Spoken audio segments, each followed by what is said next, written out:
Chapter 9. Letter, Mina Harker to Lucy Westenra. Budapest, dreit in Gwind Brenk Exclamation. Budapest, Burek, Budapust, Burek, Budaprus, Budaprus, Budaprus, Budapest,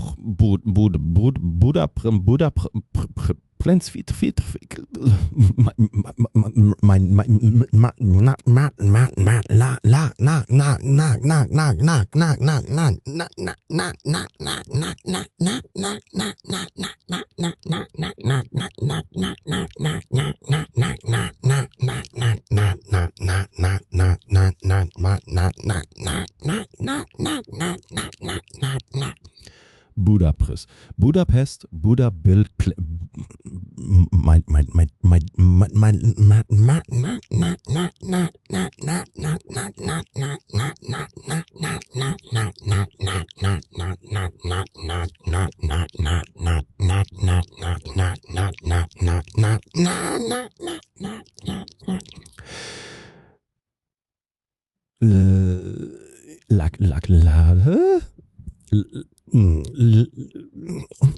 Latin, lack,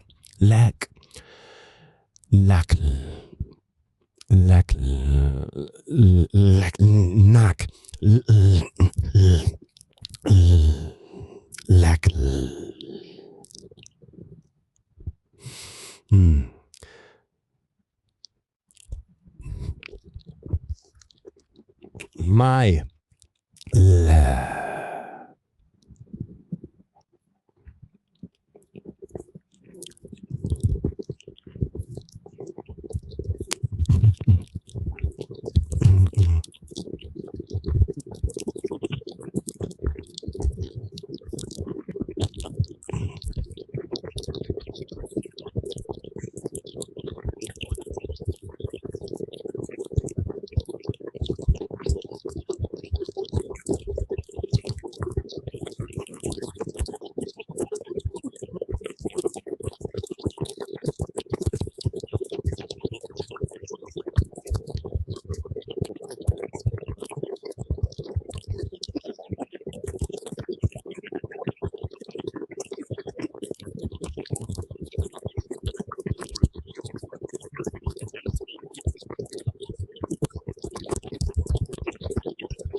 I know you will be anxious to hear all that has happened since we parted at the railway station at Whitby. Pause equals 600 milliseconds. Well, my dear, I got to Hull all right, and caught the boat to Hamburg and then the train on here.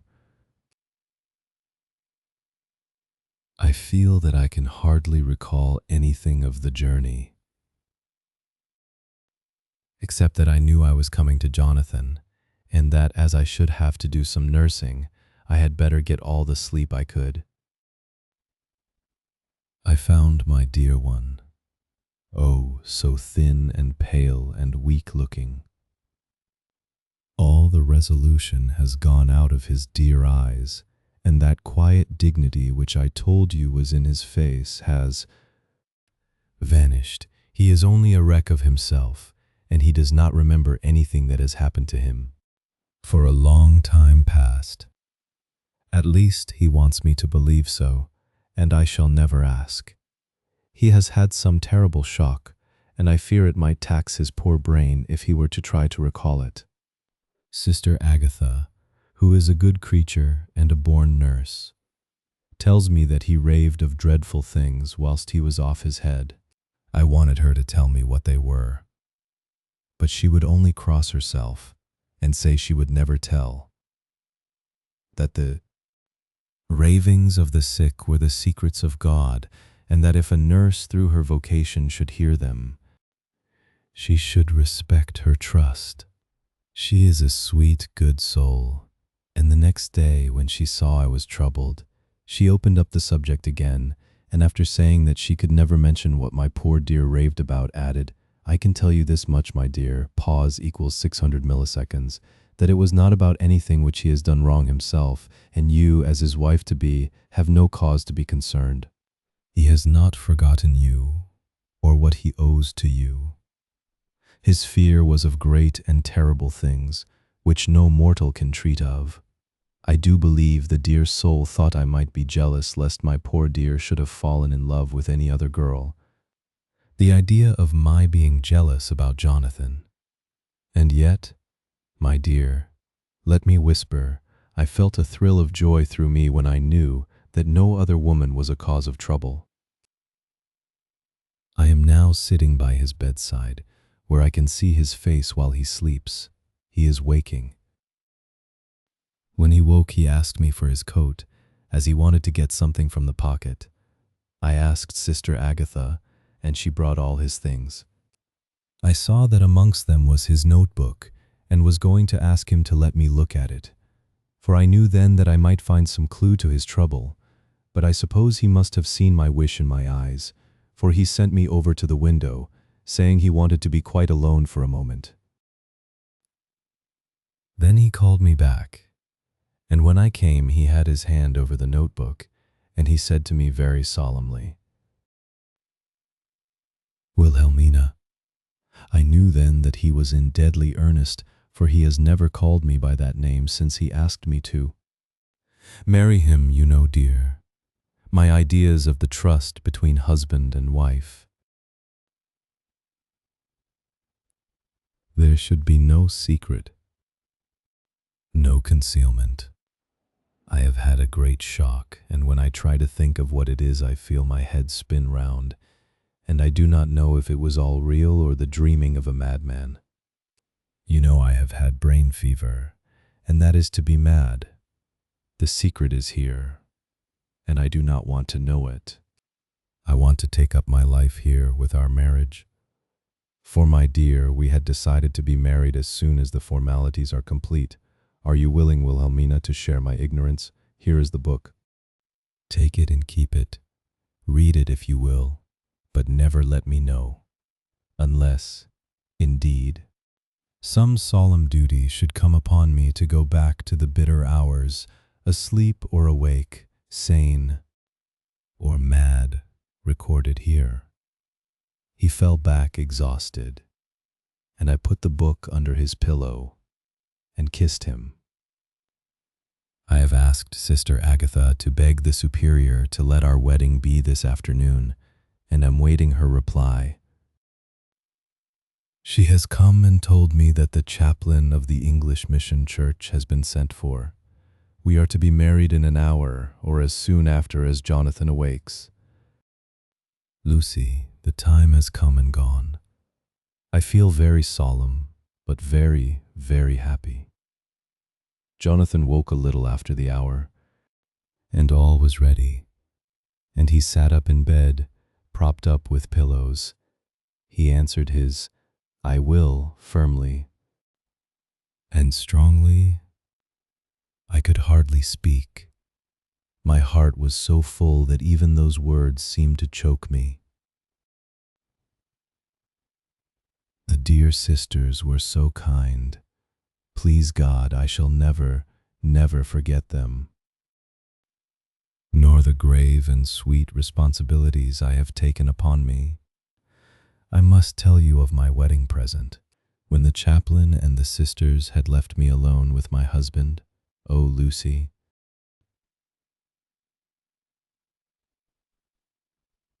it is the first time I have written the words "my husband."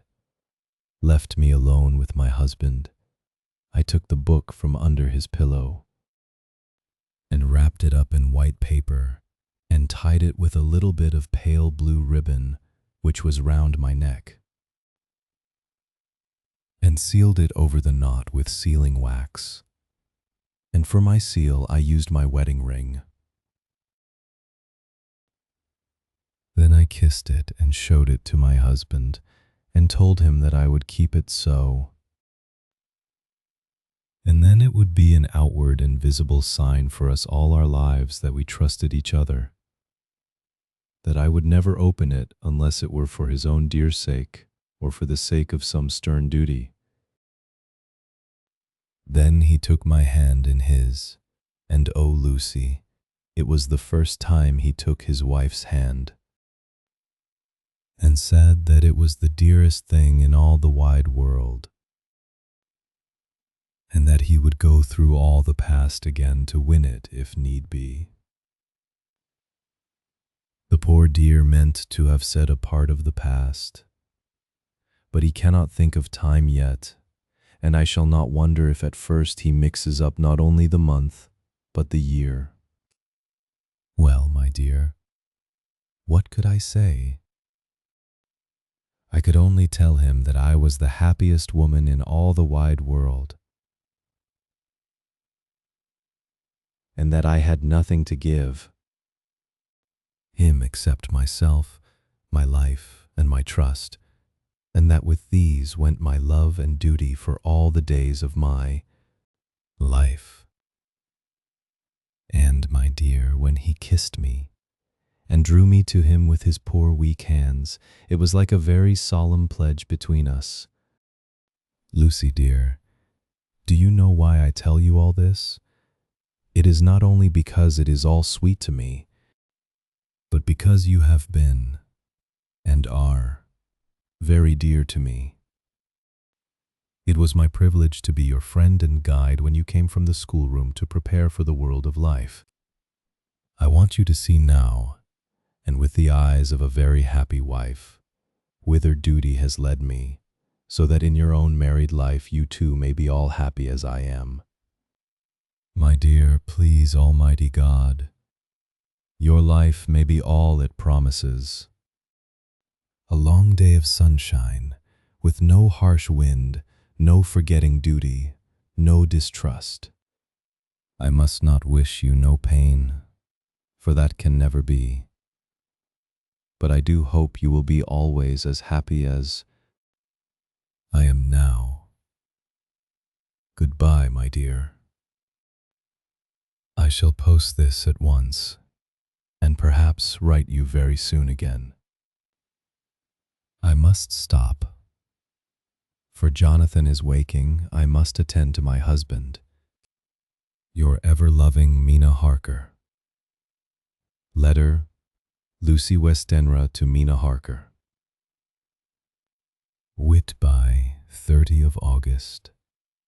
My dearest Mina, oceans of love and millions of kisses, and may you soon be in your own home with your husband. I wish you could be coming home soon enough to stay with us here. The strong air would soon restore Jonathan. It has quite restored me. I have an appetite like a cormorant, am full of life, and sleep well. You will be glad to know that I have quite given up walking in my sleep. I think I have not stirred out of my bed for a week. That is when I once got into it at night. Arthur says I am getting fat. By the way, I forgot to tell you that Arthur is here. We have such walks and drives and rides and rowing and tennis and fishing together, and I love him more than ever. He tells me that he loves me more, but I doubt that, for at first he told me that he couldn't love me more than he did then. But this is nonsense. There he is calling to me. So no more just at present from your loving Lucy. P.S. Mother sends her love. She seems better, poor dear. P.S. We are to be married on 28th September. D.R.R. Seward's Diary. 20 Farm August. The case of Renfield grows even more interesting. He has now so far quieted that there are spells of cessation from his passion. For the first week after his attack, he was perpetually violent. Pause equals 800 milliseconds. Then one night, just as the moon rose, he grew quiet and kept murmuring to himself, "Now I can wait, now I can wait."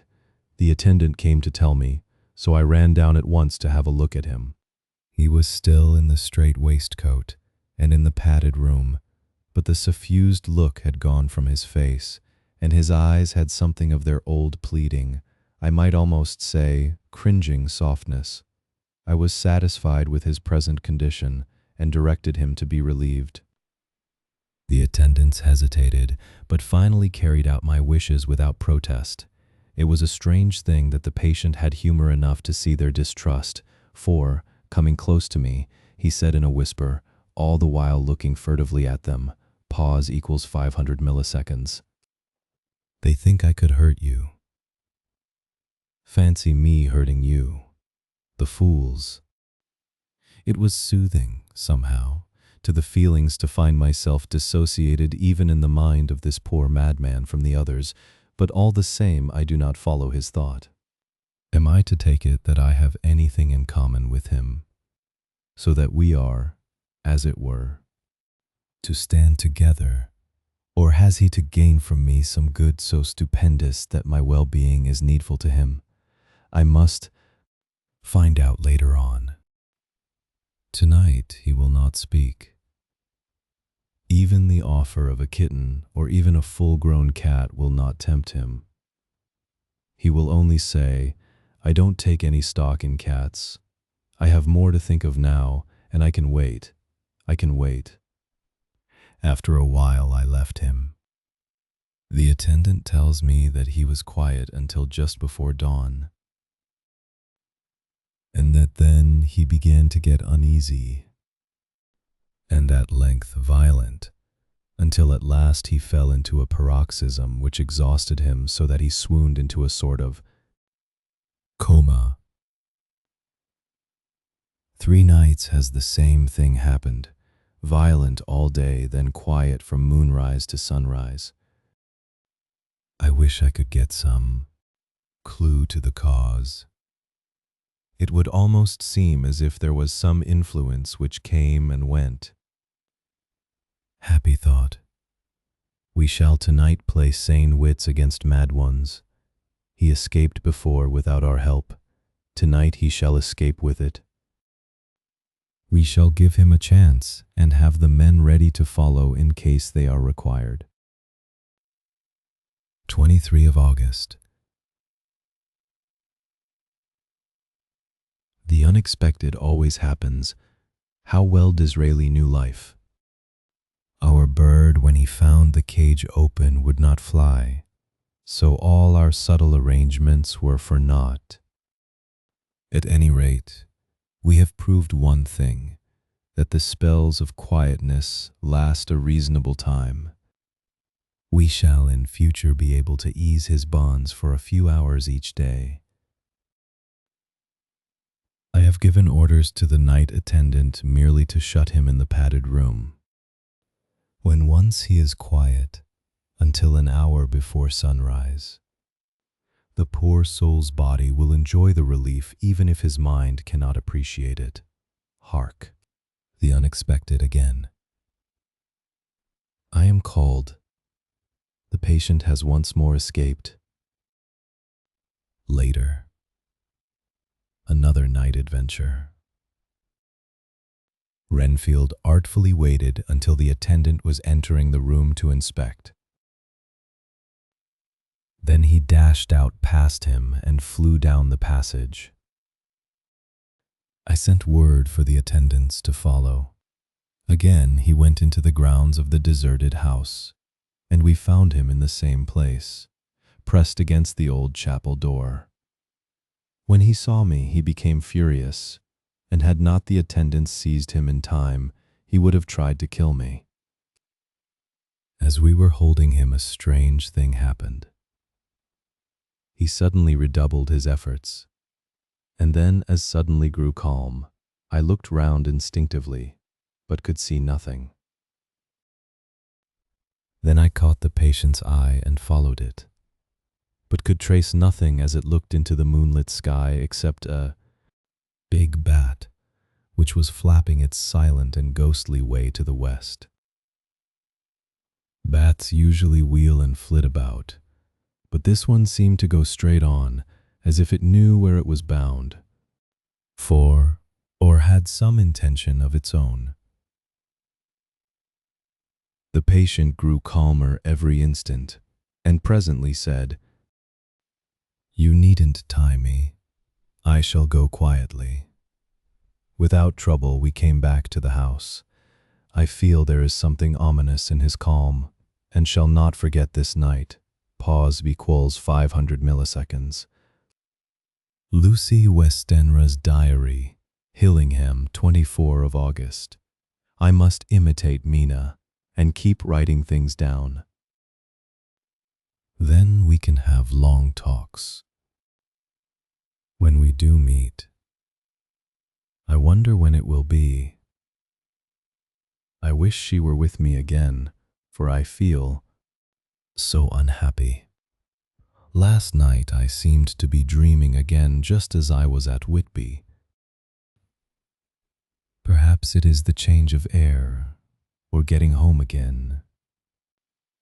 It is all dark and horrid to me, for I can remember nothing. But I am full of vague fear, and I feel so weak and worn out. When Arthur came to lunch, he looked quite grieved when he saw me, and I hadn't the spirit to try to be cheerful. I wonder if I could sleep in Mother's room tonight. I shall make an excuse and try. 25th August. Another bad night. Mother did not seem to take to my proposal.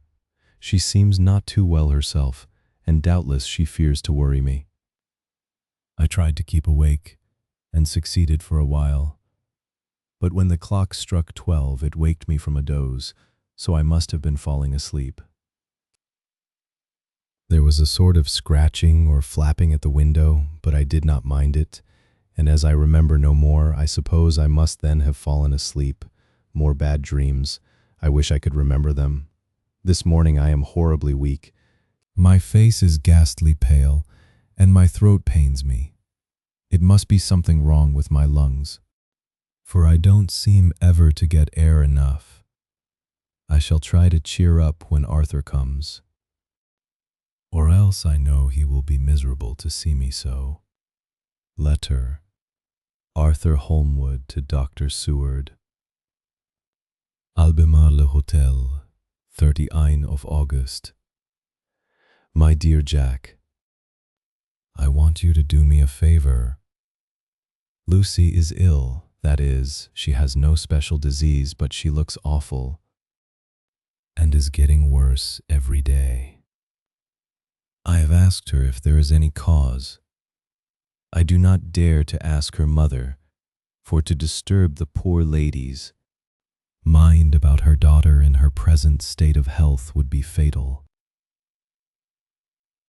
Mrs.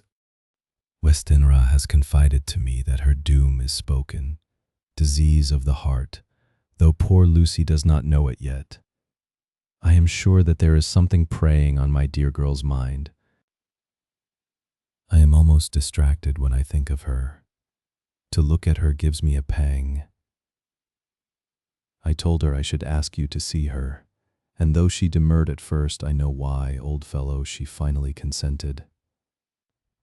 It will be a painful task for you, I know, old friend, but it is for her sake, and I must not hesitate to ask, or you to act.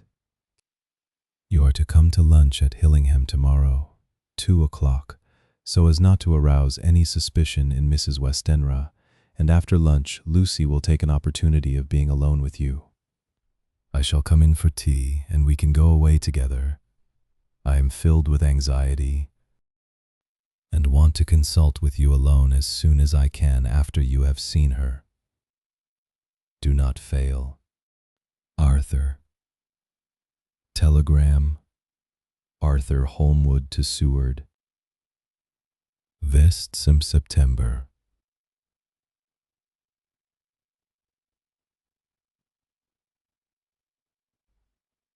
Am summoned to see my father, who is worse. Am writing. Write me fully by tonight's post to ring. Wire me if necessary. Letter from Dr. Seward to Arthur Holmwood. 2 September. My dear old fellow, with regard to Miss Westenra's health, I hasten to let you know at once that in my opinion there is not any functional disturbance or any malady that I know of. At the same time, not by any means satisfied with her appearance. She is woefully different from what she was when I saw her last. Of course, you must bear in mind that I did not have full opportunity of examination such as I should wish. Our very friendship makes a little difficulty which not even medical science or custom can bridge over. I had better tell you exactly what happened, leaving you to draw, in a measure, your own conclusions. I shall then say what I have done and propose doing. I found Miss Westenra in seemingly gay spirits. Her mother was present, and in a few seconds I made up my mind that she was trying all she knew to mislead her mother and prevent her from being anxious. I have no doubt she guesses, if she does not know, what need of caution there is. We lunched alone, and as we all exerted ourselves to be cheerful, we got, as some kind of reward for our labors, some real cheerfulness amongst us. Then Mrs. Westenra went to lie down, and Lucy was left with me. We went into her boudoir. Until we got there, her gaiety remained, for the servants were coming and going. As soon as the door was closed, however, the mask fell from her face, and she sank down into a chair with a great sigh and hid her eyes with her hand. When I saw that her high spirits had failed, I at once took advantage of her reaction to make a diagnosis. She said to me very sweetly, "I cannot tell you how I loathe talking about myself." I reminded her that a doctor's confidence was sacred, but that you were grievously anxious about her. She caught on to my meaning at once and settled that matter in a word. Tell Arthur everything you choose. I do not care for myself, but all for him. So I am quite free. I could easily see that she is somewhat bloodless, but I could not see the usual anemic signs, and by a chance I was actually able to test the quality of her blood, for in opening a window which was stiff a cord gave way, and she cut her hand slightly with broken glass. It was a slight matter in itself, but it gave me an evident chance, and I secured a few drops of the blood and have analyzed them. The qualitative analysis gives a quite normal condition and shows, I should infer, in itself a vigorous state of health. In other physical matters I was quite satisfied that there is no need for anxiety, but as there must be a cause somewhere, I have come to the conclusion that it must be something mental. She complains of difficulty in breathing satisfactorily at times, and of heavy lethargic sleep, with dreams that frighten her, but regarding which she can remember nothing. She says that as a child she used to walk in her sleep, and that when in Whitby the habit came back, and that once she walked out in the night and went to Eastcliff, where Miss Murray found her, but she assures me that of late the habit has not returned. I am in doubt, and so have done the best thing I know of. I have written to my old friend and master, Professor Van Helsing, of Amsterdam, who knows as much about obscure diseases as anyone in the world. I have asked him to come over, and as you told me that all things were to be at your charge, I have mentioned to him who you are and your relations to Miss Westenra. This, my dear fellow, is in obedience to your wishes, for I am only too proud and happy to do anything I can for her. Van Helsing would, I know, do anything for me for a personal reason. So, no matter on what ground he comes, we must accept his wishes. He is a seemingly arbitrary man, but this is because he knows what he is talking about better than anyone else. He is a philosopher and a metaphysician and one of the most advanced scientists of his day, and he has, I believe, an absolutely open mind. This, with an iron nerve, a temper of the ice brook, an indomitable resolution, self-command, and toleration exalted from virtues to blessings, and the kindliest and truest heart that beats. These form his equipment for the noble work that he is doing for mankind, work both in theory and practice, for his views are as wide as his all-embracing sympathy. I tell you these facts that you may know why I have such confidence in him. I have asked him to come at once. I shall see Miss Westenra tomorrow again. She is to meet me at the stores, so that I may not alarm her mother by too early a repetition of my call. Yours always, John Seward. Letter, Abraham Van Helsing, MD.D. Ph.D. Lit, etc., etc., to Dr. Seward.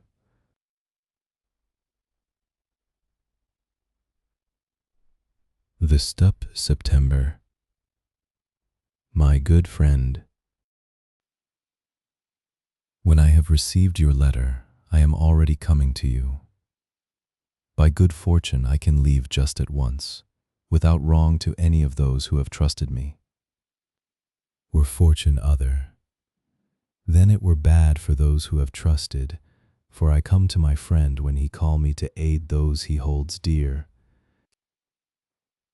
Tell your friend that when that time you suck from my wound so swiftly the poison of the gangrene from that knife that our other friend, too nervous, let slip, you did more for him when he wants my aids and you call for them than all his great fortune could do. But it is pleasure added to do for him, your friend. It is to you that I come. Have then rooms for me at the Great Eastern Hotel, so that I may be near to hand, and please it so arrange that we may see the young lady not too late on tomorrow, for it is likely that I may have to return here that night. But if need be, I shall come again in 3 days, and stay longer if it must. Till then, goodbye, my friend John. Van Helsing.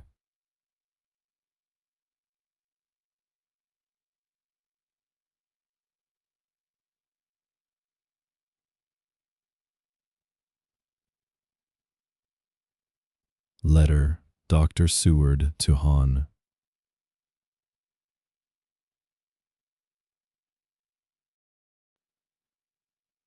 Arthur Holmwood.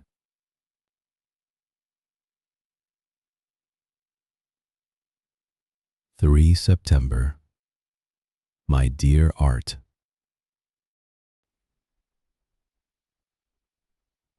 Van Helsing has come and gone.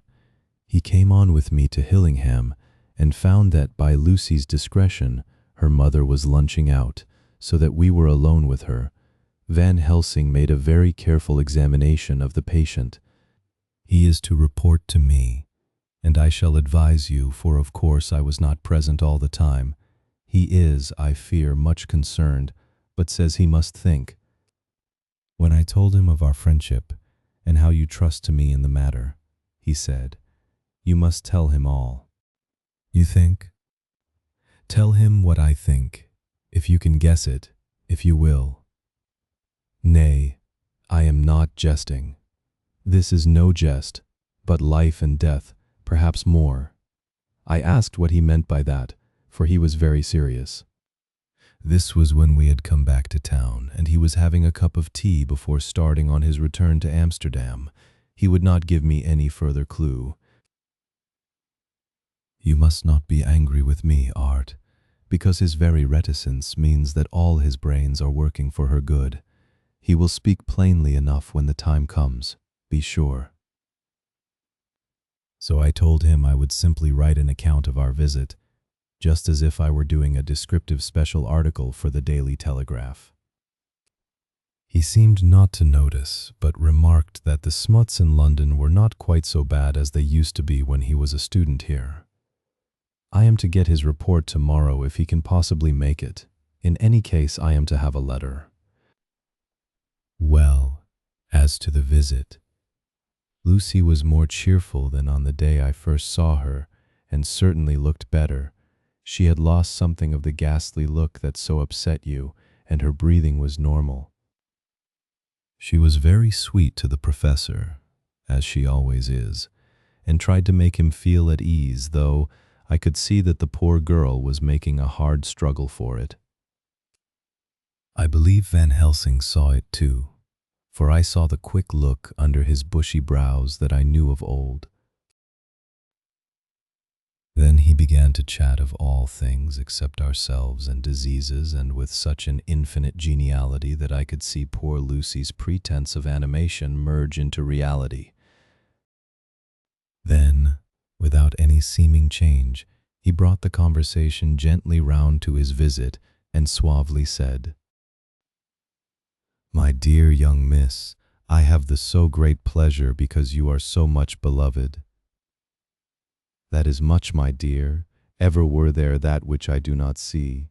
They told me you were down in the spirit, and that you were of a ghastly pale. To them I say, poof." And he snapped his fingers at me and went on, "But you and I shall show them how wrong they are."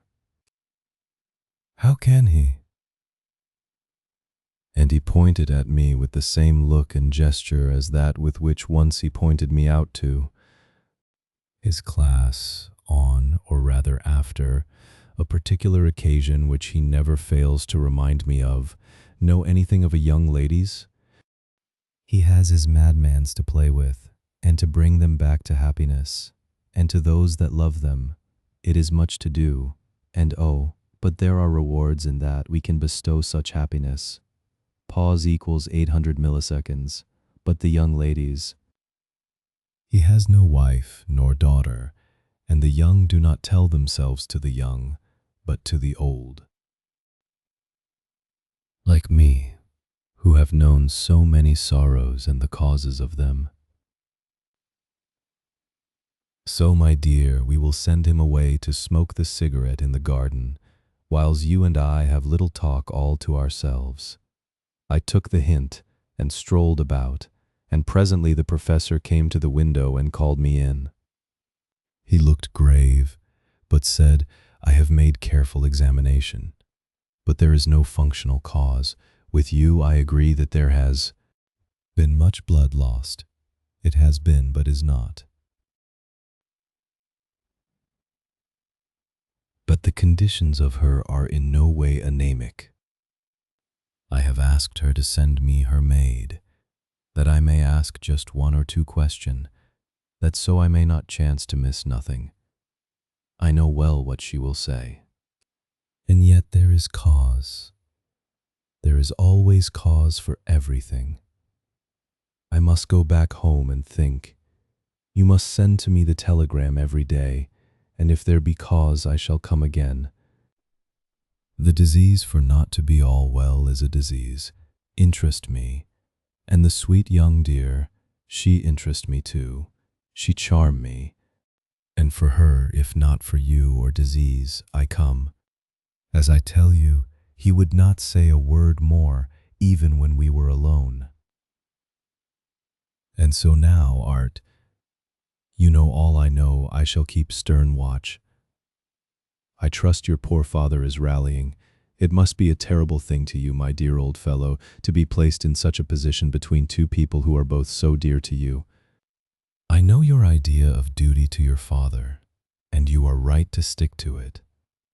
But, if need be, I shall send you word to come at once to Lucy, so do not be over-anxious unless you hear from me. D.R. Seward's Diary, 4 September. Zophagus' patience still keeps up our interest in him. He had only one outburst, and that was yesterday at an unusual time. Just before the stroke of noon, he began to grow restless. The attendant knew the symptoms, and at once summoned aid.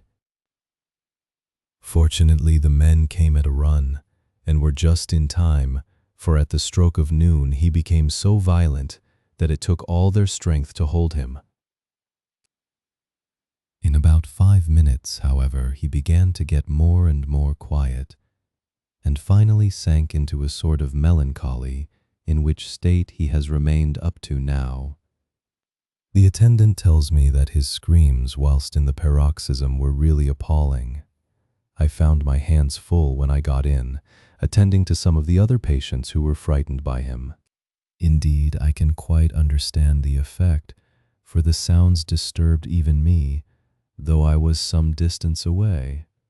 It is now after the dinner hour of the asylum, and as yet my patient sits in a corner brooding, with a dull, sullen, woe-begone look in his face, which seems rather to indicate than to show something directly. I cannot quite understand it. Later. Another change in my patient. At 5 o'clock I looked in on him and found him seemingly as happy and contented as he used to be. He was catching flies and eating them, and was keeping note of his capture by making nail marks on the edge of the door, between the ridges of padding.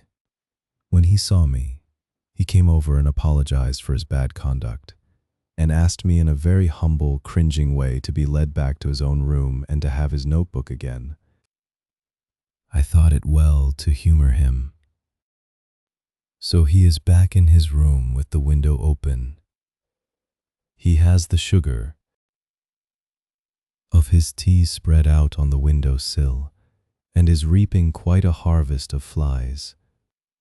He is not now eating them, but putting them into a box, as of old, and is already examining the corners of his room to find a spider.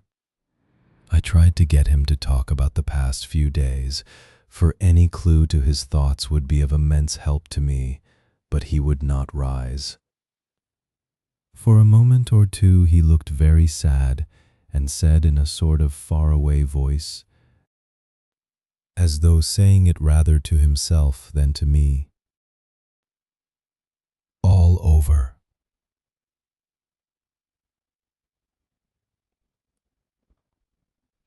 All over, he has deserted me. No hope for me now, unless I do it for myself. Then suddenly turning to me in a resolute way, he said, "Doctor, won't you be very good to me and let me have a little more sugar? I think it would be good for me." "And the flies?" I said.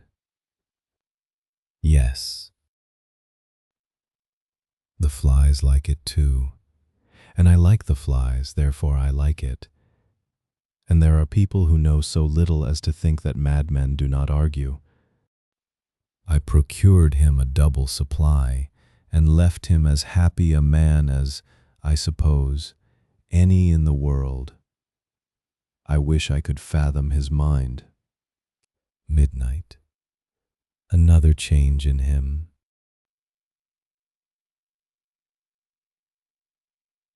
I had been to see Miss Westenra, whom I found much better, and had just returned, and was standing at our own gate looking at the sunset, when once more I heard him yelling.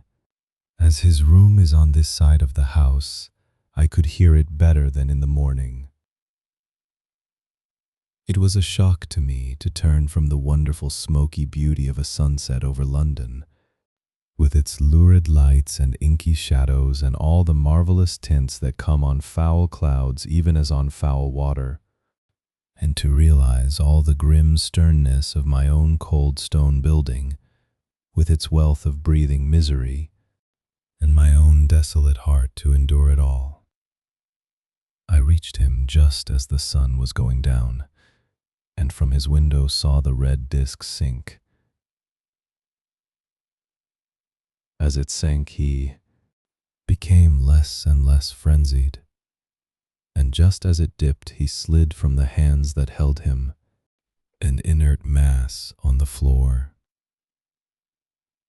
It is wonderful, however, what intellectual recuperative power lunatics have, for within a few minutes he stood up quite calmly and looked around him. I signaled to the attendants not to hold him, for I was anxious to see what he would do. He went straight over to the window and brushed out the crumbs of sugar. Then he took his fly box and emptied it outside, and threw away the box. Then he shut the window and, crossing over, sat down on his bed. All this surprised me. So I asked him, "Are you not going to keep flies anymore?" "No," said he, "I am sick of all that rubbish. He certainly is a wonderfully interesting study. I wish I could get some glimpse of his mind or of the cause of his sudden passion." Stop. There may be a clue after all, if we can find why today his paroxysms came on at high noon and at sunset. Can it be that there is a malign influence of the sun at periods which affects certain natures, as at times the moon does others? We shall see. Telegram, Seward, London, to Van Helsing, Amsterdam. 4 September. Patient still better today. Telegram, Seward, London, to Van Helsing, Amsterdam. 5th September. Patient greatly improved. Good appetite, sleeps naturally, good spirits, color coming back. Telegram, Seward, London, to Van Helsing, Amsterdam. 6th September. Terrible change for the worse. Come at once, do not lose an hour. I hold over telegram to Holmwood till have seen you. Chapter 10. Letter, Dr. Seward to Hon. Arthur Holmwood. 6th September. My dear Art, my news today is not so good. Lucy this morning had gone back a bit. There is, however, one good thing which has arisen from it. Mrs. Westenra was naturally anxious concerning Lucy and has consulted me professionally about her. I took advantage of the opportunity and told her that my old master, Van Helsing, the great specialist, was coming to stay with me, and that I would put her in his charge conjointly with myself. So now we can come and go without alarming her unduly, for a shock to her would mean sudden death. And this, in Lucy's weak condition, might be disastrous to her. We are hedged in with difficulties, all of us, my poor old fellow, but please God, we shall come through them all right. If any need, I shall write, so that if you do not hear from me, take it for granted that I am simply waiting for news. In haste, yours ever, John Seward. Dr. Seward's Diary. 7 September. The first thing Van Helsing said to me when we met at Liverpool Street was, "Have you said anything to our young friend, the lover of her?" "No," I said. "I waited till I had seen you, as I said in my telegram. I wrote him a letter simply telling him that you were coming, as Miss Westenra was not so well, and that I should let him know, if need be." "Right, my friend," he said. "Quite right. Better he not know as yet. Perhaps he shall never know. I pray so, but if it be needed, then he shall know all. And my good friend John, let me caution you. You deal with the madmen. All men are mad in some way or the other. And inasmuch as you deal discreetly with your madmen, so deal with God's madmen too, the rest of the world. You tell not your madmen what you do, nor why you do it. You tell them not what you think. So you shall keep knowledge in its place, where it may rest, where it may gather its kind around it, and breed. You and I shall keep as yet what we know here and here." He touched me on the heart and on the forehead, and then touched himself the same way. I have for myself thoughts at the present. Later I shall unfold to you. "Why not now?" I asked. "It may do some good. We may arrive at some decision." He stopped and looked at me and said,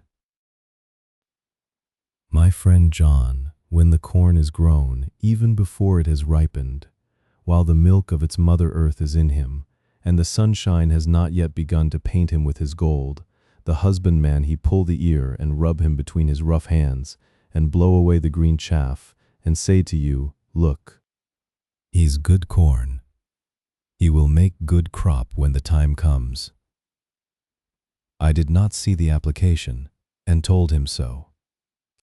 For reply, he reached over and took my ear in his hand and pulled it playfully, as he used long ago to do at lectures, and said, "The good husbandman tell you so then, because he knows, but not till then." Pause equals 800 milliseconds. But you do not find the good husbandman dig up his planted corn to see if he grow. That is for the children who play at husbandry, and not for those who take it as of the work of their life. See you now, friend John. I have sown my corn, and nature has her work to do in making it sprout. If he sprout at all, there's some promise, and I wait till the ear begins to swell. He broke off, for he evidently saw that I understood. Then he went on, and very gravely, "You were always a careful student, and your casebook was ever more full than the rest. You were only student then. Now you are master, and I trust that good habit have not fail. Remember, my friend, that knowledge is stronger than memory, and we should not trust the weaker, even if you have not kept the good practice. Let me tell you that this case of our dear Miss is one that may be, mind, I say may be, of such interest to us and others that all the rest may not make him kick the beam, as your people say. Take then good note of it. Nothing is too small. I counsel you, put down in record even your doubts and surmises. Hereafter it may be of interest to you to see how true you guess. We learn from failure, not from success." When I described Lucy's symptoms the same as before, but infinitely more marked, he looked very grave, but said nothing. He took with him a bag in which were many instruments and drugs, the ghastly paraphernalia of our beneficial trade, as he once called, in one of his lectures, the equipment of a professor of the healing craft. When we were shown in, Mrs. Westenra met us. She was alarmed, but not nearly so much as I expected to find her. Nature, in one of her beneficent moods, has ordained that even death has some antidote to its own terrors. Here, in a case where any shock may prove fatal, matters are so ordered that from some cause or other, the things not personal, even the terrible change in her daughter to whom she is so attached, do not seem to reach her. It is something like the way Dame Nature gathers round a foreign body an envelope of some insensitive tissue which can protect from evil that which it would otherwise harm by contact. If this be an ordered selfishness, then we should pause before we condemn anyone for the vice of egoism. For there may be deeper root for its causes than we have knowledge of. I used my knowledge of this phase of spiritual pathology and laid down a rule that she should not be present with Lucy or think of her illness more than was absolutely required. She assented readily, so readily that I saw again the hand of nature fighting for life. Pause equals 500 milliseconds. Van Helsing and I were shown up to Lucy's room.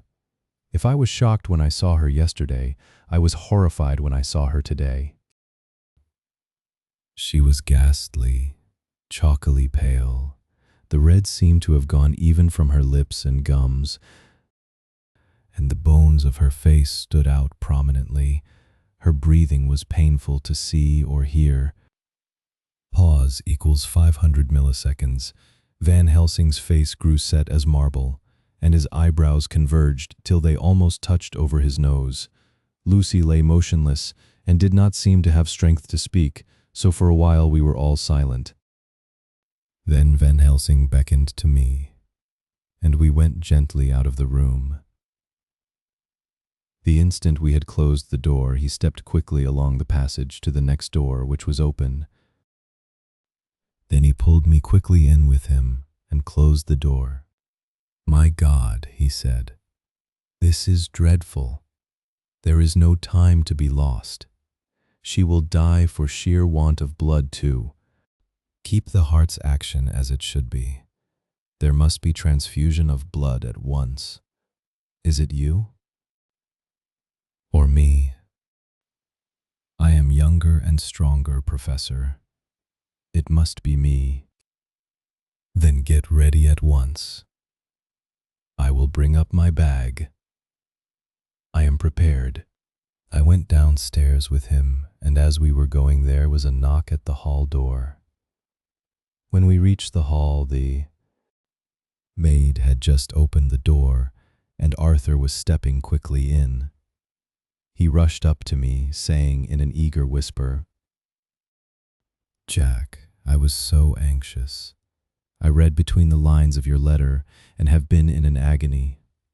The dad was better, so I ran down here to see for myself. Is not that gentleman Dr. Van Helsing? I am so thankful to you, sir, for coming." When first the professor's eye had lit upon him, he had been angry at his interruption at such a time, but now as he took in his stalwart proportions and recognized the strong young manhood which seemed to emanate from him, his eyes gleamed. Without a pause, he said to him gravely as he held out his hand, "Sir, you have come in time. You are the lover of our dear miss. She is bad, very, very bad. Nay, my child, do not go like that." For he suddenly grew pale and sat down in a chair almost fainting. "You are to help her. You can do more than any that live, and your courage is your best help." "What can I do?" asked Arthur hoarsely. "Tell me, and I shall do it.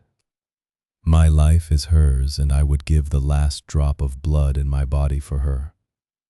The professor has a strongly humorous side, and I could, from old knowledge, detect a trace of its origin in his answer. "My young sir, I do not ask so much as that, not the last. What shall I do?" There was fire in his eyes, and his open nostril quivered with intent. Van Helsing slapped him on the shoulder. "Come," he said. "You are a man, and it is a man we want. You are better than me, better than my friend John." Arthur looked bewildered, and the professor went on by explaining in a kindly way. "Young miss is bad, very bad. She wants blood, and blood she must have or die. My friend John and I have consulted, and we are about to perform what we call transfusion of blood to transfer from full veins of one to the empty veins which pine for him. John was to give his blood, as he is the more young and strong than me." Here Arthur took my hand and wrung it hard in silence. "But now you are here. You are more good than us, old or young, who toil much in the world of thought.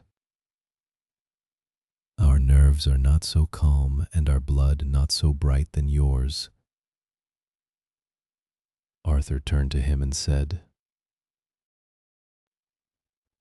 "If you only knew how gladly I would die for her, you would understand." He stopped, with a sort of choke in his voice. "Good boy," said Van Helsing. "In the not so far off you will be happy that you have done all for her you love. Come now and be silent. You shall kiss her once before it is done, but then you must go, and you must leave at my sign. Say no word to Madame, you know how it is with her. There must be no shock. Any knowledge of this would be one. Come." We all went up to Lucy's room. Arthur, by direction, remained outside. Lucy turned her head and looked at us, but said nothing. She was not asleep, but she was simply too weak to make the effort. Her eyes spoke to us. That was all. Van Helsing took some things from his bag and laid them on a little table out of sight. Then he mixed a narcotic, and coming over to the bed, said cheerily, "Now, little miss, here is your medicine. Drink it off like a good child. See, I lift you, so that to swallow is easy, yes." She had made the effort with success.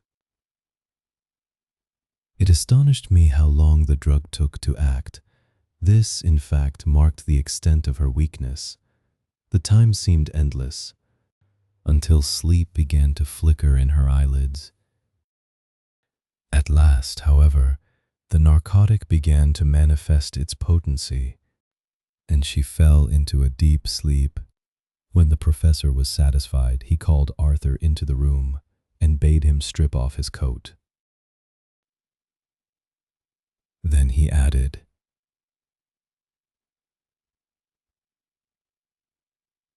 "You, may take that one little kiss whiles I bring over the table. Friend John, help to me." So neither of us looked whilst he bent over her. Van Helsing, turning to me, said, "He is so young and strong and of blood so pure that we need not defibrillate it."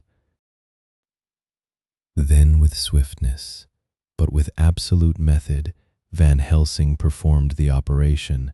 As the transfusion went on, something like life seemed to come back to poor Lucy's cheeks, and through Arthur's growing pallor, the joy of his face seemed absolutely to shine. After a bit, I began to grow anxious, for the loss of blood was telling on Arthur, strong man as he was. It gave me an idea of what a terrible strain Lucy's system must have undergone, that what weakened Arthur only partially restored her. But the professor's face was set, and he stood watch in hand, and with his eyes fixed now on the patient and now on Arthur. I could hear my own heart beat. Presently he said in a soft voice, "Do not stir an instant. It is enough. You attend him, I will look to her." When all was over, I could see how much Arthur was weakened. I dressed the wound and took his arm to bring him away, when Van Helsing spoke without turning round. The man seems to have eyes in the back of his head. "The brave lover, I think, deserve another kiss. Pause equals 500 milliseconds, which he shall have presently." And as he had now finished his operation, he adjusted the pillow to the patient's head. As he did so, the narrow black velvet band, which she seems always to wear round her throat, buckled with an old diamond buckle which her lover had given her, was dragged a little up and showed a red mark on her throat. Arthur did not notice it, but I could hear the deep hiss of indrawn breath, which is one of Van Helsing's ways of betraying emotion. He said nothing at the moment, but turned to me, saying, "Now take down our brave young lover, give him of the port wine, and let him lie down a while. He must then go home and rest, sleep much and eat much, that he may be recruited of what he has, so given to his love. He must not stay here. Hold a moment. I may take it."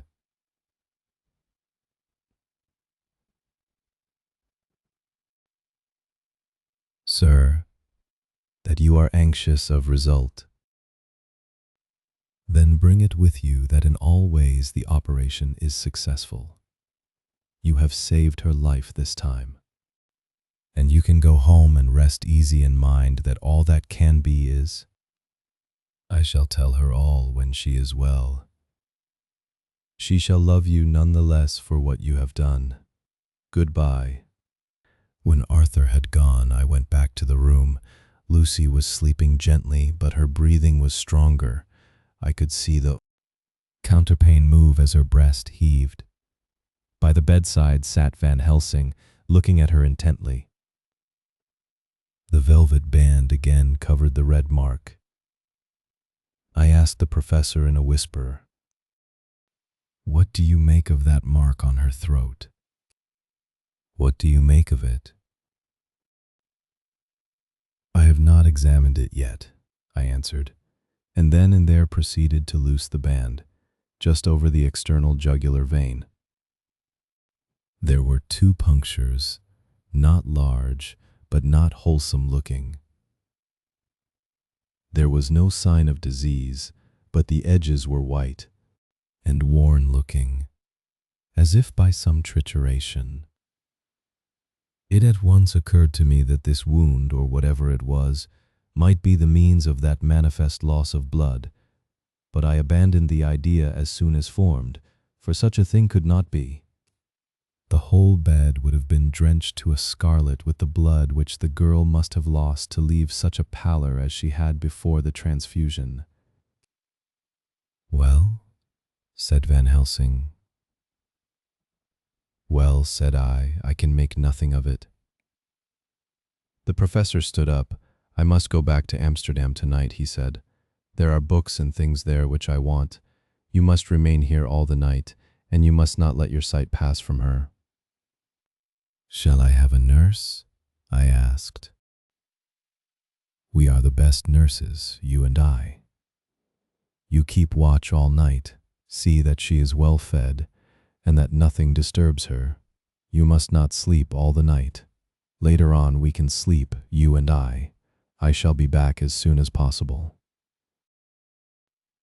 "And then we may begin," I said. "What on earth do you mean?" "We shall see," he answered as he hurried out. He came back a moment later and put his head inside the door and said with warning finger held up, "Remember, she is your charge. If you leave her and harm befall, you shall not sleep easy hereafter." Dr. Seward's diary continued. 8 September. I sat up all night with Lucy. Pause equals 600 milliseconds. The opiate worked itself off towards dusk, and she waked naturally. She looked a different being from what she had been before the operation.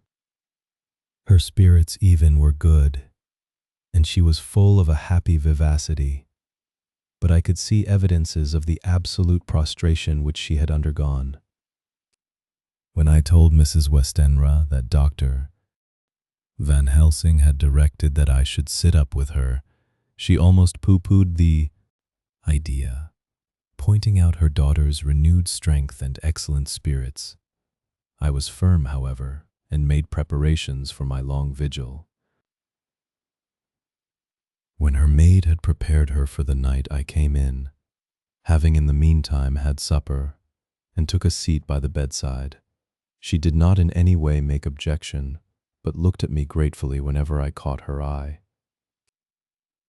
After a long spell, she seemed sinking off to sleep, but with an effort seemed to pull herself together and shook it off. This was repeated several times, with greater effort and with shorter pauses as the time moved on. It was apparent that she did not want to sleep, so I tackled the subject at once. "You do not want to go to sleep?" "No, I am afraid. Afraid to go to sleep. Why so? It is the boon we all crave for."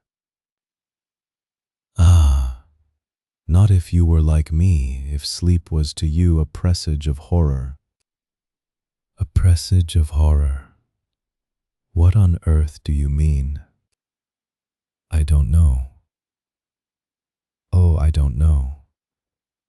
And that is what is so terrible. All this weakness comes to me in sleep until I dread the very thought." "But, my dear girl, You may sleep tonight. I am here watching you, and I can promise that nothing will happen. Ah, I can trust you. I seized the opportunity and said, I promise you that if I see any evidence of bad dreams, I will wake you at once.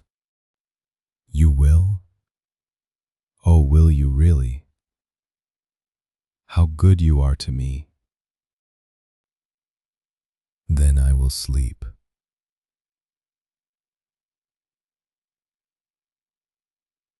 And almost at the word she gave a deep sigh of relief and sank back, asleep. All night long I watched by her. She never stirred, but slept on and on in a deep, tranquil, life-giving, health-giving sleep. Her lips were slightly parted, and her breast rose and fell with the regularity of a pendulum. There was a smile on her face, and it was evident that no bad dreams had come to disturb her peace of mind. In the early morning her maid came, and I left her in her care and took myself back home, for I was anxious about many things. I sent a short wire to Van Helsing and to Arthur, telling them of the excellent result of the operation. My own work, with its manifold arrears, took me all day to clear off. It was dark when I was able to inquire about my esophagus patient. The report was good. He had been quite quiet for the past day and night. A telegram came from Van Helsing at Amsterdam whilst I was at dinner, suggesting that I should be at Hillingham tonight, as it might be well to be at hand, and stating that he was leaving by the night mail and would join me early in the morning. 9 September. I was pretty tired and worn out when I got to Hillingham. For 2 nights I had hardly had a wink of sleep.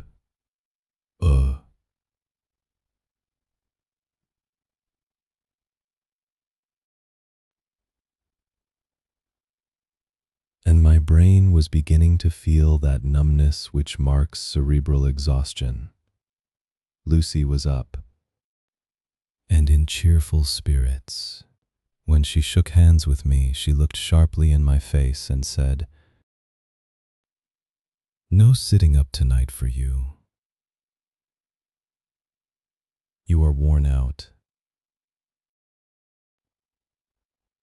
I am quite well again. Indeed, I am, and if there is to be any sitting up, it is I who will sit up with you. I would not argue the point, but went and had my supper. Lucy came with me, and, enlivened by her charming presence, I made an excellent meal, and had a couple of glasses of the more than excellent port. Then Lucy took me upstairs, and showed me a room next her own, where a cozy fire was burning. "Now," she said, "you must stay here. I shall leave this door open and my door too.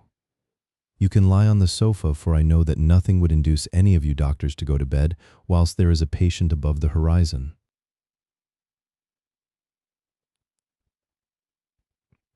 "If I want anything, I shall call out."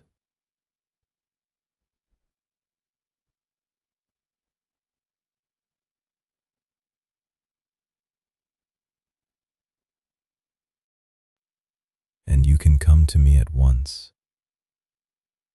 I could not but acquiesce, for I was dog-tired, and could not have sat up had I tried. So, on her renewing her promise to call me if she should want anything, I lay on the sofa and forgot all about everything. Lucy Westenra's Diary, 9 September. I feel so happy tonight. I have been so miserably weak that to be able to think and move about is like feeling sunshine after a long spell of east wind out of a steel sky. Somehow Arthur feels very, very close to me. I seem to feel his presence warm about me. I suppose it is that sickness and weakness are selfish things, and turn our inner eyes and sympathy on ourselves, whilst health and strength give love reign, and in thought and feeling he can wander where he wills. I know where my thoughts are. If Arthur only knew. My dear, your ears must tingle as you sleep, as mine do waking. Oh, the blissful rest of last night. How I slept with that dear good Dr. Seward watching me. And tonight I shall not fear to sleep, since he is close at hand and within call. Thank everybody for being so good to me. Thank God. Good night, Arthur. Dr. Seward's Diary, 10 September. I was conscious of the professor's hand on my head and started awake all in a second. That is one of the things that we learn in an asylum, at any rate. And how is our patient?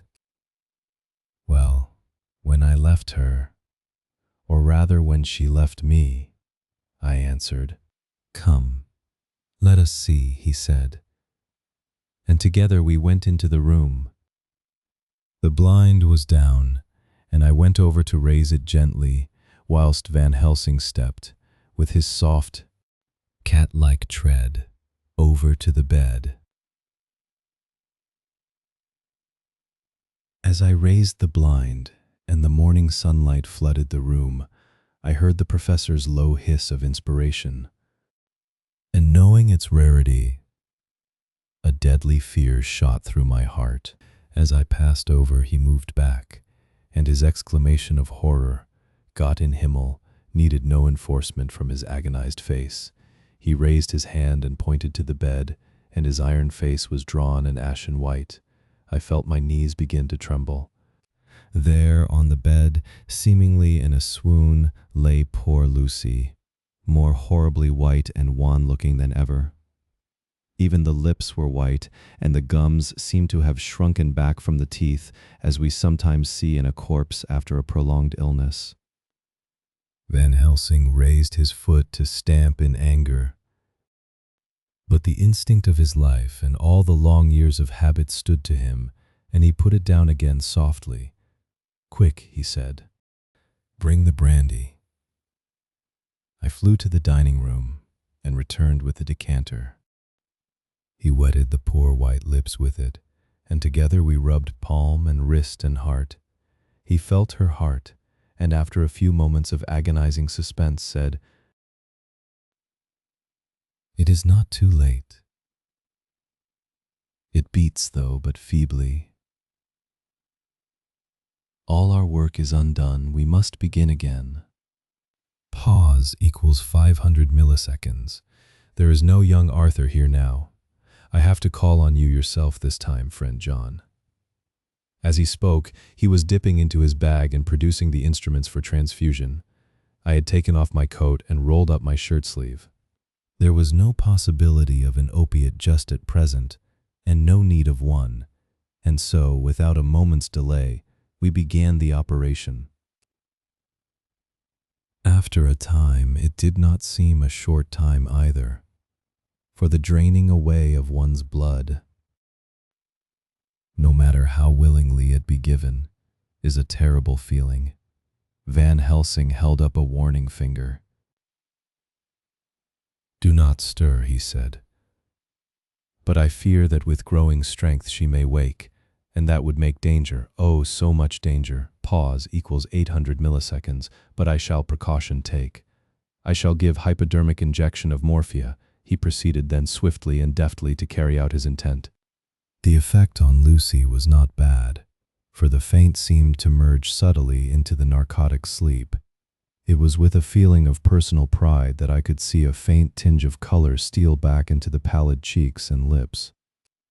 No man knows, till he experiences it, what it is to feel his own lifeblood drawn away into the veins of the woman he loves. The professor watched me critically. "That will do," he said. "Already," I remonstrated. "You took a great deal more from art," to which he smiled a sad sort of smile as he replied, "He is her lover, her fiancé.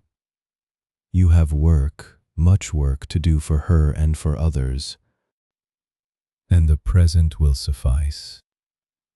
When we stopped the operation, he attended to Lucy, whilst I applied digital pressure to my own incision. I laid down, whilst I waited his leisure to attend to me, for I felt faint and a little sick. By and by he bound up my wound and sent me downstairs to get a glass of wine for myself.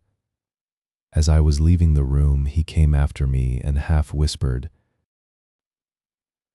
"Mind, nothing must be said of this. If our young lover should turn up unexpected, as before, no word to him, it would at once frighten him and enjealous him too.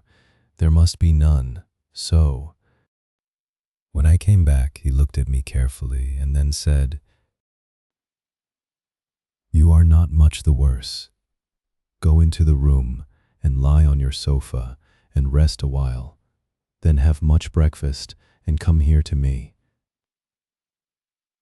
I followed out his orders, for I knew how right and wise they were.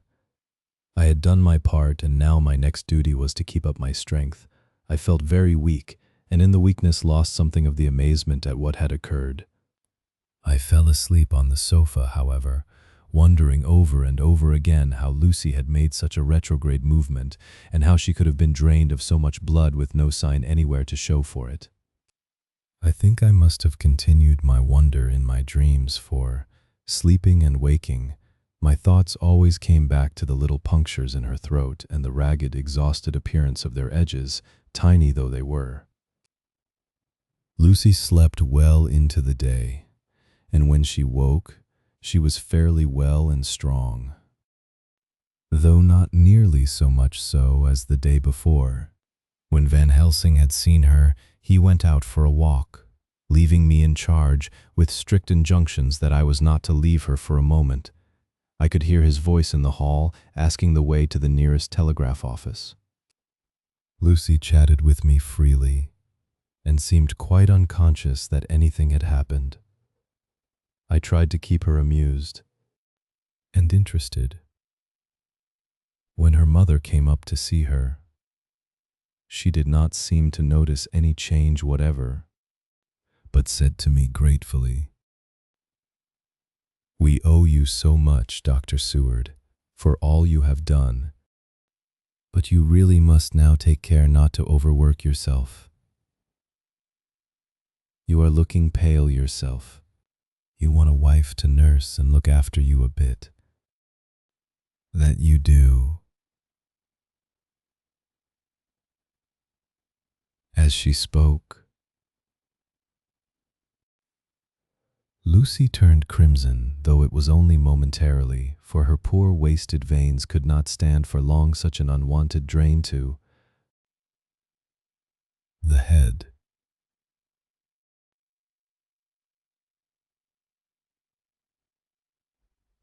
The reaction came in excessive pallor as she turned imploring eyes on me. I smiled and nodded, and laid my finger on my lips. With a sigh, she sank back amid her pillows. Van Helsing returned in a couple of hours, and presently said to me, "Now you go home and eat much and drink enough. Make yourself strong. I stay here tonight, and I shall sit up with little miss myself. You and I must watch the case, and we must have none other to know. I have grave reasons." "No, do not ask them. Think what you will. Do not fear to think even the most not probable. Good night." In the hall, two of the maids came to me and asked if they or either of them might not sit up with Miss Lucy. They implored me to let them, and when I said it was Dr. Van Helsing's wish that either he or I should sit up, they asked me quite piteously to intercede with the foreign gentleman. I was much touched by their kindness. Perhaps it is because I am weak at present, and perhaps because it was on Lucy's account that their devotion was manifested, for over and over again have I seen similar instances of woman's kindness. I got back here in time for a late dinner, went my rounds all well, and set this down whilst waiting for sleep. It is coming. 11 September. This afternoon I went over to Hillingham. Found Van Helsing in excellent spirits and Lucy much better. Shortly after I had arrived, a big parcel from abroad came for the professor. He opened it with much impressment assumed, of course, and showed a great bundle of white flowers. "These are for you, Miss Lucy," he said. "For me?" "Oh, Dr. Van Helsing." "Yes, my dear, but not for you to play with. These are medicines." Here Lucy made a wry face. "Nay, but they are not to take in a decoction or in nauseous form, so you need not snub that.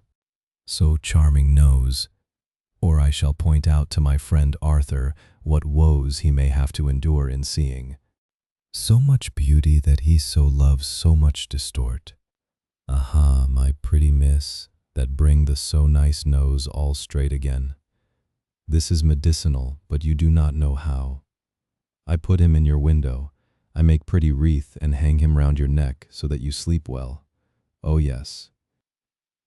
They, like the lotus flower, make your trouble forgotten.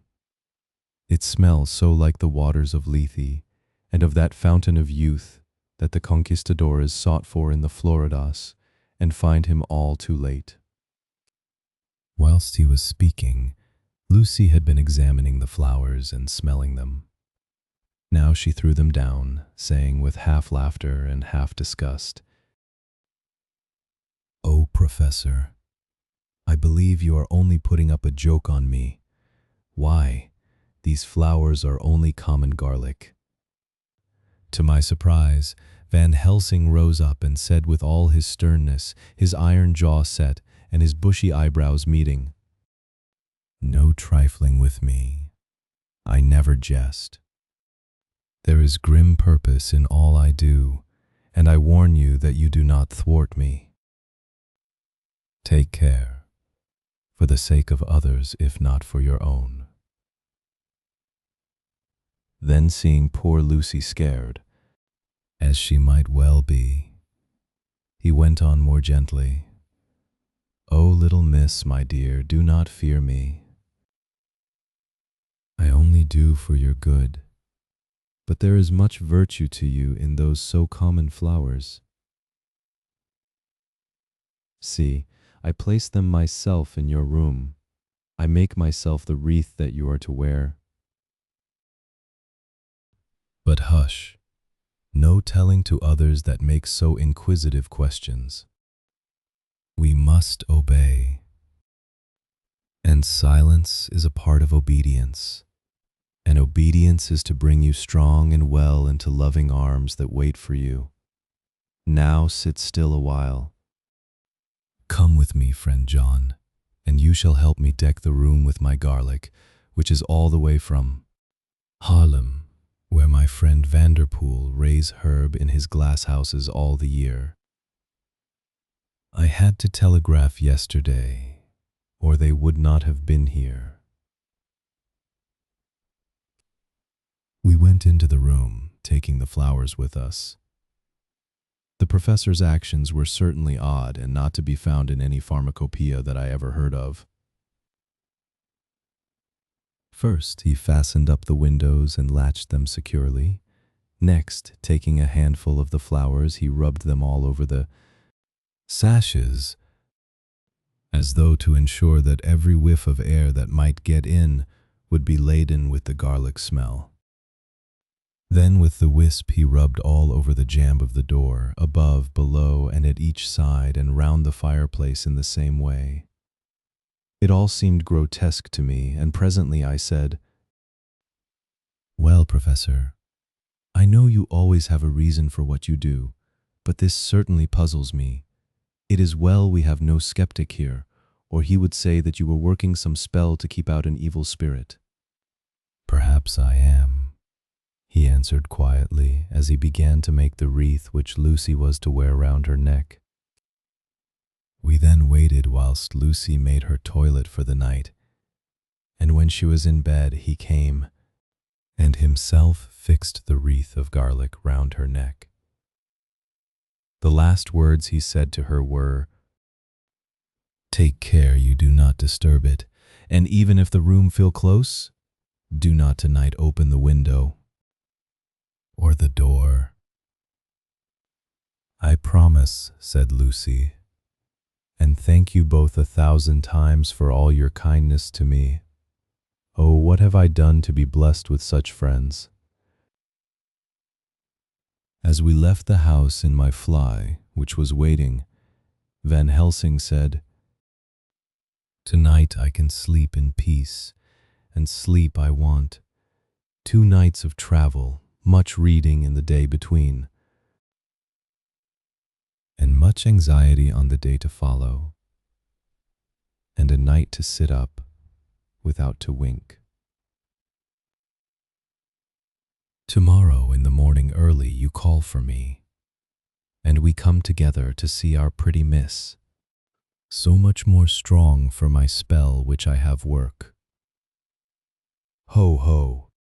He seemed so confident that I, remembering my own confidence 2 nights before, and with the baneful result, felt awe and vague terror. It must have been my weakness that made me hesitate to tell it to my friend, but I felt it all the more, like unshed tears. Chapter 11. Lucy Westenra's Diary. 12 September. How good they all are to me. I quite love that dear Dr. Van Helsing. I wonder why he was so anxious about these flowers.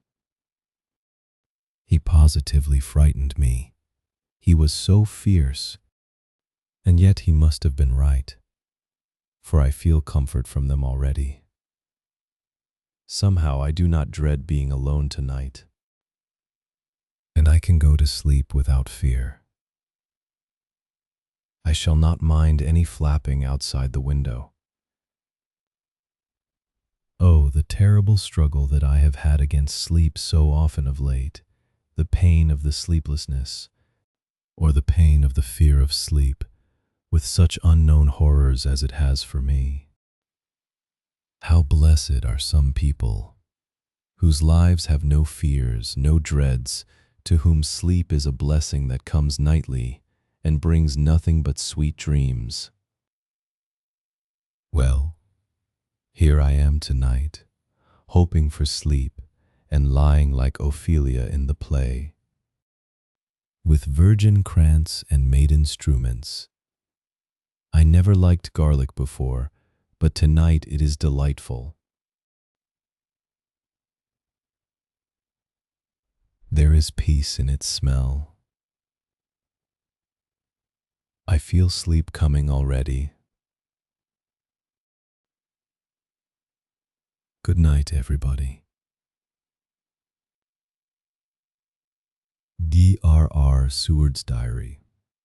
13 September. Called at the Berkeley and found Van Helsing as usual up to time. The carriage ordered from the hotel was waiting. The professor took his bag, which he always brings with him now. Let all be put down exactly. Van Helsing and I arrived at Hillingham at 8 o'clock. It was a lovely morning. The bright sunshine and all the fresh feeling of early autumn seemed like the completion of nature's annual work, The leaves were turning to all kinds of beautiful colors, but had not yet begun to drop from the trees. When we entered, we met Mrs. Westenra coming out of the morning room. She is always an early riser. She greeted us warmly and said, "You will be glad to know that Lucy is better. The dear child is still asleep." I looked into her room and saw her, but did not go in, lest I should disturb her. The professor smiled and looked quite jubilant. He rubbed his hands together and said, "Aha! I thought I had diagnosed the case. My treatment is working," to which she answered, "You must not take all the credit to yourself, doctor. Lucy's state this morning is due in part to me." "How you do mean, ma'am?" asked the professor. "Well, I was anxious about the dear child in the night and went into her room. She was sleeping soundly, so soundly that even my coming did not wake her. But the room was awfully stuffy. There were a lot of those horrible, strong-smelling flowers about everywhere, and she had actually a bunch of them round her neck. I feared that the heavy odor would be too much for the dear child in her weak state. So I took them all away and opened a bit of the window to let in a little fresh air. You will be pleased with her, I am sure." She moved off into her boudoir, where she usually breakfasted early. As she had spoken, I watched the professor's face and saw it turn ashen gray. He had been able to retain his self-command whilst the poor lady was present, for he knew her state and how mischievous a shock would be. He actually smiled on her as he held open the door for her to pass into her room. But the instant she had disappeared, he pulled me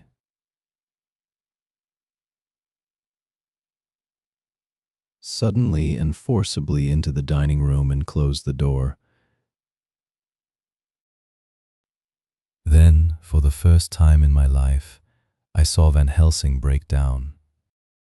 He raised his hands over his head in a sort of mute despair, and then beat his palms together in a helpless way. Finally, he sat down on a chair, and putting his hands before his face, began to sob, with loud, dry sobs that seemed to come from the very racking of his heart. Then he raised his arms again, as though appealing to the whole universe. "God, God, God," he said, "what have we done? What has this poor thing done, that we are so sore beset?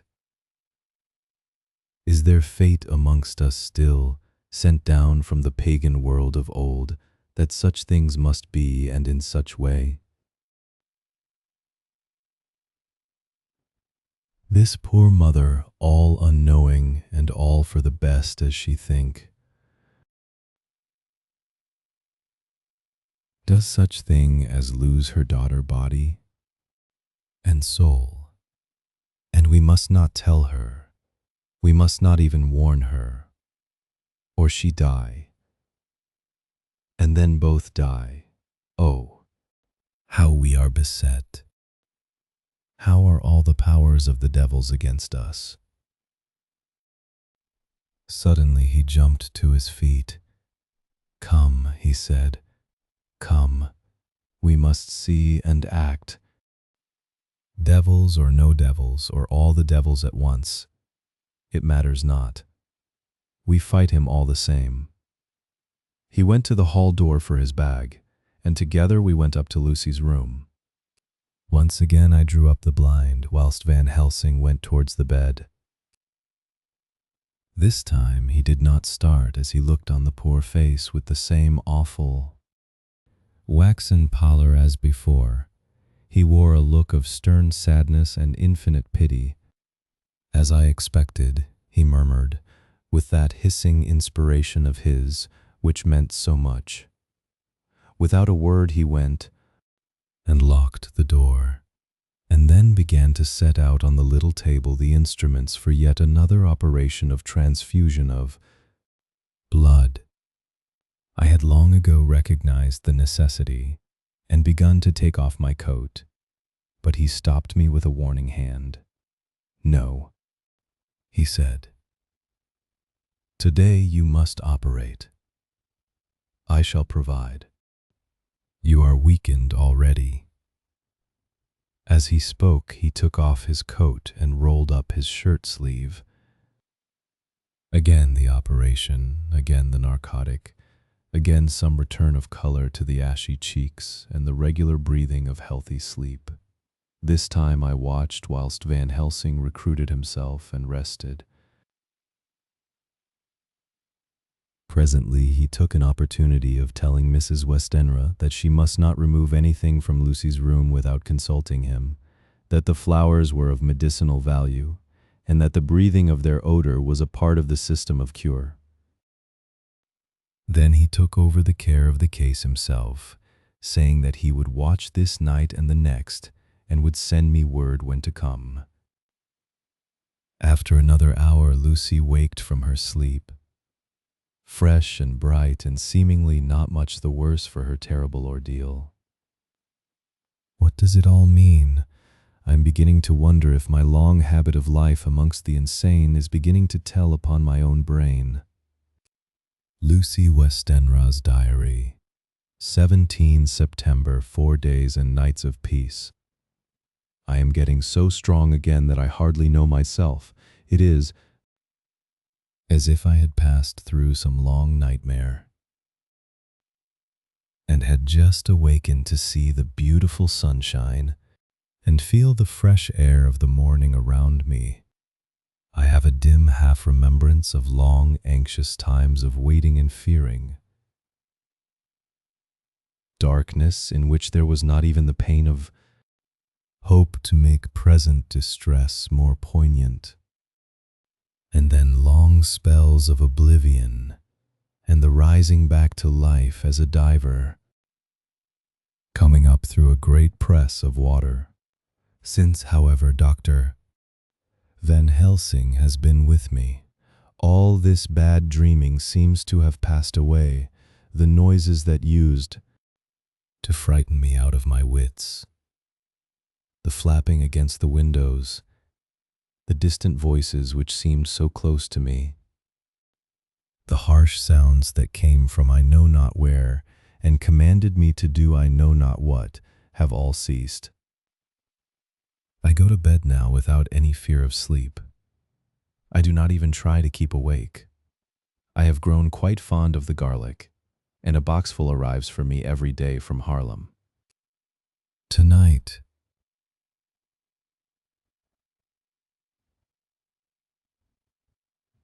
Dr. Van Helsing is going away, as he has to be for a day in Amsterdam. But I need not be watched. I am well enough to be left alone.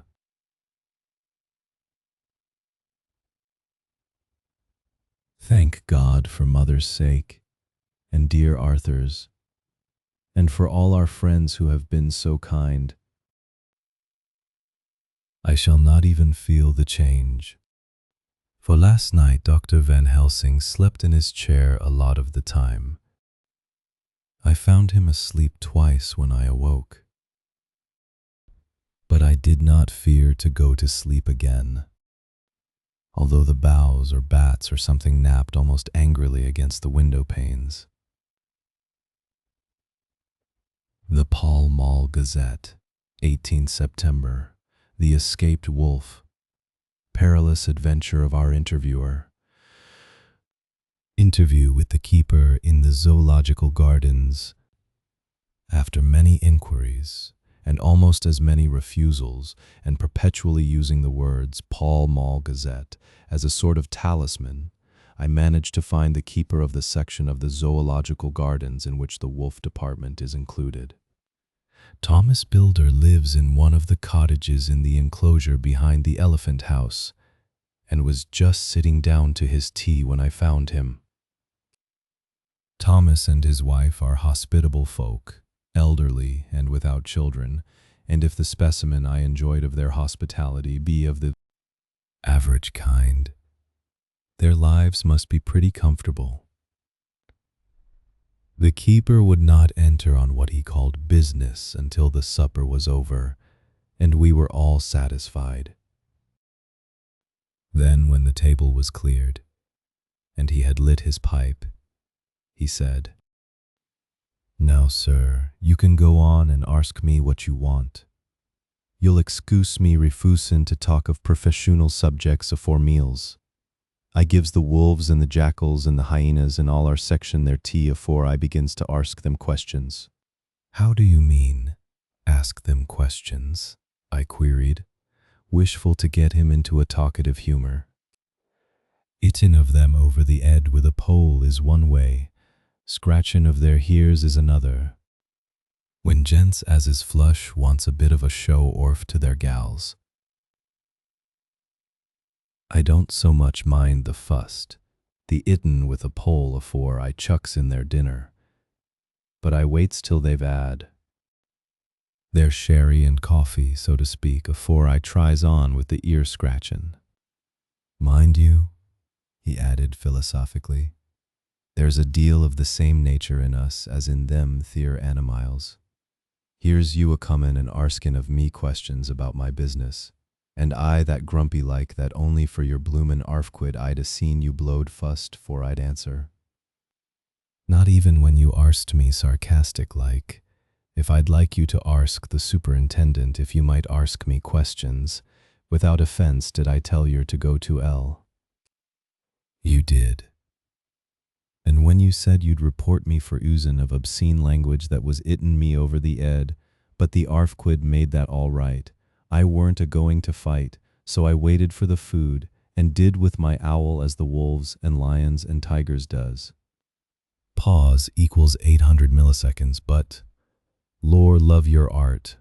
Now that the old ooman has stuck a chunk of her tea cake in me and rinsed me out with her bloomin' old teapot, and I've lit hup, you may scratch my ears for all you're worth, and won't get even a growl out of me. Drive along with your questions. I know what ye're a-comin' at. That ere escaped wolf. Exactly. I want you to give me your view of it. Just tell me how it happened. And when I know the facts, I'll get you to say what you consider was the cause of it, and how you think the whole affair will end. All right, governor. This air is about the oldest story. That air wolf, what we called Berserker, was one of 3 grey ones that came from Norway to Jamarax, which we bought off him 4 years ago. He was a nice, well-behaved wolf that never gave no trouble to talk of. I'm more surprised at him for wantin' to get out nor any other animile in the place. But there, you can't trust wolves no more. Nor women. Don't you mind him, sir?" Broke in Mrs. Tom with a cheery laugh. "He's got mindin' the animiles. So long that blessed if he ain't like a old wolf hisself. But there ain't no arm in him." "Well, sir, it was about 2 hours after feedin' yesterday when I first hear my disturbance. I was makin' up a litter in the monkey house for a young puma which is ill. But when I heard the yelpin' and owlin', I kem away straight. There was Berserker a-tearin' like a mad thing at the bars as if he wanted to get out. There wasn't much people about that day, and close at hand was only one man, a tall, thin chap, with a hook nose and a pointed beard, with a few white hairs runnin' through it. He had a hard, cold look and red eyes, and I took a sort of mislike to him, for it seemed as if it was him as they was irritated at. He had white kid gloves on his hands, and he pointed out the animals to me and says, "Keeper, these wolves seem upset at something." "Maybe it's you," says I, for I did not like the airs as he give hisself. He didn't get angry, as I hoped he would, but he smiled a kind of insolent smile, with a mouth full of white, sharp teeth. "Oh no, they wouldn't like me," he says. "Oh yes, they would," says I, imitatin' of him. "They always likes a bone or two to clean their teeth on about tea time, which you as a bagful." Well, it was a odd thing, but when the animals see us a-talkin', they lay down, and when I went over to Berserker, he let me stroke his ears same as ever. That there man kem over, and blessed but if he didn't put in his hand and stroke the old wolf's ears too. "Take care," says I. "Berserker is quick." "Never mind," he says. "I'm used to 'em. Are you in the business yourself?" I says, taking off my hat, for a man what trades in wolves Anstederer is a good friend to keepers. "No," says he, "not exactly in the business, but I have made pets of several." And with that he lifts his hat as perlite as a lord and walks away. Old Berserker kep a lookin' arter him till he was out of sight, and then went and lay down in a corner and wouldn't come hout the old heavening. Well, larst night, so soon as the moon was hup, the wolves here all began a-owling. There warn't nothing for them to owl at. There warn't no one near, except someone that was evidently a callin' a dog, somewheres out back of the gardings in the park. Road. Once or twice I went out to see that all was right, and it was, and then the owling stopped. Just before 12 o'clock, I just took a look round afore turnin' in and bust me. But when I kem opposite to old Berserker's cage, I see the rails broken and twisted about, and the cage empty. And that's all I know. For certain. Did anyone else see anything? One of our gardeners was a-comin' 'ome about that time from a Harmony, when he sees a big grey dog comin' out through the garden edges. At least so he says, but I don't give much for it myself, for if he did, I never said a word about it to his missus when he got home, and it was only after the escape of the wolf was made known, and we had been up all night a-huntin' of the park for Berserker, that he remembered seeing anything. My own belief was that the Harmony ad got into his head. Now, Mr. Builder, can you account in any way for the escape of the wolf? Well, sir, he said, with a suspicious sort of modesty, I think I can, but I don't know as how you'd be satisfied with the theory. Certainly I shall.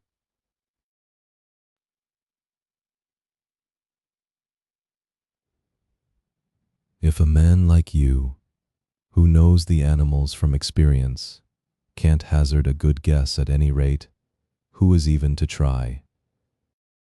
Well then, sir, I accounts for it this way. It seems to me that Herr Wolf escaped simply because he wanted to get out. From the hearty way that both Thomas and his wife laughed at the joke, I could see that it had done service before, and that the whole explanation was simply an elaborate sell. I couldn't cope in badinage with the worthy Thomas, but I thought I knew a surer way to his heart. So I said, Now, Mr. Builder, we'll consider that first half sovereign worked off, and this brother of his is waiting to be claimed when you've told me what you think will happen. Right ye are, sir, he said briskly.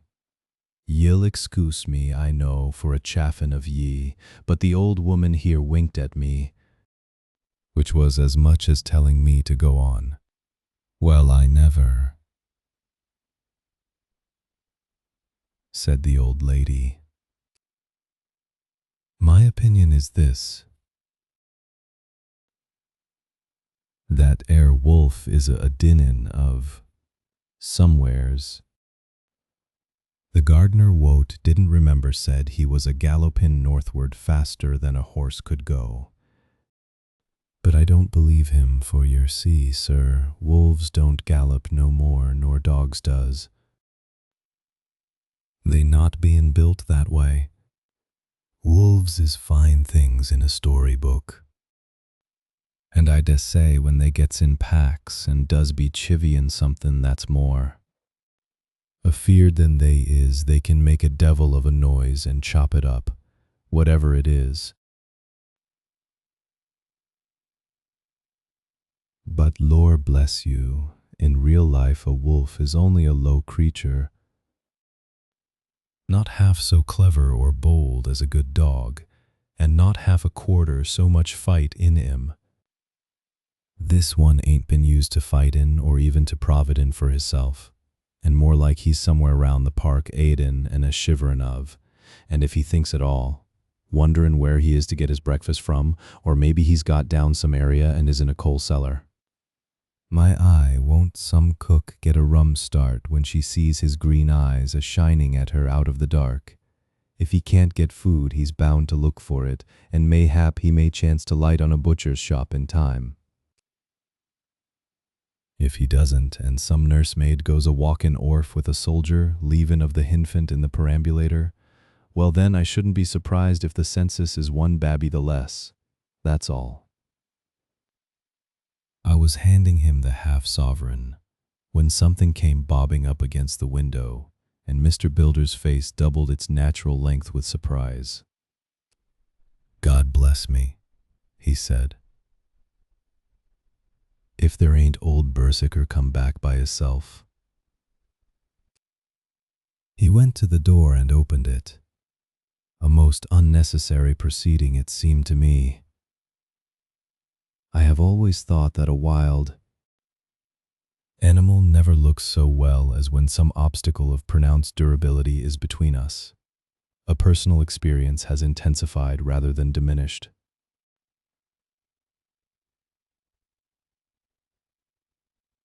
That idea.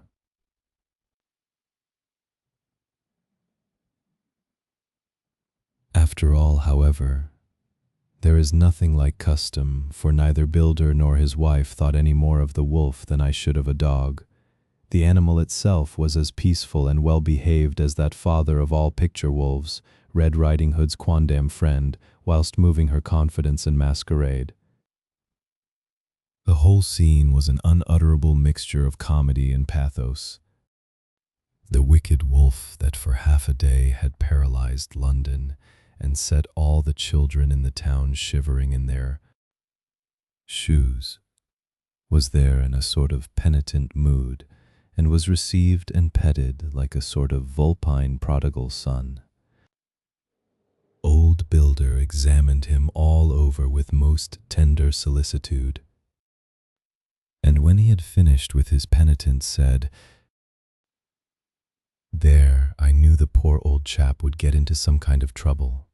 Didn't I say it all along? Here's his head all cut and full of broken glass. He's been a-gettin' over some bloomin' wall or other. It's a shime that people are allowed to top their walls with broken bottles. This airs what comes of it. Come along, Berserker." He took the wolf and locked him up in a cage, with a piece of meat that satisfied, in quantity at any rate, the elementary conditions of the fatted calf, and went off to report. I came off too, to report the only exclusive information that is given today regarding the strange escapade at the zoo. D.R.R. Seward's Diary. 17 September. I was engaged after dinner in my study posting up my books, which, Pause, 500 milliseconds through press of other work, and the many visits to Lucy had fallen sadly into arrear. Pause equals 800 milliseconds. Suddenly the door was burst open, and in rushed my patient, with his face distorted with passion. I was thunderstruck, for such a thing as a patient getting of his own accord into the superintendent's study is almost unknown. Without an instant's pause, he made straight at me. He had a dinner knife in his hand, and, as I saw he was dangerous, I tried to keep the table between us. He was too quick and too strong for me, however, for before I could get my balance, he had struck at me and cut my left wrist rather severely. Before he could strike again, however, I got in my right, and he was sprawling on his back on the floor. My wrist bled freely, and quite a little pool trickled onto the carpet. I saw that my friend was not intent on further effort, and occupied myself binding up my wrist, keeping a wary eye on the prostrate figure all the time. When the attendants rushed in, and we turned our attention to him, his employment positively sickened me. He was lying on his belly on the floor, licking up, like a dog, the blood which had fallen from my wounded wrist. He was easily secured, and to my surprise, went with the attendants quite placidly, simply repeating over and over again, "The blood is the life. The blood is the life. I cannot afford to lose blood just at present. I have lost too much of late for my physical good, and then the prolonged strain of Lucy's illness and its horrible phases is telling on me. I am overexcited and weary, and I need rest, rest. Happily, Van Helsing has not summoned me, so I need not forego my sleep. Tonight I could not well do without it." Telegram. Van Helsing, Antwerp. To Seward, Carfax. Sent to Carfax, Sussex, as no county given. Delivered late by 22 hours. The 17 September. Do not fail to be at Hillingham tonight. If not watching all the time frequently, visit and see that flowers are as placed. Very important. Do not fail. Shall be with you as soon as possible after arrival. Dr. Seward's Diary. 15 September. Just off for train to London. The arrival of Van Helsing's telegram filled me with dismay. A whole night lost, and I know by bitter experience what may happen in a night. Of course it is possible that all may be well, but what may have happened? Surely there is some horrible doom hanging over us that every possible accident should thwart us in all we try to do. I shall take this cylinder with me, and then I can complete my entry on Lucy's phonograph. Memorandum left by Lucy Westenra, 17 September. Night. I write this, and leave it to be seen, so that no one may by any chance get into trouble through me. This is an exact record of what took place tonight. I feel I am dying of weakness and have barely strength to write, but it must be done if I die in the doing. I went to bed as usual, taking care that the flowers were placed as Dr. Van Helsing directed, and soon fell asleep. I was waked by the flapping at the window, which had begun after that sleepwalking on the cliff at Whitby, when Mina saved me, and which now I know so well. I was not afraid, but I did wish that Dr. Seward was in the next room, as Dr. Van Helsing said he would be, so that I might have called him. I tried to go to sleep, but could not. Then there came to me the old fear of sleep. and I determined to keep awake. Perversely, sleep would try to come then when I did not want it. So as I feared to be alone, I opened my door and called out, "Is there anybody there?" There was no answer. I was afraid to wake Mother and so closed my door again. Then outside in the shrubbery I heard a sort of howl like a dog's, but more fierce and deeper. I went to the window and looked out, but could see nothing except a big bat, which had evidently been buffeting its wings against the window. So I went back to bed again, but determined not to go to sleep. Presently the door opened, and Mother looked in. Seeing by my moving that I was not asleep, came in and sat by me. She said to me, even more sweetly and softly than her wont, "I was uneasy about you, darling, and came in to see that you were all right. I feared she might catch cold sitting there, and asked her to come in and sleep with me. So she came into bed and lay down beside me. She did not take off her dressing gown, for she said she would only stay a while and then go back to her own bed. As she lay there in my arms and I in hers, the flapping and buffeting came to the window again. She was startled and a little frightened, and cried out, 'What is that?' I tried to pacify her, and at last succeeded, and she lay quiet, but I could hear her poor dear heart still beating terribly. After a while there was the low howl again out in the shrubbery, and shortly after there was a crash at the window, and a lot of broken glass was hurled on the floor. The window blind blew back with the wind that rushed in, and in the aperture of the broken panes there was the head of a great, gaunt grey wolf. Mother cried out in a fright and struggled up into a sitting posture, paused 500 milliseconds and clutched wildly at anything that would help her. Amongst other things, she clutched the wreath of flowers that Dr. Van Helsing insisted on my wearing round my neck and tore it away from me. For a second or two she sat up, pointing at the wolf. Pause equals 500 milliseconds, and there was a strange and horrible gurgling in her throat.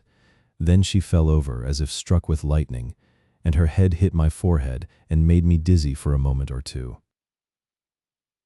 The room and all round seemed to spin round. I kept my eyes fixed on the window, but the wolf drew his head back, and a whole myriad of little specks seemed to come blowing in through the broken window and wheeling and circling round like the pillar of dust that travelers describe when there is a simoon in the desert. I tried to stir, but there was some spell upon me and dear Mother's poor body, which seemed to grow cold already, for her dear heart had ceased to beat, weighed me down, and I remembered no more for a while. The time did not seem long, but very, very awful, till I recovered consciousness again. Pause equals 500 milliseconds. Somewhere near, a passing bell was tolling. The dogs all round the neighborhood were howling, and in our shrubbery, seemingly just outside, a nightingale was singing. I was dazed and stupid with pain and terror and weakness, but the sound of the nightingale seemed like the voice of my dead mother come back to comfort me. The sound seemed to have awakened the maids, too, for I could hear their bare feet pattering outside my door. I called to them, and they came in, and when they saw what had happened, and what it was that lay over me on the bed, they screamed out. The wind rushed in through the broken window, and the door slammed to. They lifted off the body of my dear mother and laid her, covered up with a sheet, on the bed after I had got up. They were all so frightened and nervous that I directed them to go to the dining room and have each a glass of wine. The door flew open for an instant and closed again. The maids shrieked and then went in a body to the dining room, and I laid what flowers I had on my dear mother's breast. When they were there, I remembered what Dr. Van Helsing had told me, but I didn't like to remove them, and, besides, I would have some of the servants to sit up with me now. I was surprised that the maids did not come back. I called them, but got no answer. So I went to the dining room to look for them.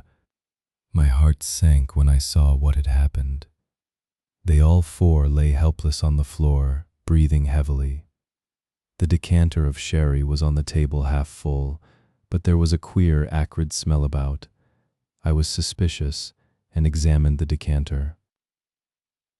It smelt of laudanum, and looking on the sideboard, I found that the bottle which Mother's doctor uses for her, did use, was empty. What am I to do? What am I to do? I am back in the room with Mother. I cannot leave her, and I am alone, save for the sleeping servants whom someone has drugged. Alone with the dead. Pause equals 350 milliseconds. I dare not go out, for I can hear the low howl of the wolf through the broken window. The air seems full of specks, floating and circling in the draught from the window, and the lights burn blue and dim. What am I to do? God shield me from harm this night. I shall hide this paper in my breast, where they shall find it when they come to lay me out. My dear mother gone. It is time that I go too. Goodbye, dear Arthur. If I should not survive this night, God keep you, dear, and God help me. Chapter 12. Dr. Seward's Diary. 18 September. I drove at once to Hillingham and arrived early. Keeping my cab at the gate, I went up the avenue alone. I knocked gently and rang as quietly as possible, for I feared to disturb Lucy or her mother, and hoped to only bring a servant to the door. After a while, finding no response, I knocked and rang again. Still no answer. I cursed the laziness of the servants that they should lie abed at such an hour, for it was now 10 o'clock, and so rang and knocked again, but more impatiently, but still without response. Hitherto I had blamed only the servants, but now a terrible fear began to assail me. Was this desolation but another link in the chain of doom which seemed drawing tight around us? Was it indeed a house of death to which I had come? Too late? I knew that minutes, even seconds of delay, might mean hours of danger to Lucy if she had had again one of those frightful relapses, and I went round the house to try if I could find by chance an entry anywhere. I could find no means of ingress. Every window and door was fastened and locked, and I returned baffled to the porch. As I did so, I heard the rapid pit-pat of a swiftly driven horse's feet. They stopped at the gate, and a few seconds later I met Van Helsing running up the avenue. When he saw me, he gasped out,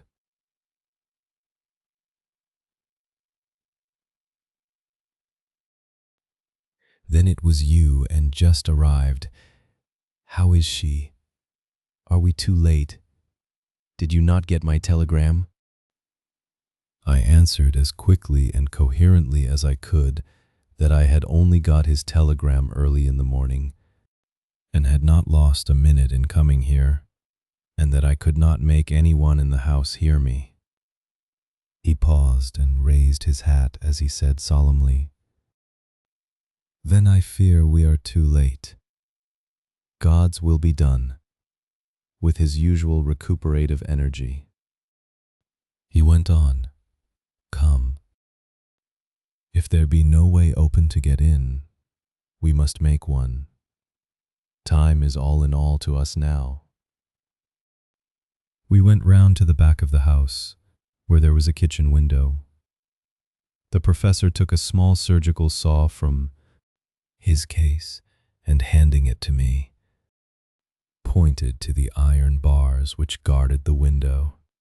I attacked them at once and had very soon cut through 3 of them. Then, with a long, thin knife, we pushed back the fastening of the sashes and opened the window. I helped the professor in and followed him. There was no one in the kitchen or in the servants' rooms, which were close at hand. We tried all the rooms as we went along, and in the dining room, dimly lit by rays of light through the shutters, found 4 servant women lying on the floor. There was no need to think them dead, for their stertorous breathing and the acrid smell of laudanum in the room left no doubt as to their condition. Van Helsing and I looked at each other. Pause equals 500 milliseconds, and as we moved away, he said, "We can attend to them later." Then we ascended to Lucy's room. For an instant or two we paused at the door to listen, but there was no sound that we could hear. With white faces and trembling hands, we opened the door gently and entered the room. How shall I describe what we saw? On the bed lay 2 women, Lucy and her mother. The latter lay farthest in, and she was covered with a white sheet, the edge of which had been blown back by the draught through the broken window, showing the drawn white face, with a look of terror fixed upon it. By her side lay Lucy, with face white and still more drawn. The flowers which had been round her neck we found upon her mother's bosom, and her throat was bare, showing the 2 little wounds which we had noticed before, but looking horribly white and mangled. Without a word, the professor bent over the bed, his head almost touching poor Lucy's breast. Then he gave a quick turn of his head as of one who listens, and leaping to his feet, he cried out to me, "It is not yet too late. Quick, quick, bring the brandy." I flew downstairs and returned with it, taking care to smell and taste it, lest it too were drugged like the decanter of sherry which I found on the table. The maids were still breathing, but more restlessly, and I fancied that the narcotic was wearing off. I did not stay to make sure, but returned to Van Helsing. He rubbed the brandy, as on another occasion, on her lips and gums, and on her wrists and the palms of her hands. He said to me, "I can do this. All that can be at the present. You go wake those maids. Flick them in the face with a wet towel and flick them hard. Make them get heat and fire and a warm bath. This poor soul is nearly as cold as that beside her. She will need be heated before we can do anything more." I went at once and found little difficulty in waking 3 of the women. The 4th was only a young girl, and the drug had evidently affected her more strongly, so I lifted her on the sofa and let her sleep. The others were dazed at first, but as remembrance came back to them, they cried and sobbed in a hysterical manner. I was stern with them, however, and would not let them talk. I told them that 1 life was bad enough to lose, and that if they delayed, they would sacrifice Miss Lucy. So, sobbing and crying, they went about their way, half-clad as they were, and prepared fire and water. Fortunately, the kitchen and boiler fires were still alive, and there was no lack of hot water. We got a bath and carried Lucy out as she was and placed her in it. Whilst we were busy chafing her limbs, there was a knock at the hall door. One of the maids ran off, hurried on some more clothes, and opened it. Then she returned and whispered to us that there was a gentleman who had come with a message from Mr. Holmwood. I bade her simply tell him that he must wait, for we could see no one now.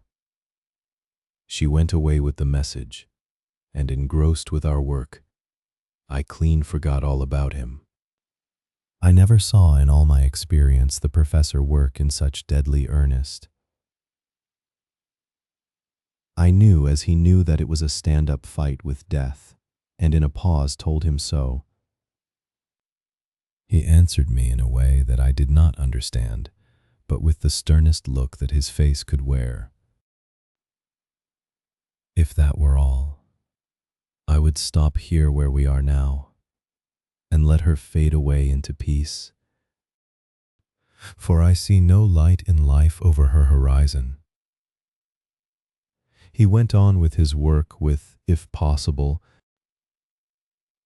renewed and more frenzied vigor.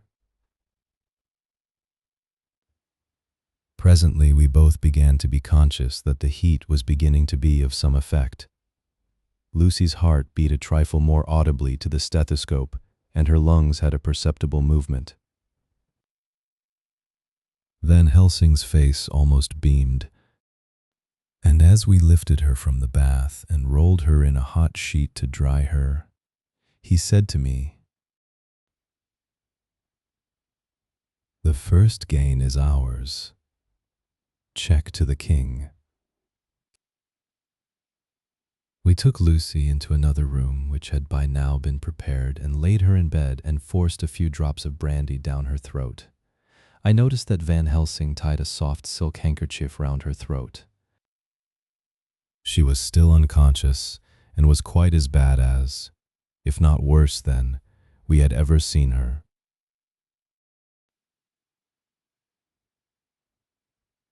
Van Helsing called in one of the women and told her to stay with her and not to take her eyes off her till we returned, and then beckoned me out of the room. "We must consult as to what is to be done," he said as we descended the stairs. In the hall he opened the dining room door and we passed in, he closing the door carefully behind him. The shutters had been opened, but the blinds were already down, with that obedience to the etiquette of death which the British woman of the lower classes always rigidly observes. The room was, therefore, dimly dark. It was, however, light enough for our purposes. Van Helsing's sternness was somewhat relieved by a look of perplexity. He was evidently torturing his mind about something, so I waited for an instant, and he spoke. "What are we to do now? Where are we to turn for help? We must have another transfusion of blood, and that soon, or that poor girl's life won't be worth an hour's purchase. You are exhausted already. I am exhausted too. I fear to trust those women, even if they would have courage to submit. What are we to do for someone who will open his veins for her? What's the matter with me, anyhow?" The voice came from the sofa across the room, and its tones brought relief and joy to my heart, for they were those of Quincey Morris. Van Helsing started angrily at the first sound, but his face softened and a glad look came into his eyes as I cried out, "Quincey Morris," and rushed towards him with outstretched hands. "What brought you here?" I cried as our hands met. "I guess art is the cause." He handed me a telegram. "Have not heard from Seward for 3 days and am terribly anxious. Cannot leave. Father still in same condition. Send me word how Lucy is. Do not delay, Holmwood." I think I came just in the nick of time. You know you have only to tell me what to do.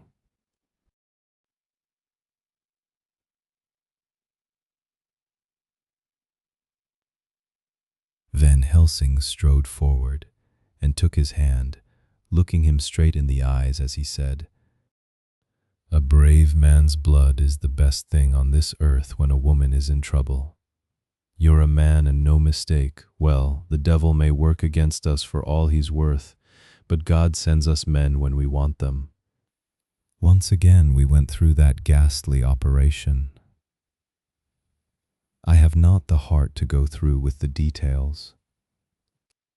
Lucy had got a terrible shock, and it told on her more than before, for though plenty of blood went into her veins, Her body did not respond to the treatment as well as on the other occasions.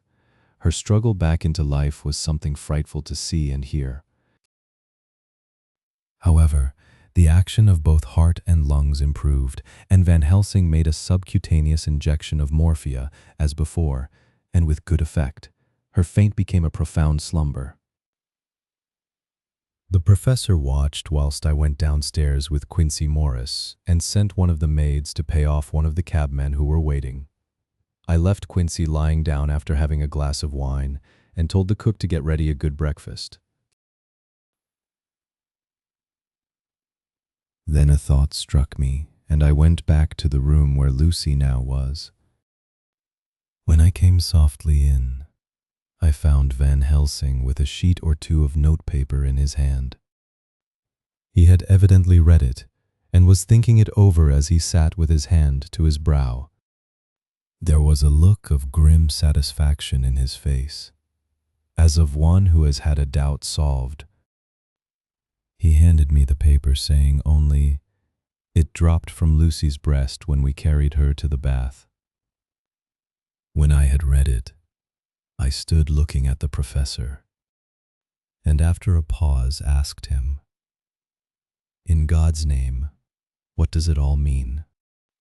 Was she or is she mad, or what sort of horrible danger is it?" I was so bewildered that I did not know what to say more. Van Helsing put out his hand and took the paper, saying, "Pause vplo 500 milliseconds. Do not trouble about it now. Forget it for the present. You shall know and understand it all in good time, but it will be later. And now what is it that you came to me to say?" This brought me back to fact, and I was all myself again. "I came to speak about the certificate of death. If we do not act properly and wisely, there may be an inquest, and that paper would have to be produced. I am in hopes that we need have no inquest, for if we had it would surely kill poor Lucy, if nothing else did. I know, and you know, and the other doctor who attended her knows, that Mrs. Westenra had disease of the heart, and we can certify that she died of it. Let us fill up the certificate at once, and I shall take it myself to the registrar and go on to the undertaker." "Good. Oh, my friend John. Well thought of. Truly, Miss Lucy, if she be sad in the foes that beset her, is at least happy in the friends that love her. 1, 2, 3, all open their veins for her, besides one old man. Ah, yes, I know, friend John, I am not blind. I love you all the more for it. Now go." In the hall, I met Quincy Morris, with a telegram for Arthur telling him that Mrs. Westenra was dead, that Lucy also had been ill, but was now going on better, and that Van Helsing and I were with her. I told him where I was going, and he hurried me out. But as I was going, said, "When you come back, Jack, may I have 2 words with you all to ourselves?" I nodded in reply and went out. I found no difficulty about the registration, and arranged with the local undertaker to come up in the evening to measure for the coffin and to make arrangements. When I got back, Quincy was waiting for me. I told him I would see him as soon as I knew about Lucy, and went up to her room. She was still sleeping, and the professor seemingly had not moved from his seat at her side, from his putting his finger to his lips. I gathered that he expected her to wake before long, and was afraid of forestalling nature. So I went down to Quincy and took him into the breakfast room, where the blinds were not drawn down, and which was a little more cheerful, or rather less cheerless, than the other rooms. When we were alone, he said to me, "Jack Seward, I don't want to shove myself in anywhere where I've no right to be, but this is no ordinary case. You No, I loved that girl and wanted to marry her, but although that's all past and gone, I can't help feeling anxious about her all the same. What is it that's wrong with her? The Dutchman, and a fine old fellow he is. I can see that, said, that time you two came into the room, that you must have another transfusion of blood, and that both you and he were exhausted. Now I know well that you medical men speak in camera, and that a man must not expect to know what they consult about in private. But this is no common matter, and whatever it is, I have done my part. Is not that so? That's so, I said, and he went on. I take it that both you and Van Helsing had done already what I did today. Is not that so? That's so, and I guess Art was in it too. When I saw him 4 days ago down at his own place, he looked queer. I have not seen anything pulled down so quick since I was on the pampas and had a mare that I was fond of go to grass all in a night. One of those big bats that they call vampires had got at her in the night, and what with his gorge and the vein left open, there wasn't enough blood in her to let her stand up, and I had to put a bullet through her as she lay. Jack, if you may tell me without betraying confidence, Arthur was the first. Is not that so? As he spoke, the poor fellow looked terribly anxious. He was in a torture of suspense regarding the woman he loved, and his utter ignorance of the terrible mystery which seemed to surround her intensified his pain. His very heart was bleeding, and it took all the manhood of him, and there was a royal lot of it, too, to keep him from breaking down. I paused before answering, for I felt that I must not betray anything which the professor wished kept secret, but already he knew so much and guessed so much that there could be no reason for not answering, so I answered in the same phrase, "That's so." "And how long has this been going on?" "About 10 days. 10 days. Pause equals 905 milliseconds then, I guess, Jack Seward, that poor pretty creature that we all love has had put into her veins within that time, the blood of 4 strong men. Man alive, her whole body wouldn't hold it. Then, coming close to me, he spoke in a fierce half-whisper. What took it out? I shook my head. That, I said, is the crux. Van Helsing is simply frantic about it, and I am at my wit's end. I can't even hazard a guess. There has been a series of little circumstances which have thrown out all our calculations as to Lucy being properly watched. But these shall not occur again. Here we stay until all be well or ill. Quincy held out his hand. Count me in, he said.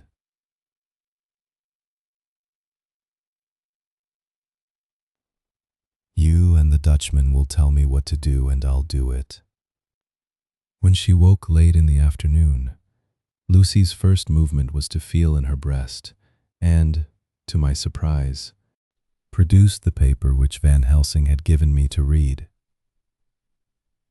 The careful professor had replaced it where it had come from, lest on waking she should be alarmed.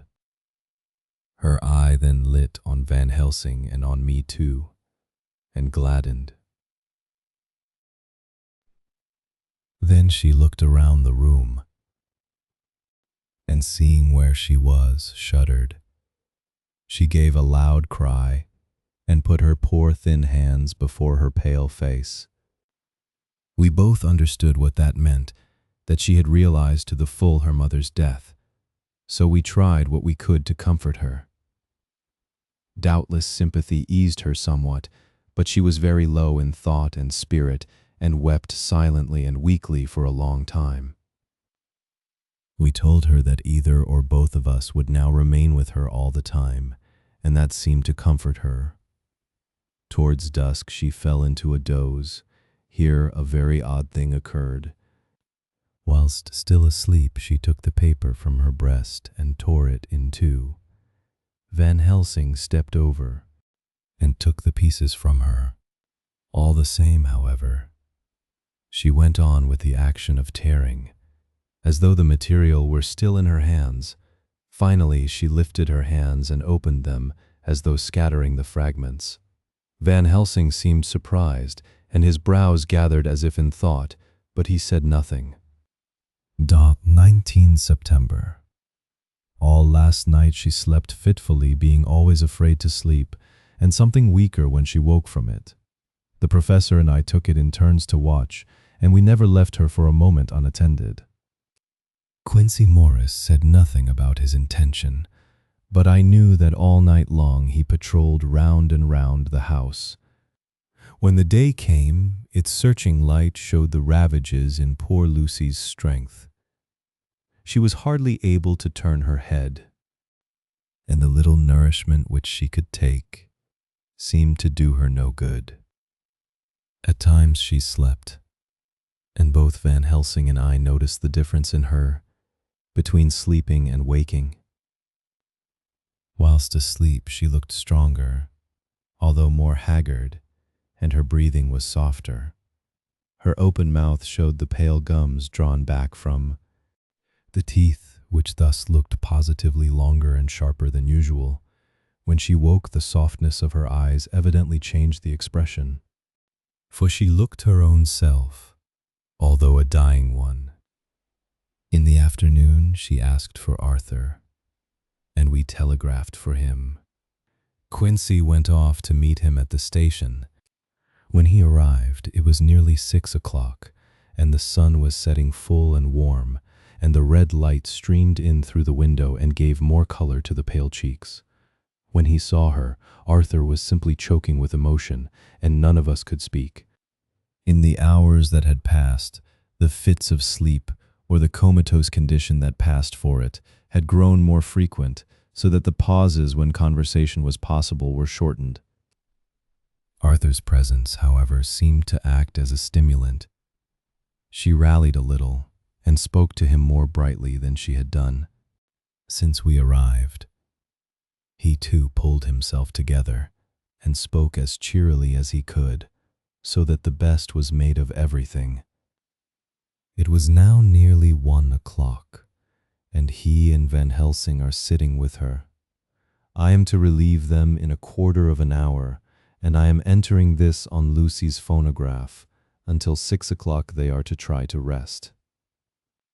I fear that tomorrow will end our watching, for the shock has been too great. The poor child cannot rally. God help us all. Letter, Mina Harker to Lucy Westenra, unopened by her. 17 September Public, my dearest Lucy. It seems an age since I heard from you, or indeed since I wrote. You will pardon me, I know, for all my faults when you have read all my budget of news. Well, I got my husband back all right. When we arrived at Exeter, there was a carriage waiting for us, and in it, though he had an attack of gout, Mr. Hawkins, he took us to his house, where there were rooms for us all nice and comfortable, and we dined together. After dinner, Mr. Hawkins said, "My dears, I want to drink your health and prosperity, and may every blessing attend you both. I know you both from children, and have with love and pride seen you grow up. Now I want you to make your home here with me. I have left to me neither chick nor child. All are gone, and in my will I have left you everything." I cried. Lucy dear, as Jonathan and the old man clasped hands, our evening was a very, very happy one. So here we are, installed in this beautiful old house, and from both my bedroom and the drawing room I can see the great elms of the cathedral close, with their great black stems standing out against the old yellow stone of the cathedral, and I can hear the rooks overhead cawing and chattering and gossiping all day, after the manner of rooks and humans. I am busy. I need not tell you, arranging things and housekeeping. Jonathan and Mr. Hawkins are busy all day, for now that Jonathan is a partner, Mr. Hawkins wants to tell him all about the clients. How is your dear mother getting on? I wish I could run up to town for a day or two to see you, dear. But I dare not go yet with so much on my shoulders, and Jonathan wants looking after still. He is beginning to put some flesh on his bones again, but he was terribly weakened by the long illness. Even now he sometimes starts out of his sleep in a sudden way and awakes all trembling until I can coax him back to his usual placidity. Pause equals 800 milliseconds. However, thank God, these occasions grow less frequent as the days go on, and they will in time pass away altogether, I trust. And now I have told you my news, let me ask yours. When are you to be married? And where? And who is to perform the ceremony? And what are you to wear? And is it to be a public or a private wedding? Tell me all about it, dear. Tell me all about everything, for there is nothing which interests you which will not be dear to me. Jonathan asks me to send his respectful duty, but I do not think that is good enough from the junior partner of the important firm Hawkins and Harker, and so as you love me, and he loves me, and I love you with all the moods and tenses of the verb, I send you simply his love instead. Goodbye, my dearest Lucy, and all blessings on you. Yours, Mina Harker. Report from Patrick Hennessy, M.D., M.R.C.S.L.K., Q.C.P.I., etc., to John Seward, M.D. Tons. 20th of September. My dear Sir, in accordance with your wishes, I enclose report of the conditions of everything left in my charge. Pause equals 500 milliseconds. With regard to patient Renfield, there is more to say. He has had another outbreak, which might have had a dreadful ending, but which, as it fortunately happened, was unattended with any unhappy results. This afternoon, a carrier's cart with 2 men made a call at the empty house whose grounds abut on ours, the house to which you will remember. The patient twice ran away. The men stopped at our gate to ask the porter their way, as they were strangers. I was myself looking out of the study window, having a smoke after dinner, and saw one of them come up to the house. As he passed the window of Renfield's room, the patient began to rate him from within and called him all the foul names he could lay his tongue to. The man, who seemed a decent fellow enough, contented himself by telling him to shut up for a foul-mouthed beggar, whereon our man accused him of robbing him and wanting to murder him and said that he would hinder him if he were to swing for it. I opened the window and signed to the man not to notice, so he contented himself after looking the place over and making up his mind as to what kind of a place he had got to by saying, "Lor, bless yer, sir, I wouldn't mind what was said to me in a bloomin' madhouse. I pity ye and the governor for having to live in the house with a wild beast like that." Then he asked his way civilly enough, and I told him where the gate of the empty house was. He went away, followed by threats and curses and revilings from our man. I went down to see if I could make out any cause for his anger, since he is usually such a well-behaved man. And except his violent fits, nothing of the kind had ever occurred. I found him, to my astonishment, quite composed and most genial in his manner. I tried to get him to talk of the incident, but he blandly asked me questions as to what I meant, and led me to believe that he was completely oblivious of the affair. It was, I am sorry to say, however, only another instance of his cunning, for within half an hour I heard of him again. This time he had broken out through the window of his room and was running down the avenue. I called to the attendants to follow me and ran after him, for I feared he was intent on some mischief. My fear was justified when I saw the same cart which had passed before coming down the road, having on it some great wooden boxes. The men were wiping their foreheads and were flushed in the face as if with violent exercise. Before I could get up to him, the patient rushed at them and, pulling one of them off the cart, began to knock his head against the ground. If I had not seized him just at the moment, I believe he would have killed the man there.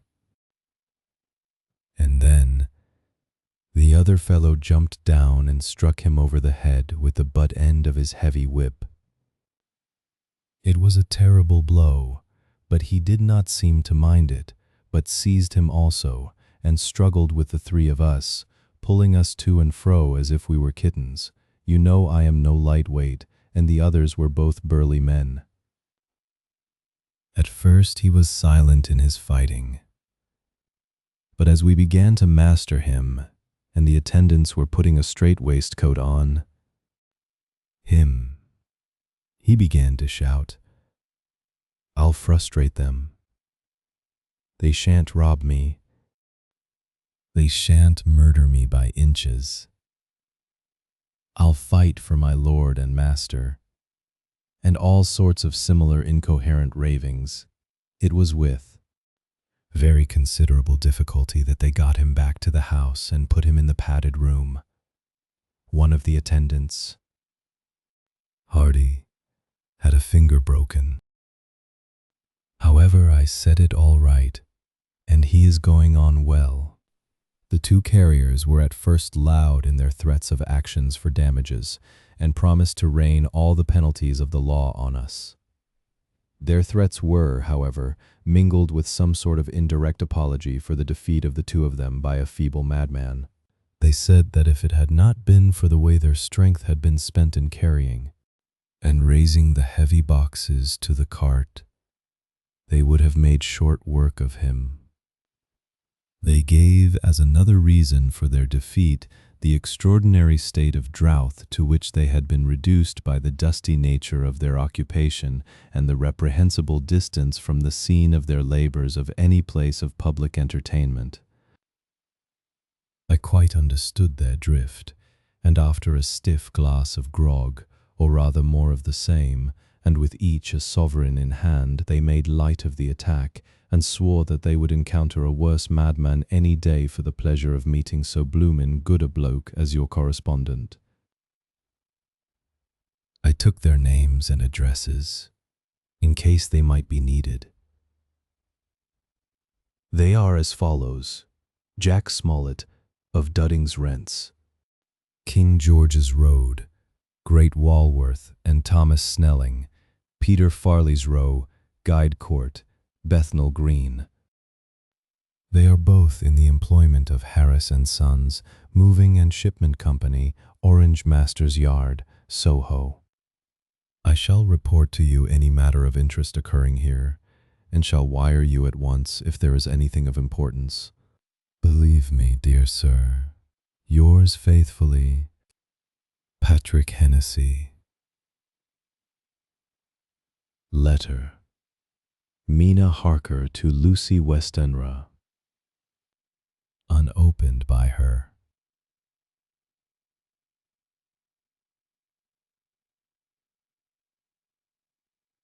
18 September, my dearest Lucy.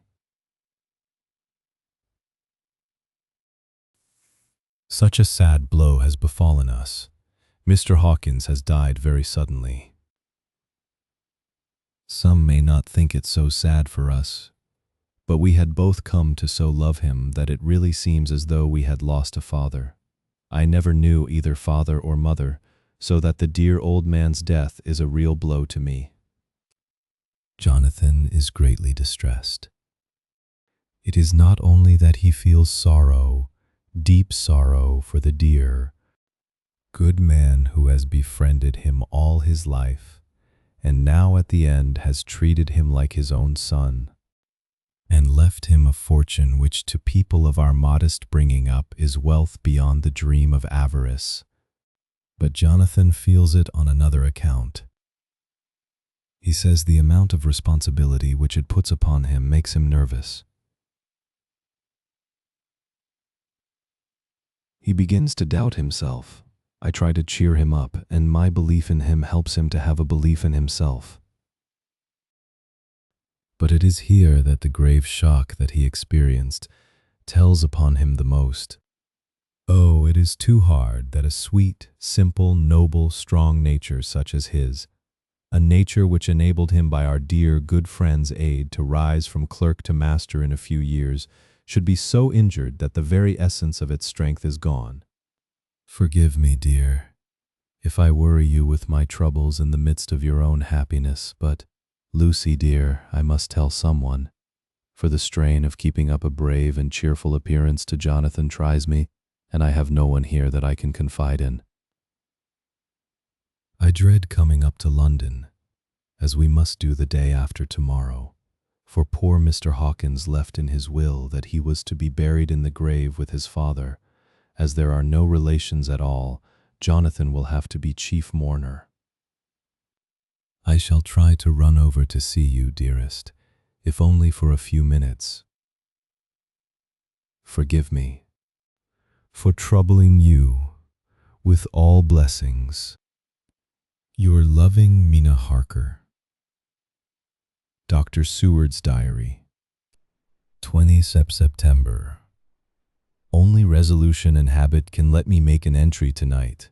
I am too miserable, too low-spirited, too sick of the world and all in it, including life itself, that I would not care if I heard this moment the flapping of the wings of the angel of death.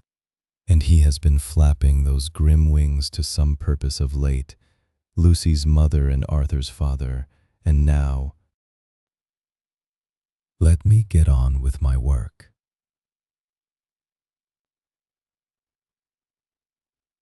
I duly relieved Van Helsing in his watch over Lucy. We wanted Arthur to go to rest also, but he refused at first. It was only when I told him that we should want him to help us during the day, and that we must not all break down for want of rest, lest Lucy should suffer, that he agreed to go. Van Helsing was very kind to him. "Come, my child," he said. "Come with me."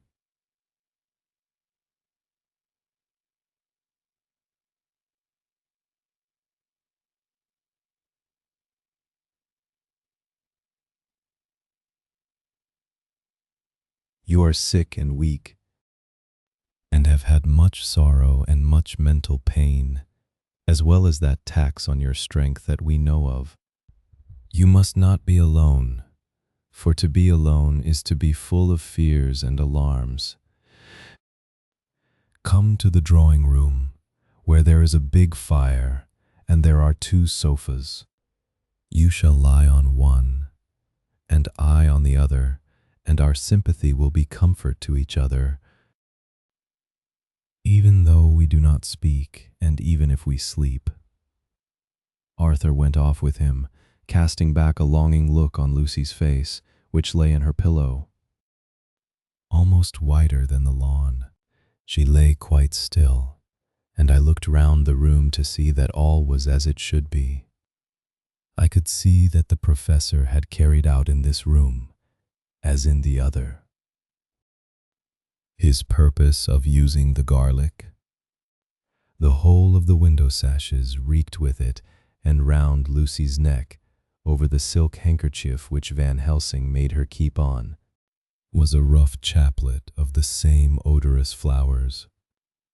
Lucy was breathing somewhat stertorously, and her face was at its worst, for the open mouth showed the pale gums.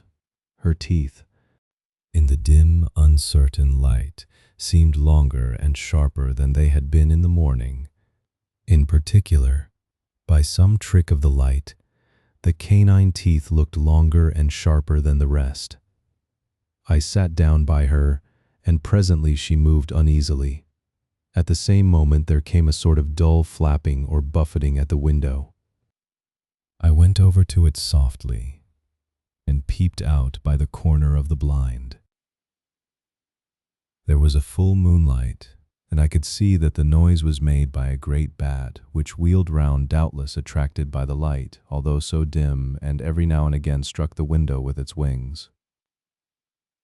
When I came back to my seat, I found that Lucy had moved slightly and had torn away the garlic flowers from her throat. I replaced them as well as I could and sat watching her. Presently she woke, and I gave her food as Van Helsing had prescribed. She took but a little, and that languidly. There did not seem to be with her now the unconscious struggle for life and strength that had hitherto so marked her illness. It struck me as curious that the moment she became conscious she pressed the garlic flowers close to her.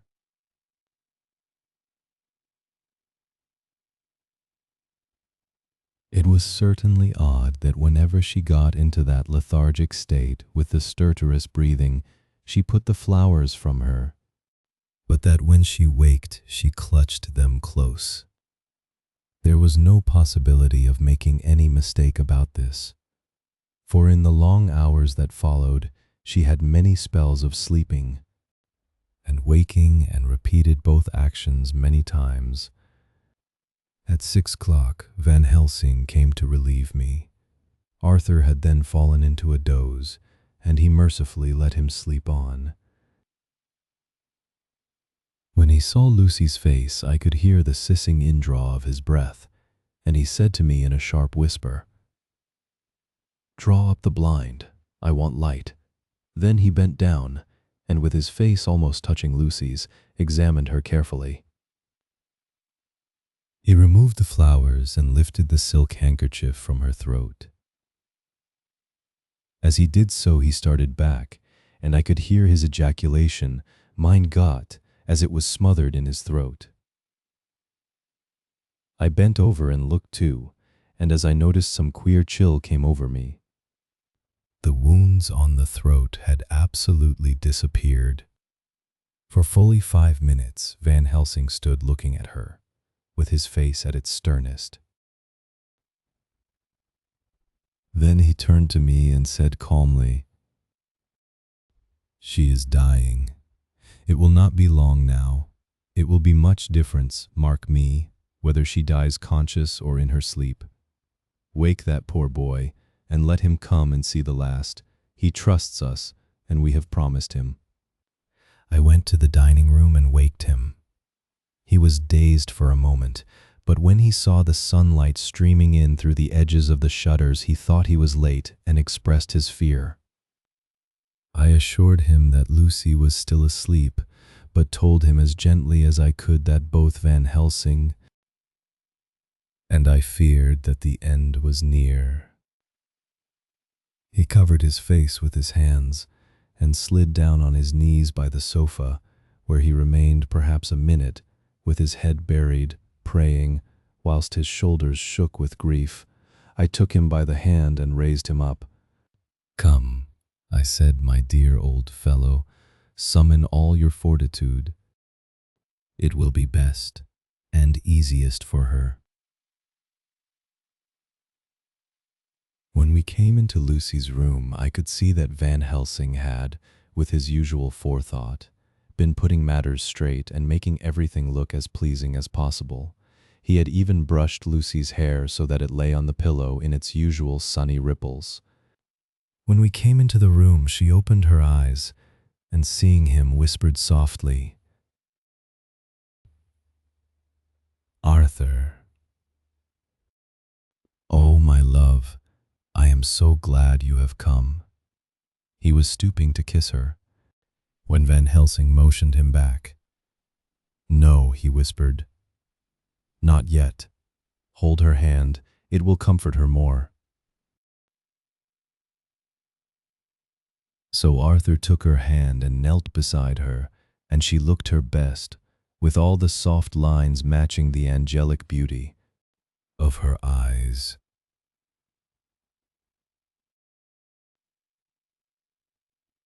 Then gradually her eyes closed, and she sank to sleep. For a little bit her breast heaved softly, and her breath came and went like a tired child's.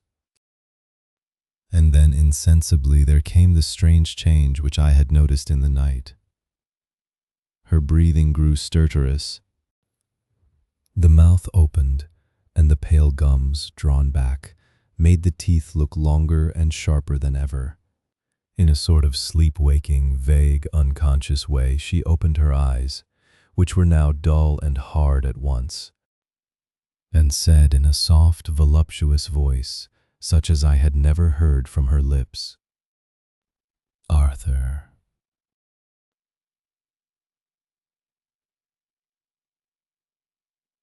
"Oh, my love, I am so glad you have come."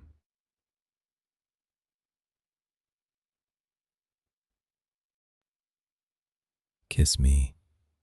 Arthur bent eagerly over to kiss her, but at that instant Van Helsing, who, like me, had been startled by her voice, swooped upon him, and catching him by the neck with both hands, dragged him back with a fury of strength which I never thought he could have possessed, and actually hurled him almost across the room.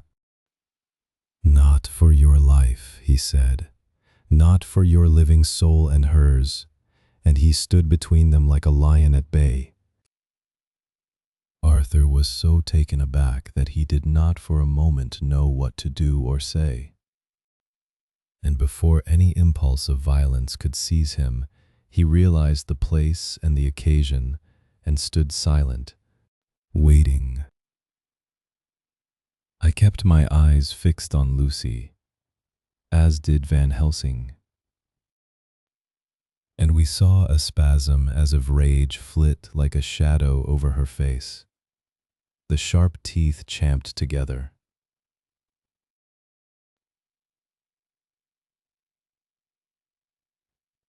Then her eyes closed and she breathed heavily. Very shortly after she opened her eyes in all their softness, and putting out her poor, pale, thin hand, took Van Helsing's great brown one. Drawing it to her, she kissed it. "My true friend," she said in a faint voice, but with untellable pathos, "my true friend and his. Oh, guard him and give me peace. I swear it," he said solemnly, kneeling beside her and holding up his hand as one who registers an oath. Then he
Arthur and said to him, "Come, my child, take her hand in yours and kiss her on the forehead, and only once." Their eyes met instead of their lips, and so they parted. Lucy's eyes closed, and Van Helsing, who had been watching closely, took Arthur's arm and drew him away. And then Lucy's breathing became stertorous again, and all at once it ceased.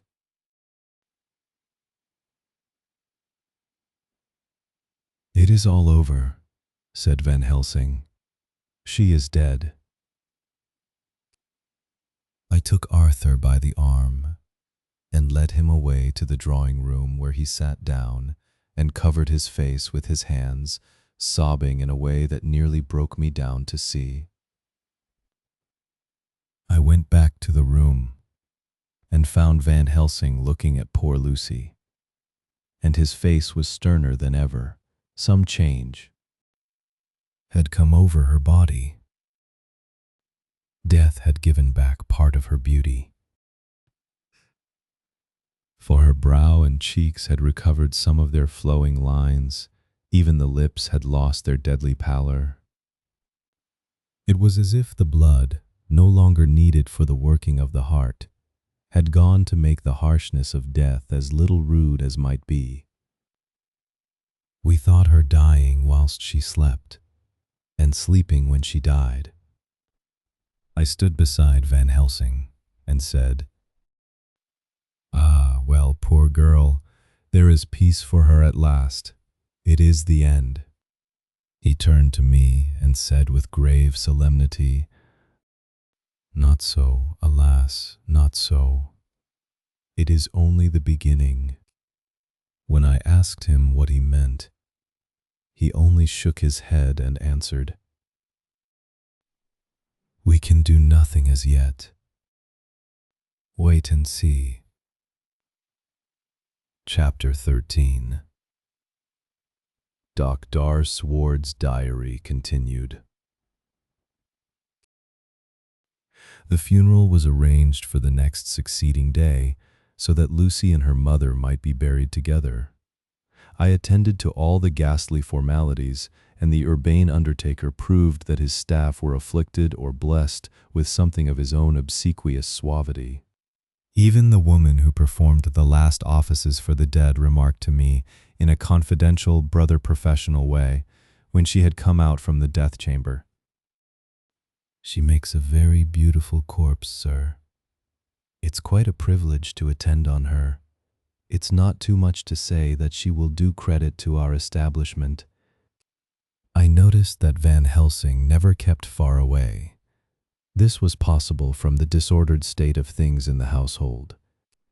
There were no relatives at hand, and as Arthur had to be back the next day to attend at his father's funeral, we were unable to notify anyone who should have been bidden.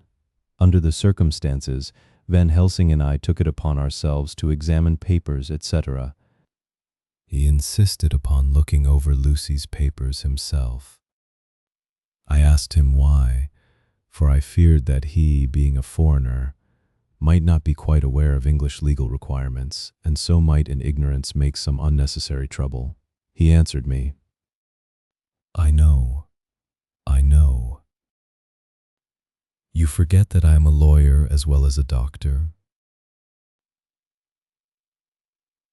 But this is not altogether for the law. You knew that when you avoided the coroner. I have more than him to avoid. There may be papers more, such as this. As he spoke, he took from his pocketbook the memorandum which had been in Lucy's breast, and which she had torn in her sleep. When you find anything of the solicitor who is for the late Mrs. Westenra, seal all her papers, and write him tonight. For me, I watch here in the room and in Miss Lucy's old room all night, and I myself search for what may be. It is not well that her very thoughts go into the hands of strangers. I went on with my part of the work, and in another half hour had found the name and address of Mrs. Westenra's solicitor and had written to him. All the poor lady's papers were in order. Explicit directions regarding the place of burial were given. I had hardly sealed the letter when, to my surprise, Van Helsing walked into the room, saying, uh, uh,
"Can I help you, friend John?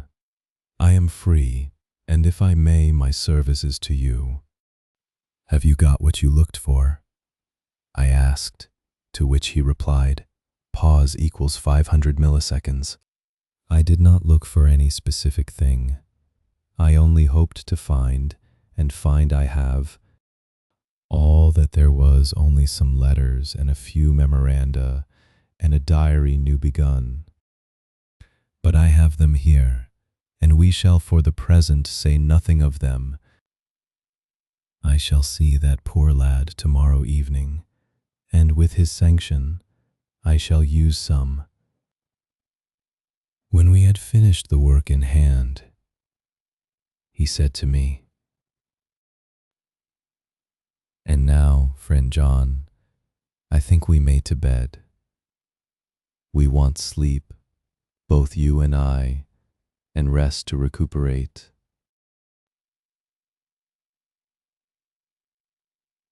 Tomorrow.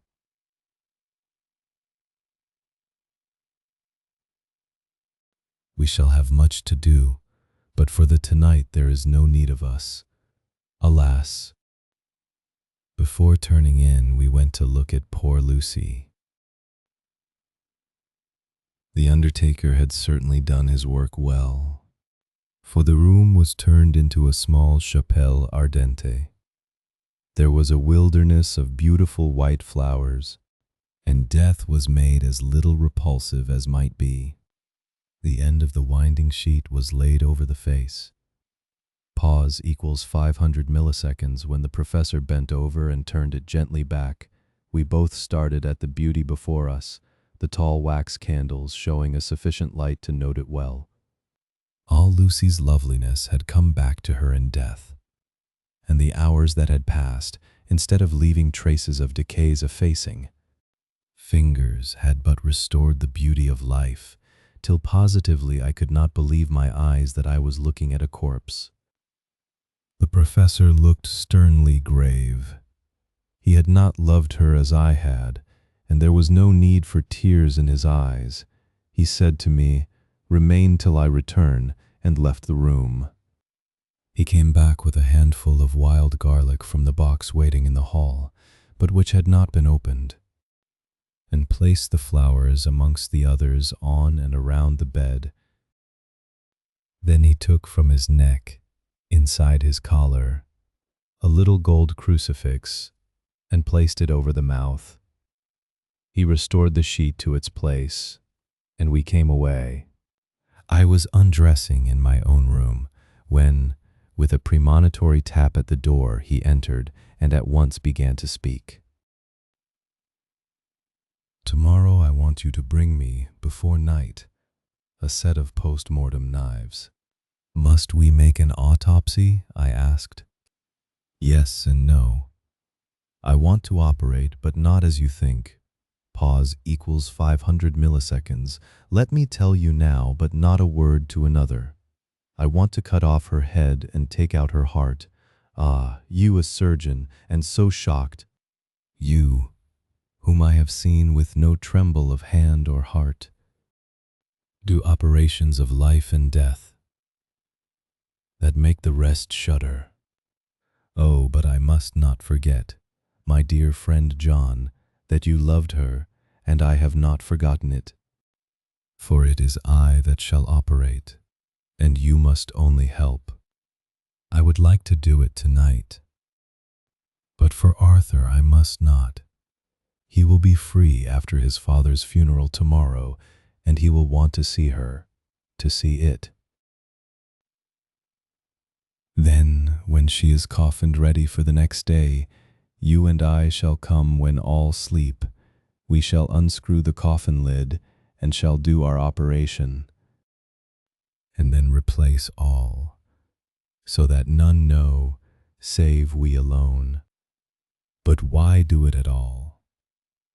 The girl is dead. Why mutilate her poor body without need?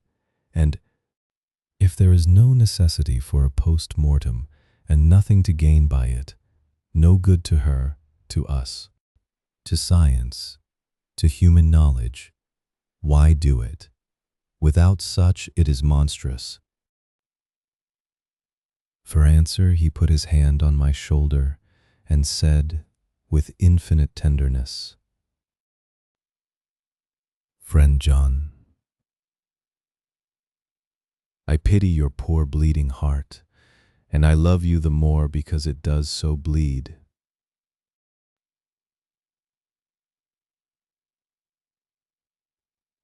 If I could, I would take on myself the burden that you do bear. But there are things that you know not, but that you shall know, and bless me for knowing, though they are not pleasant things. John, my child, you have been my friend now many years, and yet, did you ever know me to do any without? Good cause I may err. I am but man, but I believe in all I do. Was it not for these causes that you sent for me when the great trouble came? Yes. Were you not amazed, nay, horrified, when I would not let Arthur kiss his love though she was dying, and snatched him away by all my strength? Yes. And yet you saw how she thanked me with her so beautiful dying eyes, her voice too, so weak. And she kissed my rough old hand and blessed me? Yes. And did you not hear me swear promise to her, that so she closed her eyes grateful? Yes, well, I have good reason now for all I want to do. You have for many years trust me, you have believe me weeks past, when there be things so strange that you might have well doubt. Believe me yet a little. Friend John. Pause equals 600 milliseconds. If you trust me not, then I must tell what I think, and that is not perhaps well. And if I work as work I shall, no matter trust or no trust. Without my friend trust in me, I work with heavy heart and feel, oh, so lonely when I want all help and courage that may be. He paused a moment and went on solemnly. Friend John, there are strange and terrible days before us.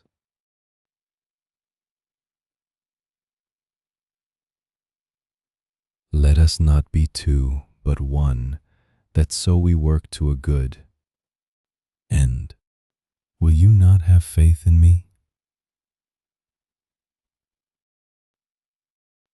I took his hand and promised him. I held my door open as he went away and watched him go into his room and close the door. As I stood without moving, I saw one of the maids pass silently along the passage. She had her back towards me, so did not see me, and go into the room where Lucy lay. The sight touched me. Devotion is so rare, and we are so grateful to those who show it unasked to those we love. Here was a poor girl putting aside the terrors which she naturally had of death to go watch alone by the bier of the mistress whom she loved, so that the poor clay might not be lonely till laid to eternal rest. Pause equals 500 milliseconds. I must have slept long and soundly, for it was broad daylight when Van Helsing waked me by coming into my room. He came over to my bedside and said, "You need not trouble about the knives. We shall not do it." "Why not?" I asked, for his solemnity of the night before had greatly impressed me. "Because," he said sternly, "it is too late or too early. See." Here he held up the little golden crucifix. This was stolen in the night. "How stolen?" I asked in wonder, "since you have it now?" "Because I get it back from the worthless wretch who stole it, from the woman who robbed the dead and the living. Her punishment will surely come, but not through me. She knew not altogether what she did, and thus unknowing, she only stole. Now we must wait." He went away on the word, leaving me with a new mystery to think of, a new puzzle to grapple with. The forenoon was a dreary time, but at noon the solicitor came, Mr. Marquand of Holman, Sons, Marquand and Lidderdale. He was very genial and very appreciative of what we had done, and took off our hands all cares as to details. During lunch, he told us that Mrs. Westenra had for some time expected sudden death from her heart, and had put her affairs in absolute order. He informed us that, with the exception of a certain entailed property of Lucy's father's, which now in default of direct issue went back to a distant branch of the family, the whole estate, real and personal, was left absolutely to Arthur Holmwood. When he had told us so much, he went on, "Frankly, we did our best to prevent such a testamentary disposition, and pointed out certain contingencies that might leave her daughter either penniless or not so free as she should be to act regarding a matrimonial alliance. Indeed, We pressed the matter so far that we almost came into collision, for she asked us if we were or were not prepared to carry out her wishes. Of course, we had then no alternative but to accept. We were right in principle, and 99 times out of 100 we should have proved, by the logic of events, the accuracy of our judgment. Frankly, however, I must admit that in this case, any other form of disposition would have rendered impossible the carrying out of her wishes. For by her predeceasing her daughter, the latter would have come into possession of the property, and, even had she only survived her mother by 5 minutes, her property would, in case there were no will, and a will was a practical impossibility in such a case, have been treated at her decease as under intestacy.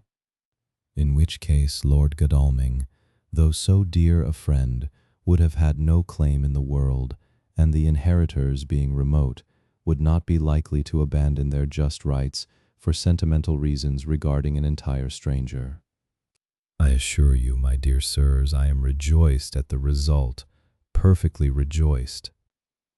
He was a good fellow, but his rejoicing at the one little part in which he was officially interested of so great a tragedy was an object lesson in the limitations of sympathetic understanding.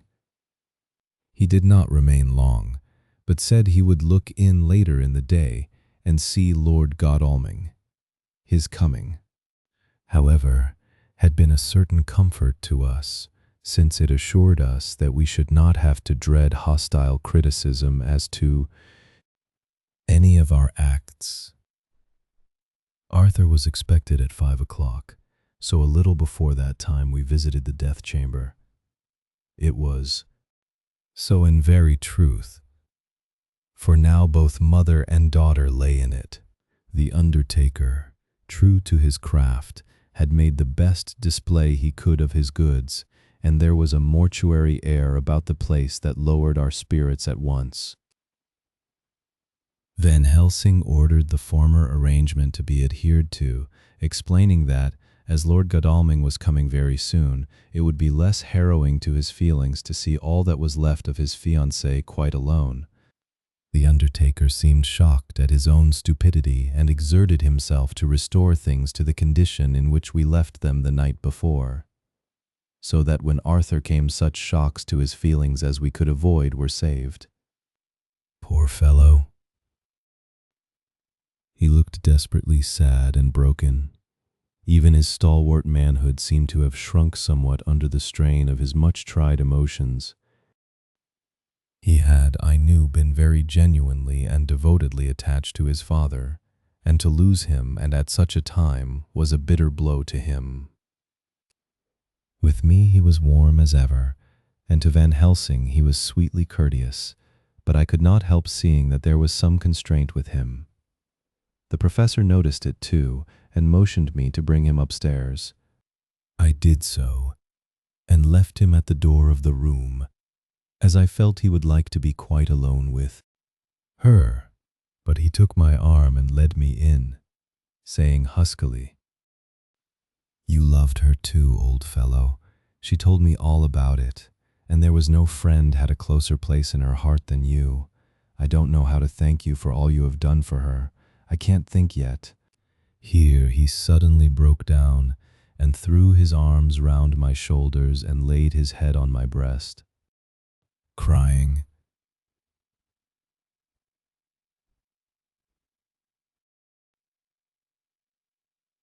"Oh, Jack, Jack,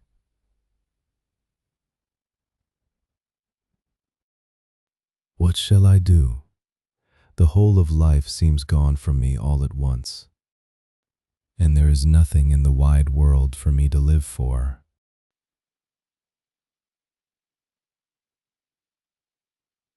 I comforted him as well as I could. In such cases men do not need much expression. A grip of the hand, the tightening of an arm over the shoulder, a sob in unison are expressions of sympathy dear to a man's heart. I stood still and silent till his sobs died away, and then I said softly to him, "Come and look at her." Together we moved over to the bed, and I lifted the lawn from her face. God, how beautiful she was. Every hour seemed to be enhancing her loveliness. It frightened and amazed me somewhat. And as for Arthur, he fell a trembling, and finally was shaken with doubt as with an ague. At last, after a long pause, he said to me in a faint whisper, "Jack, is she really dead?" I assured him sadly that it was so, and went on to suggest,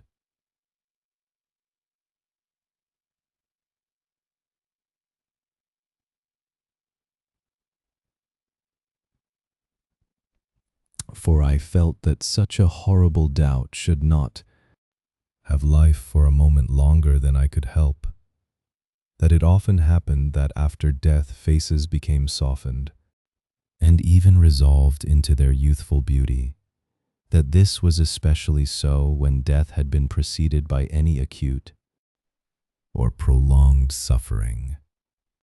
It seemed to quite do away with any doubt, and, after kneeling beside the couch for a while, and looking at her lovingly and long, he turned aside. I told him that that must be goodbye, as the coffin had to be prepared. So he went back and took her dead hand in his and kissed it, and bent over and kissed her forehead. He came away, fondly looking back over his shoulder at her as he came.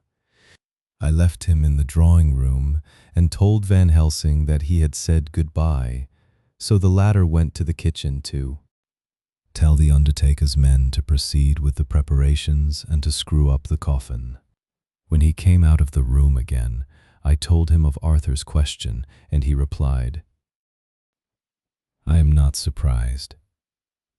Just now I doubted for a moment myself. We all dined together, and I could see that poor Art was trying to make the best of things. Van Helsing had been silent all dinner time, but when we had lit our cigars, he said, 'Lord,'" but Arthur interrupted him. "No, no, not that, for God's sake. Not yet, at any rate. Forgive me, sir." I did not mean to speak offensively. It is only because my loss is so recent. The professor answered very sweetly, "I only used that name because I was in doubt. I must not call you Mr., and I have grown to love you. Yes, my dear boy, to love you as Arthur." Arthur held out his hand and took the old man's warmly. "Call me what you will," he said. "I hope I may always have the title of a friend. And let me say that I am at a loss for words to thank you for your goodness to my poor dear." He paused a moment and went on, "I know that she understood your goodness even better than I do. And if I was rude or in any way wanting at that time you acted so, you remember." The professor nodded. "You must forgive me." He answered with a grave kindness, "I know it was hard for you to quite trust me then. For to trust such violence needs to understand, and I take it that you do not, that you cannot. Trust me now, for you do not yet understand, and there may be more times when I shall want you to trust when you cannot, and may not, and must not, yet understand. But the time will come when your trust shall be whole and complete in me, and when you shall understand as though the sunlight himself shone through. Then you shall bless me from first to last for your own sake, and for the sake of others, and for her dear sake, to whom I swore to protect. And indeed, sir, said Arthur warmly, I shall in all ways trust you. Pause equals 500 milliseconds, I know, and believe you have a very noble heart, and you are Jack's friend, and you were hers. You shall do what you like.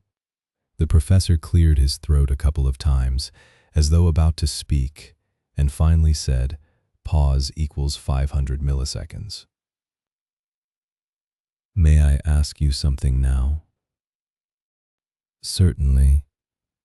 You know that Mrs. Westenra left you all her property? No, poor dear. I never thought of it. And as it is all yours, you have a right to deal with it as you will. I want you to give me permission to read all Miss Lucy's papers and letters. Believe me, it is no idle curiosity. I have a motive of which, be sure, she would have approved. I have them all here. I took them before we knew that all was yours, so that no strange hand might touch them, no strange eye look through words into her soul. I shall keep them, if I may. Even you may not see them yet, but I shall keep them safe. No word shall be lost, and in the good time I shall give them back to you. It's a hard thing I ask, but you will do it. Will you not, for Lucy's sake? Arthur spoke out heartily, like his old self. Dr. Van Helsing, you may do what you will. I feel that in saying this I am doing what my dear one would have approved. I shall not trouble you with questions till the time comes. The old professor stood up as he said solemnly, and you are right. There will be pain for us all, but it will not be all pain, nor will this pain be the last. We and you too, you most of all, my dear boy, will have to pass through the bitter water before we reach the sweet. But we must be brave of heart and unselfish, and do our duty, and all will be well. I slept on a sofa in Arthur's room that night. Van Helsing did not go to bed at all. He went to and fro as if patrolling the house, and was never out of sight of the room where Lucy lay in her coffin, strewn with the wild garlic flowers which sent, through the odor of lily and rose, a heavy, overpowering smell into the night. Mina Harker's journal, Skeps, 22 September, in the train to Exeter. Jonathan sleeping. It seems only yesterday that the last entry was made, and yet how much between then, in Whitby and all the world before me. Jonathan away and no news of him, and now married to Jonathan.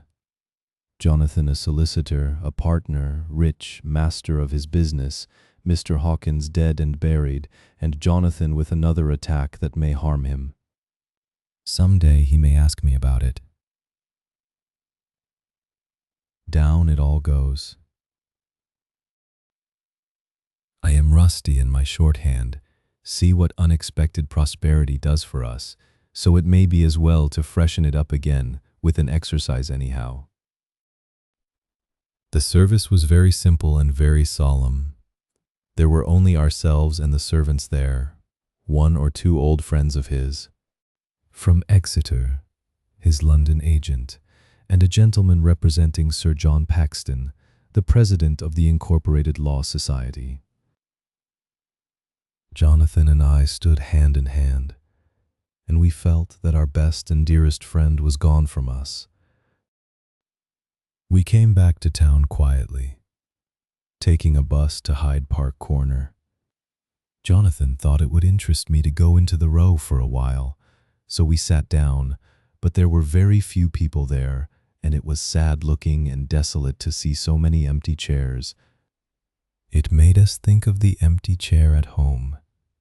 So we got up and walked down Piccadilly. Jonathan was holding me by the arm, the way he used to in old days before I went to school. I felt it very improper, for you can't go on for some years teaching etiquette and decorum to other girls without the pedantry of it biting into yourself a bit. But it was Jonathan, and he was my husband, and we didn't know anybody who saw us, and we didn't care if they did. So on we walked.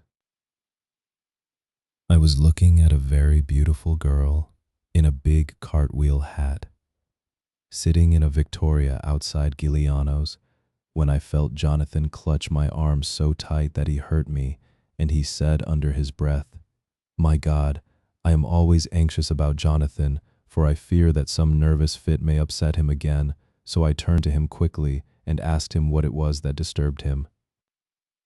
He was very pale, and his eyes seemed bulging out as half in terror and half in amazement. He gazed at a tall, thin man, with a beaky nose and black mustache and pointed beard, who was also observing the pretty girl. He was looking at her so hard that he did not see either of us, and so I had a good view of him. His face was not a good face. It was hard and cruel and sensual, and his big white teeth, that looked all the whiter because his lips were so red, were pointed like an animal's. Jonathan kept staring at him, till I was afraid he would notice. I feared he might take it ill. He looked so fierce and nasty. Pause equals 500 milliseconds. I asked Jonathan why he was disturbed, and he answered, evidently thinking that I knew as much about it as he did. "Do you see who it is?" "No, dear," I said. "I don't know him. Who is it?" His answer seemed to shock and thrill me, for it was said as if he did not know that it was to me, Mina, to whom he was speaking. "It is the man himself." The poor dear was evidently terrified at something, very greatly terrified. I do believe that if he had not had me to lean on and to support him, he would have sunk down. He kept staring. A man came out of the shop with a small parcel and gave it to the lady, who then drove off. The dark man kept his eyes fixed on her, and when the carriage moved up Piccadilly, he followed in the same direction and hailed a hansom. Jonathan kept looking after him and said, as if to himself, "I believe it is the Count, but he has grown young. My God, if this be so, oh my God, my God. If I only knew, if I only knew." He was distressing himself so much that I feared to keep his mind on the subject by asking him any questions, so I remained silent. I drew him away quietly, and he, holding my arm, came easily. We walked a little further, and then went in and sat for a while in the Green Park. It was a hot day for autumn, and there was a comfortable seat in a shady place. After a few minutes staring at nothing, Jonathan's eyes closed, and he went quietly into a sleep with his head on my shoulder. I thought it was the best thing for him, so did not disturb him. In about 20 minutes he woke up and said to me quite cheerfully, "Why, Mina, have I been asleep? Oh, do forgive me for being so rude. Come and we'll have a cup of tea somewhere." He had evidently forgotten all about the dark stranger, as in his illness he had forgotten all that this episode had reminded him of. I don't like this lapsing into forgetfulness. It may make or continue some injury to the brain. I must not ask him, for fear I shall do more harm than good, but I must somehow learn the facts of his journey abroad. The time is come, I fear, when I must open that parcel and know what is written. Oh, Jonathan, you will, I know, forgive me if I do wrong, but it is for your own dear sake. Later. A sad homecoming in every way. The house empty of the dear soul who was so good to us, Jonathan still pale and dizzy under a slight relapse of his malady, and now a telegram from Van Helsing, whoever he may be. You will be grieved to hear that Mrs. Westenra died 5 days ago, and that Lucy died the day before yesterday. They were both buried today. Oh, what a wealth of sorrow in a few words. Poor Mrs. Westenra. Poor Lucy. Gone, gone, never to return to us. And poor, poor Arthur. To have lost such sweetness out of his life. God help us all to bear our troubles. Seward's diary. 22 September. It is all over. Arthur has gone back to Ring and has taken Quincy Morris with him. What a fine fellow is Quincy. I believe in my heart of hearts that he suffered as much about Lucy's death as any of us. But he bore himself through it like a moral Viking. Pause equals 600 milliseconds. If America can go on breeding men like that, she will be a power in the world indeed. Van Helsing is lying down, having a rest preparatory to his journey. He goes over to Amsterdam tonight, but says he returns tomorrow night, that he only wants to make some arrangements which can only be made personally. He is to stop with me then, if he can. He says he has work to do in London which may take him some time. Poor old fellow. I fear that the strain of the past week has broken down even his iron strength. All the time of the burial he was, I could see, putting some terrible restraint on himself. When it was all over, we were standing beside Arthur, who, poor fellow, was speaking of his part in the operation where his blood had been transfused to his Lucy's veins. I could see Van Helsing's face grow white and purple by turns. Arthur was saying that he felt since then as if they two had been really married and that she was his wife in the sight of God. None of us said a word of the other operations, and none of us ever shall. Arthur and Quincy went away together to the station, and Van Helsing and I came on here. The moment we were alone in the carriage, he gave way to a regular fit of hysterics. He has denied to me since that it was hysterics, and insisted that it was only his sense of humor asserting itself under very terrible conditions. He laughed till he cried, and I had to draw down the blinds lest anyone should see us and misjudge. And then he cried till he laughed again, and laughed and cried together, just as a woman does.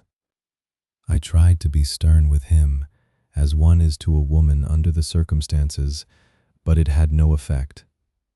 Men and women are so different in manifestations of nervous strength or weakness.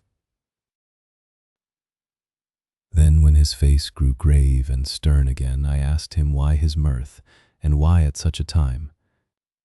His reply was in a way characteristic of him, for it was logical and forceful and mysterious. He said, "Ah, you don't comprehend, friend John. Do not think that I am not sad, though I laugh. See, I have cried even when the laugh did choke me. But no more think that I am all sorry when I cry, for the laugh he come just the same. Keep it always with you, that laughter who knock at your door and say, "May I come in?" is not the true laughter. No. He is a king, and he come when and how he like. He ask no person, he choose no time of suitability. He say, "I am here." Behold, in example, I grieve my heart out for that so sweet young girl. I give my blood for her, though I am old and worn. I give my time, my skill, my sleep. I let my other sufferers want that, so she may have all. And yet I can laugh at her very grave laugh when the clay from the spade of the sexton drop upon her coffin and say, "Thud, thud," to my heart, till it send back the blood from my cheek. My heart bleed for that poor boy, that dear boy. So of the age of mine own boy had I been so blessed that he live, and with his hair and eyes the same. There you know now why I love him so. And yet when he say things that touch my husband heart to the quick, and make my father heart yearn to him as to no other man, not even to you, friend John, for we are more level in experiences than father and son, yet even at such moment King Laugh he come to me and shout and bellow in my ear, "Here I am, here I am," till the blood come dance back and bring some of the sunshine that he carry with him to my cheek. Oh, friend John, it is a strange world, a sad world, a world full of miseries and woes and troubles. And yet when King Laugh come, he make them all dance to the tune he play. Bleeding hearts and dry bones of the churchyard and tears that burn as they fall, all dance together to the music that he make with that smileless mouth of him. And believe me, friend John, that he is good to come and kind. Ah, we men and women are like ropes drawn tight with strain that pull us different ways. Then tears come, and, like the rain on the ropes, they brace us up until perhaps the strain become too great, and we break. But King Laugh he come like the sunshine, and he ease off the strain again, and we bear to go on with our labor, what it may be. I did not like to wound him by pretending not to see his idea, but, as I did not yet understand the cause of his laughter, I asked him. As he answered me, his face grew stern, and he said in quite a different tone, "Oh, it was the grim irony of it all. This so lovely lady garlanded with flowers that looked so fair as life, till one by one we wondered if she were truly dead. She laid in that so fine marble house in that lonely churchyard, where rest so many of her kin, laid there with the mother who loved her and whom she loved, and that sacred bell going toll, toll, toll, so sad and slow, and those holy men, with the white garments of the angel, pretending to read books, and yet all the time their eyes never on the page, and all of us with the bowed head. And all for what? She is dead. So, is it not?" "Well, for the life of me, Professor," I said, "I can't see anything to laugh at in all that. Why?" "Your explanation makes it a harder puzzle than before. But even if the burial service was comic, what about poor Art and his trouble? Why, his heart was simply breaking, just so. Said he not that the transfusion of his blood to her veins had made her truly his bride? Yes, and it was a sweet and comforting idea for him. Quite so.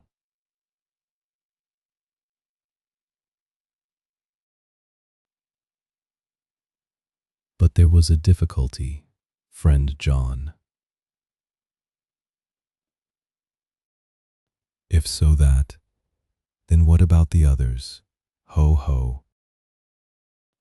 Then this so sweet maid is a polyandrist, and me with my poor wife dead to me, but alive by church's law, though no wits, all gone. Even I, who am faithful husband to this now no wife, am bigamist. I don't see where the joke comes in there either, I said, and I did not feel particularly pleased with him for saying such things. He laid his hand on my arm and said, Friend John, forgive me if I pain. I showed not my feeling to others when it would wound, but only to you, my old friend, whom I can trust. If you could have looked into my very heart then when I want to laugh, if you could have done so when the laugh arrived, if you could do so now, when King Laugh have pack up his crown, and all that is to him.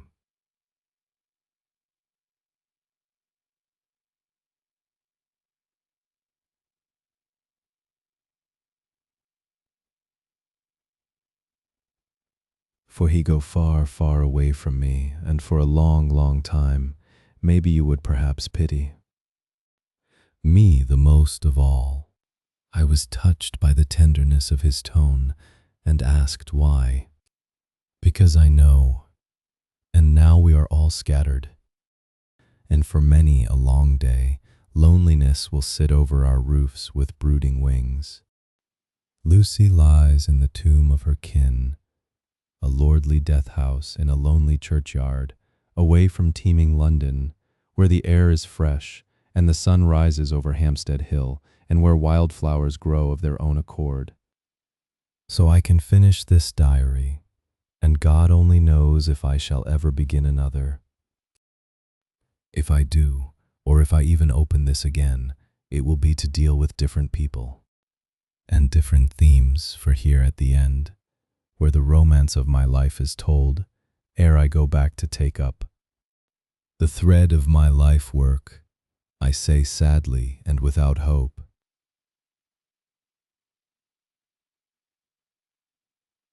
Finis. The Westminster Gazette, 25 September. A Hampstead Mystery. The neighborhood of Hampstead is just at present exercised with a series of events which seem to run on lines parallel to those of what was known to the writers of headlines as the Kensington Horror, or the Stabbing Woman, or the Woman in Black. During the past 2 or 3 days, several cases have occurred of young children straying from home or neglecting to return from their playing on the heath. In all these cases, the children were too young to give any properly intelligible account of themselves, but the consensus of their excuses is that they had been with a bloofer lady. It has always been late in the evening when they have been missed, and on 2 occasions the children have not been found until early in the following morning. It is generally supposed in the neighborhood that, as the first child missed gave as his reason for being away that a bloofer lady had asked him to come for a walk, the others had picked up the phrase and used it as occasion served. This is the more natural, as the favorite game of the little ones at present is luring each other away by wiles. A correspondent writes us that to see some of the tiny tots pretending to be the bloofer lady is supremely funny. Some of our caricaturists might, he says, take a lesson in the irony of grotesque by comparing the reality and the picture. It is only in accordance with general principles of human nature that the bloofer lady should be the popular role. at these alfresco performances. Our correspondent naively says that even Ellen Terry could not be so winningly attractive as some of these grubby-faced little children pretend, and even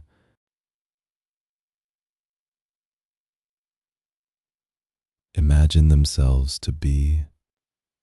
There is, however, possibly a serious side to the question. For some of the children, indeed all who have been missed at night, have been slightly torn or wounded in the throat. The wounds seem such as might be made by a rat or a small dog, and although of not much importance individually, would tend to show that whatever animal inflicts them has a system or method of its own. The police of the division have been instructed to keep a sharp lookout for straying children, especially when very young, in and around Hampstead Heath, and for any stray dog which may be about. The Westminster Gazette, 25 September. Extra special. The Hampstead Horror. Another child injured. The Bloofer Lady. We have just received intelligence that another child missed last night was only discovered late in the morning under a furze bush at the Shooter's Hill side of Hampstead Heath, which is perhaps less frequented than the other parts. It has the same tiny wound in the throat as has been noticed in other cases. It was terribly weak and looked quite emaciated. It too, when partially restored, had the common story to tell of being lured away by the Bloofer Lady. Chapter 14. Mina Harker's Journal, 23 September. Jonathan is better after a bad night. I am so glad that he has plenty of work to do, for that keeps his mind off the terrible things, and oh, I am rejoiced that he is not now weighed down with the responsibility of his new position. I knew he would be true to himself, and now how proud I am to see my Jonathan rising to the height of his advancement and keeping pace in all ways with the duties that come upon him. He will be away all day till late, for he said he could not lunch at home. My household work is done, so I shall take his foreign journal and lock myself up in my room and read it. 24 September. I hadn't the heart to write last night. That terrible record of Jonathan's upset me so. Poor dear.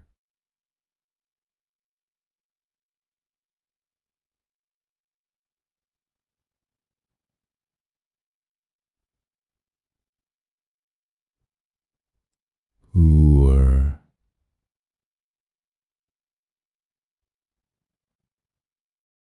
How he must have suffered, whether it be true or only imagination. I wonder if there is any truth in it at all. Did he get his brain fever and then write all those terrible things, or had he some cause for it all? I suppose I shall never know, for I dare not open the subject to him. And yet that man we saw yesterday, he seemed quite certain of him. Poor fellow. I suppose it was the funeral upset him and sent his mind back on some train of thought. He believes it all himself. I remember how on our wedding day he said, unless some solemn duty come upon me to go back to the bitter hours, asleep or awake, mad or sane, there seems to be through it all some thread of continuity. That fearful Count was coming to London. If it should be, and he came to London with his teeming millions, there may be a solemn duty. And if it come, we must not shrink from it. I shall be prepared. I shall get my typewriter this very hour and begin transcribing. Then we shall be ready for other eyes if required, and if it be wanted. Then perhaps, if I am ready, poor Jonathan may not be upset, for I can speak. for him and never let him be troubled or worried with it at all. If ever Jonathan quite gets over the nervousness, he may want to tell me of it all, and I can ask him questions and find out things and see how I may comfort him. Letter. Van Helsing to Mrs. Harker. 24th September.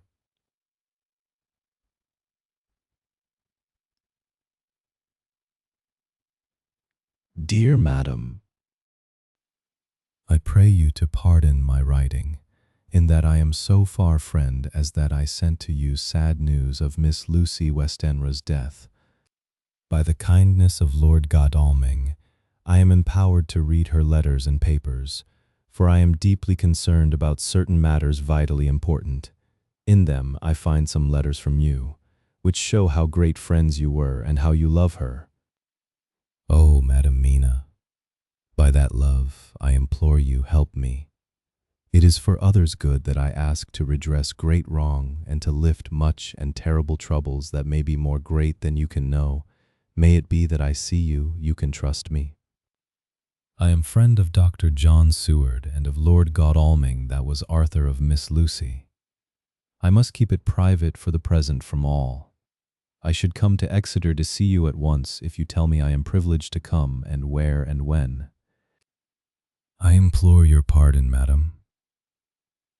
I have read your letters to poor Lucy, and know how good you are and how your husband suffer. So I pray you, if it may be, enlighten him not, lest it may harm. Again your pardon, and forgive me. Van Helsing. Telegram. Mrs. Harker to Van Helsing. 25 September.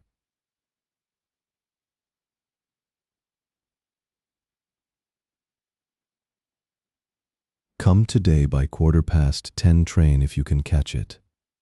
Can see you any time you call. Wilhelmina Harker. Mina Harker's Journal. 25th of September. I cannot help feeling terribly excited as the time draws near for the visit of Dr. Van Helsing, for somehow I expect that it will throw some light upon Jonathan's sad experience, and as he attended poor dear Lucy in her last illness, he can tell me all about her. That is the reason of his coming. It is concerning Lucy and her sleepwalking, and not about Jonathan. Then I shall never know the real truth now. How silly I am. That awful journal gets hold of my imagination and tinges everything with something of its own color. Of course it is about Lucy. Pause equals 600 milliseconds. That habit came back to the poor dear, and that awful night on the cliff must have made her ill. I had almost forgotten in my own affairs how ill she was afterwards. She must have told him of her sleepwalking adventure on the cliff, and that I knew all about it, and now he wants me to tell him what she knows, so that he may understand. I hope I did right in not saying anything of it to Mrs. Westenra. I should never forgive myself.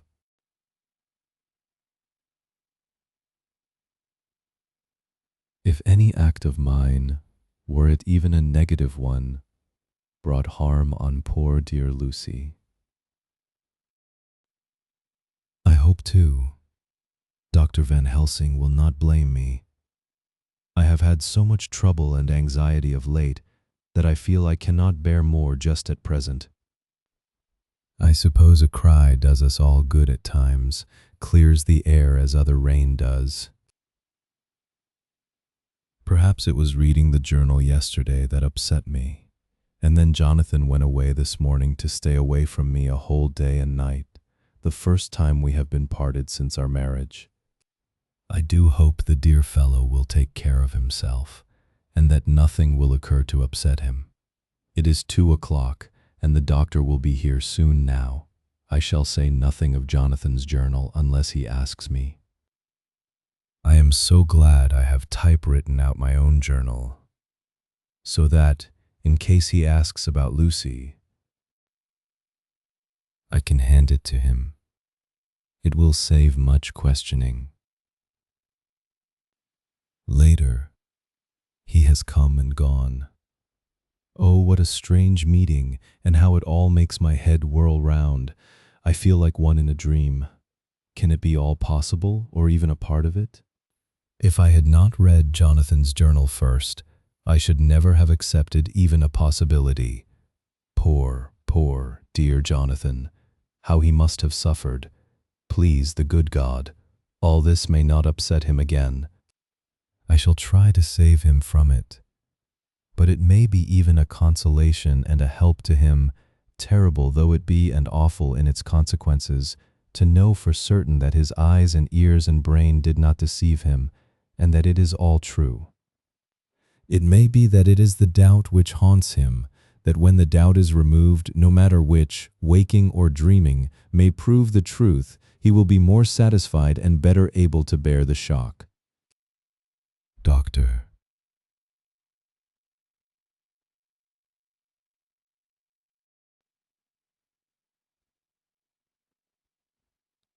Van Helsing must be a good man, as well as a clever one if he is Arthur's friend, and Dr. Seward's, and if they brought him all the way from Holland to look after Lucy. Pause equals 600 milliseconds. I feel from having seen him that he is good and kind and of a noble nature. When he comes tomorrow, I shall ask him about Jonathan, and then, please God, all this sorrow and anxiety may lead to a good end. I used to think I would like to practice interviewing. Jonathan's friend on the Exeter News told him that memory was everything in such work, that you must be able to put down exactly almost every word spoken, even if you had to refine some of it afterwards. Here was a rare interview. I shall try to record it verbatim. It was 2:30 when the knock came. I took my courage à deux mains and waited. In a few minutes, Mary opened a door and announced Dr. Van Helsing. I rose and bowed, and he came towards me. A man of medium weight, strongly built, with his shoulders set back over a broad, deep chest and a neck well balanced on the trunk, as the head is on the neck. The poise of the head strikes one at once as indicative of thought and power. The head is noble, well-sized, broad and large behind the ears. The face, clean-shaven, shows a hard, square chin, a large, resolute, mobile mouth, a good-sized nose, rather straight, but with quick, sensitive nostrils that seem to broaden as the big, bushy brows come down and the mouth tightens. The forehead is broad and fine, rising at first almost straight and then sloping back above two bumps, or ridges wide apart. Such a forehead that the reddish hair cannot possibly tumble over it, but falls naturally back and to the sides. Big, dark blue eyes are set widely apart and are quick and tender or stern with the man's moods. He said to me, "Mrs. Harker, is it not?" I bowed assent. That was Miss Mina Murray?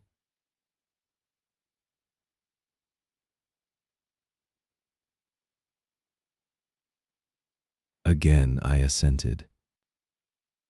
It is Mina Murray that I came to see, that was friend of that poor dear child, Lucy Westenra.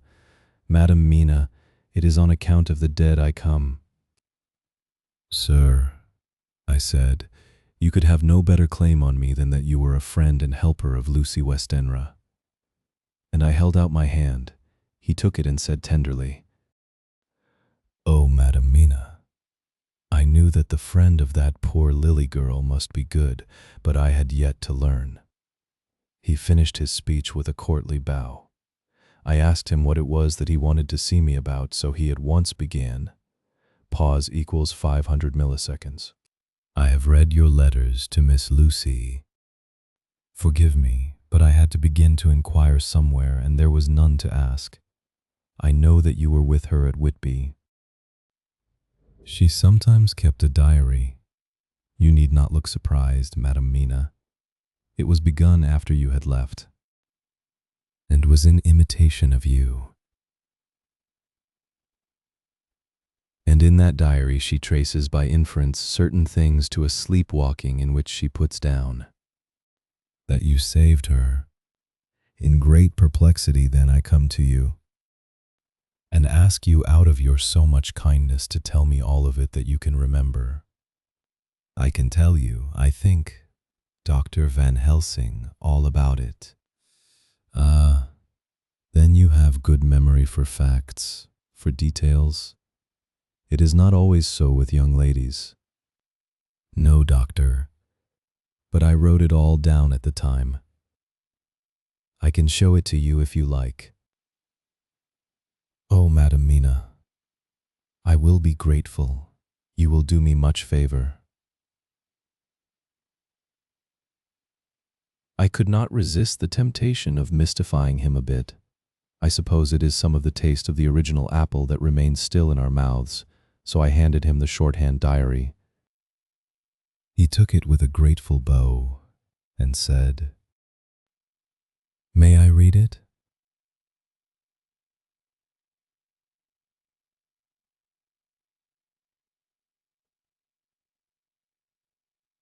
"If you wish," I answered as demurely as I could. He opened it, and for an instant his face fell. Then he stood up and bowed. "Oh, you so clever woman," he said. I knew long that Mr. Jonathan was a man of much thankfulness, but see his wife have all the good things. And will you not so much honor me, and so help me as to read it for me? Alas, I know not the shorthand.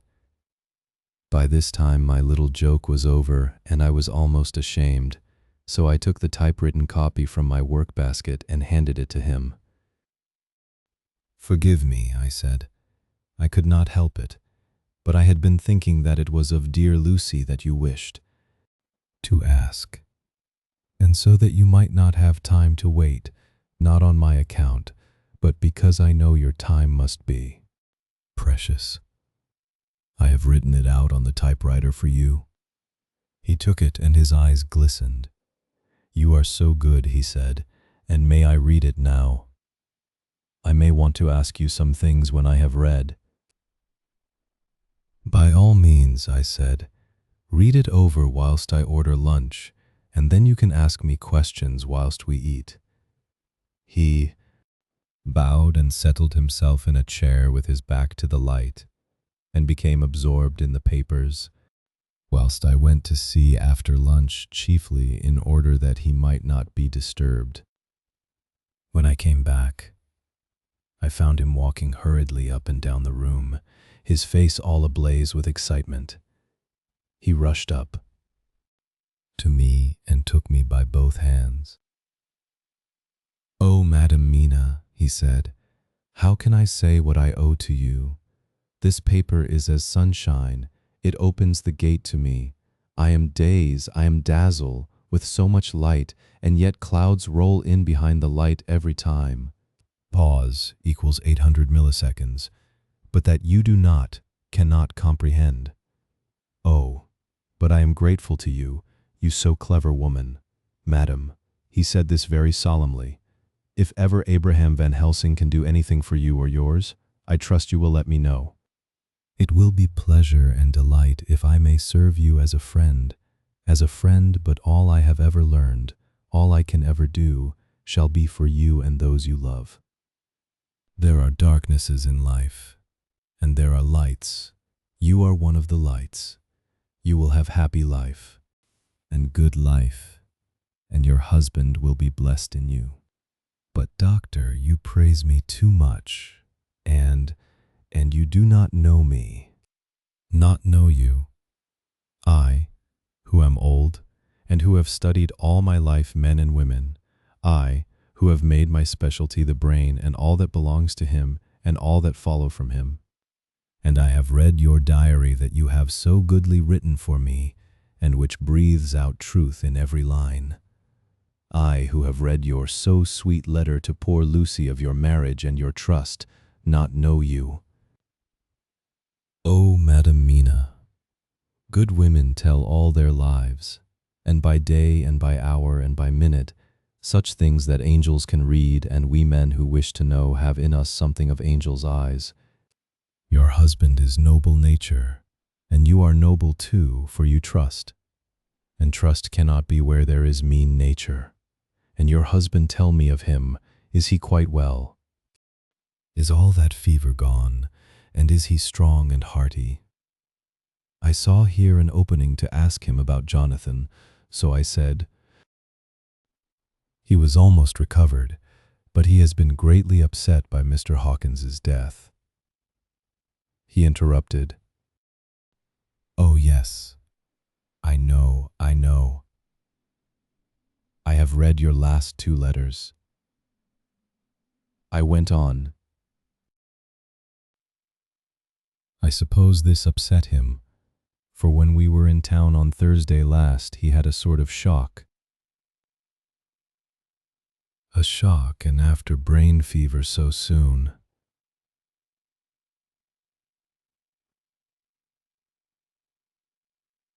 That was not good. What kind of a shock was it? He thought he saw someone who recalled something terrible, something which led to his brain fever. And here the whole thing seemed to overwhelm me in a rush. The pity for Jonathan, the horror which he experienced, the whole fearful mystery of his diary, and the fear that has been brooding over me ever since, all came in a tumult. I suppose I was hysterical, for I threw myself on my knees and held up my hands to him and implored him to make my husband well again. He took my hands and raised me up and made me sit on the sofa and sat by me. He held my hand in his and said to me with, oh, such infinite sweetness, my life is a barren and lonely one, and so full of work that I have not had much time for friendships. But since I have been summoned to here by my friend John Seward, I have known so many good people and seen such nobility that I feel more than ever, and it has grown with my advancing years, the loneliness of my life. Believe me, then, that I come here full of respect for you, and you have given me hope. Hope, not in what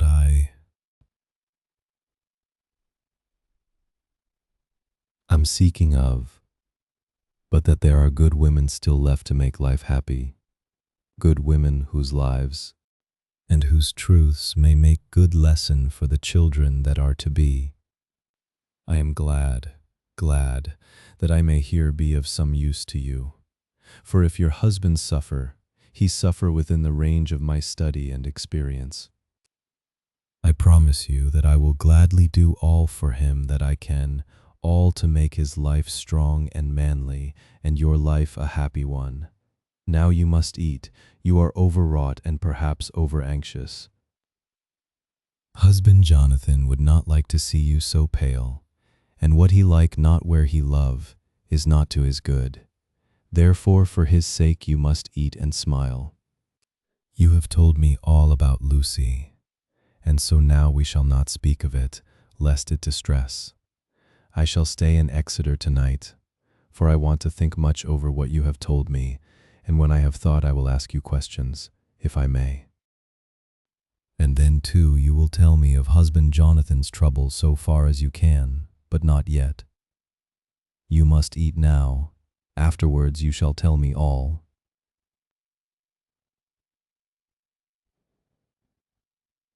After lunch, when we went back to the drawing room, he said to me, and now tell me all about him.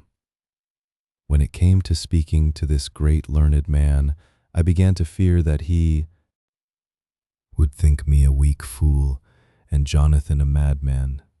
That journal is all so strange, and I hesitated to go on. But he was so sweet and kind, and he had promised to help, and I trusted him. So I said, Doctor, Van Helsing, what I have to tell you is so queer that you must not laugh at me or at my husband. I have been since yesterday in a sort of fever of doubt. You must be kind to me, and not think me foolish that I have even half believed some very strange things. He reassured me by his manner as well as his words when he said, "Oh, my dear, if you only know how strange is the matter regarding which I am here, it is you who would laugh. I have learned not to think little of anyone's belief, no matter how strange it be. I have tried to keep an open mind, and it is not the ordinary things of life that could close it, but the strange things, the extraordinary things, the things that make one doubt if they be mad or sane. Thank you 1,000 times. You have taken a weight off my mind. If you will let me, I shall give you a paper to read. It is long, but I have typewritten it out. It will tell you my trouble. And Jonathan's. It is the copy of his journal when abroad and all that happened. I dare not say anything of it. You will read for yourself and judge. And then when I see you, perhaps you will be very kind and tell me what you think." "I promise," he said as I gave him the papers. "I shall in the morning, so soon as I can, come to see you and your husband if I may. Jonathan will be here at 11:30, and you must come to lunch with us and see him then. You could catch the quick 3:34 train, which will leave you at Paddington before 8. He was surprised at my knowledge of the trains offhand, but he does not know that I have made up all the trains to and from Exeter, so that I may help Jonathan in case he is in a hurry." So he took the papers with him and went away, and I sit here thinking I don't know what. Letter by hand. Van Helsing to Mrs. Harker. 25 September, 6 o'clock. Dear Madam Mina, I have read your husband's so wonderful diary. You may sleep without doubt. Strange and terrible as it is true.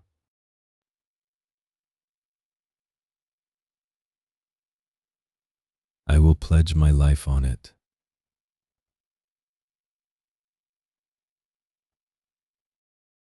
It may be worse for others, but for him and you, there is no dread.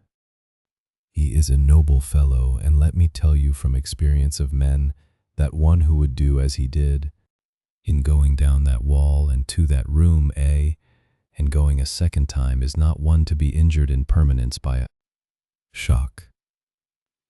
His brain and his heart are all right. This I swear before I have even seen him, so be at rest. I shall have much to ask him of other things. I am blessed that today I come to see you, for I have learned all at once so much that again I am dazzle more than ever. And I must think, yours the most faithful, Abraham Van Helsing. Letter, Mrs. Harker to Van Helsing. 25th of September, 6:30 p.m. My dear Dr. Van Helsing, 1,000 thanks for your kind letter, which has taken a great weight off my mind. And yet, if it be true, what terrible things there are in the world, and what an awful thing if that man, that monster, be really in London.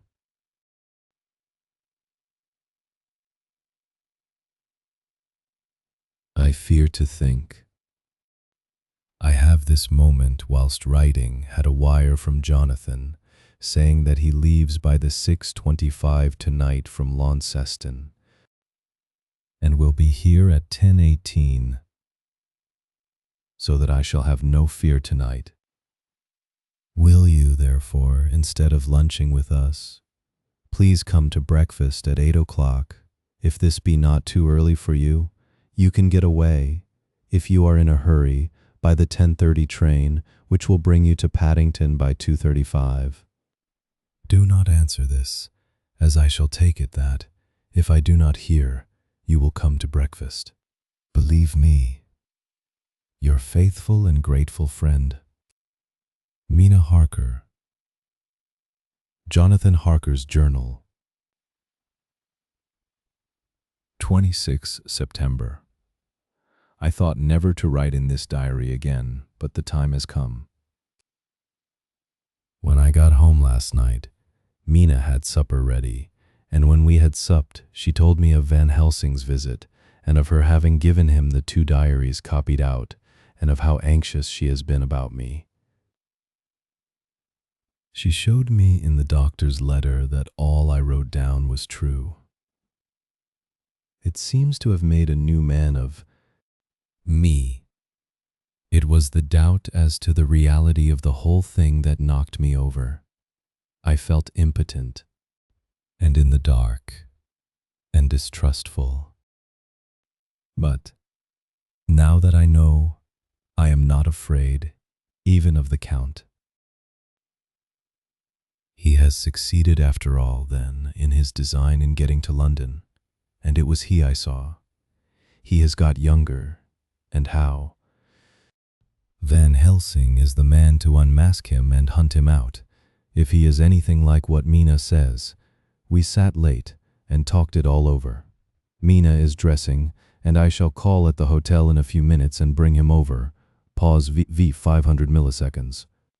He was, I think, surprised to see me when I came into the room where he was and introduced myself. He took me by the shoulder and turned my face round to the light and said, after a sharp scrutiny, "But Madam Mina told me you were ill, that you had had a shock." It was so funny to hear my wife called Madam Mina by this kindly, strong-faced old man. I smiled and said, "I was ill. I have had a shock. But you have cured me already." "And how?" "By your letter to Mina last night. I was in doubt, and then everything took a hue of unreality. Pause equals 500 milliseconds, and I did not know what to trust, even the evidence of my own senses. Not knowing what to trust, I did not know what to do, and so had only to keep on working in what had hitherto been the groove of my life. The groove ceased to avail me, and I mistrusted myself. Doctor, you don't know what it is to doubt everything, even yourself. No, you don't. You couldn't with eyebrows like yours." He seemed pleased and laughed as he said, "So, you are physiognomist. I learn more here with each hour. I am with so much pleasure coming to you to breakfast, and, oh, sir, you will pardon praise from an old man, but you are blessed in your wife." I would listen to him go on praising Mina for a day, so I simply nodded and stood silent. She is one of God's women, fashioned by his own hand, to show us men and other women that there is a heaven where we can enter, and that its light can be here on earth. So true, so sweet, so noble, so little an egoist, and that, let me tell you, is much in this age. So skeptical and selfish. And you, sir, I have read all the letters to poor Miss Lucy, and some of them speak of you. So I know you since some days from the knowing of others, but I have seen your true self since last night. You will give me your hand, will you not? and let us be friends for all our lives. Pause equals 500 milliseconds. We shook hands, and he was so earnest and so kind that it made me quite choky. And now, he said, may I ask you for some more help? I have a great task to do, and at the beginning it is to know. You can help me here. Can you tell me what went before your going to Transylvania? Later on I may ask more help, and of a different kind, but at first this will do. Look here, sir, I said. Does what you have to do concern the Count? It does, he said solemnly. Then I am with you heart and soul. As you go by the 10:30 train, you will not have time to read them, but I shall get the bundle of papers. You can take them with you and read them in the train. After breakfast, I saw him to the station. When we were parting, he said, perhaps you will come to town if I send to you, and take Madam Mina too. We shall both come when you will, I said. I had got him the morning papers and the London papers of the previous night, and while we were talking at the carriage window, waiting for the train to start, he was turning them over. His eyes suddenly seemed to catch something in one of them. The Westminster Gazette. I knew it by the color, and he grew quite white. He read something intently, groaning to himself, Mein Gott, mein Gott. So soon. So soon. I do not think he remembered me at the moment. Just then the whistle blew, and the train moved off. This recalled him to himself, and he leaned out of the window and waved his hand, calling out, Love to Madam Mina. I shall write so soon as ever I can. D.R. Seward's Diary, 26 September. Truly there is no such thing as finality. Not a week since I said finis, and yet here I am starting fresh again, or rather going on with the same record. Until this afternoon I had no cause to think of what is done. Renfield had become, to all intents, as sane as he ever was. He was already well ahead with his fly business, and he had just started in the spider line also. So he had not been of any trouble to me. I had a letter from Arthur written on Sunday, and from it I gather that he is bearing up wonderfully well. Quincy Morris is with him, and that is much of a help, for he himself is a bubbling well of good spirits. Quincy wrote me a line too, and from him I hear that Arthur is beginning to recover something of his old buoyancy. So as to them all my mind is at rest. As for myself, I was settling down to my work with the enthusiasm which I used to have for it, so that I might fairly have said that the wound which poor Lucy left on me was becoming cicatrized. Everything is, however, now reopened, and what is to be the end God only knows. I have an idea that Van Helsing thinks he knows too, but he will only let out enough at a time to whet curiosity. He went to Exeter yesterday and stayed there all night. Today he came back and almost bounded into the room at about 5:30 o'clock and thrust last night's Westminster Gazette into my hand. What do you think of that? He asked as he stood back and folded his arms. I looked over the paper, for I really did not know what he meant, but he took it from me and pointed out a paragraph about children being decoyed away at Hampstead. It did not convey much to me until I reached a passage where it described small punctured wounds on their throats. An idea struck me, and I looked up. Well, he said, it is like poor Lucy's. And what do you make of it? Simply that there is some cause in common. Whatever it was that injured her has injured them. I did not quite understand his answer. That is true indirectly, but not directly. How do you mean, Professor? I asked. I was a little inclined to take his seriousness lightly for, after all, 4 days of rest and freedom from burning, harrowing anxiety does help to restore one's spirits, but when I saw his face, it sobered me. Never, even in the midst of our despair about poor Lucy, had he looked more stern. Tell me, I said. I can hazard no opinion. I do not know what to think, and I have no data on which to found a conjecture. Do you mean to tell me, friend John, that you have no suspicion as to what poor Lucy died of? Not after all the hints given, not only by events but by me? Of nervous prostration following on great loss or waste of blood. And how the blood lost or waste? I shook my head. He stepped over and sat down beside me, and went on. You are a clever man, friend John. You reason well, and your wit is bold, but you are too prejudiced. You do not let your eyes see, nor your ears hear, and that which is outside your daily life is not of account to you. Do you not think that there are things which you cannot understand, and yet which are, that some people see things that others cannot? But there are things old and new which must not be contemplated by men's eyes, because they know or think they know some things which other men have told them.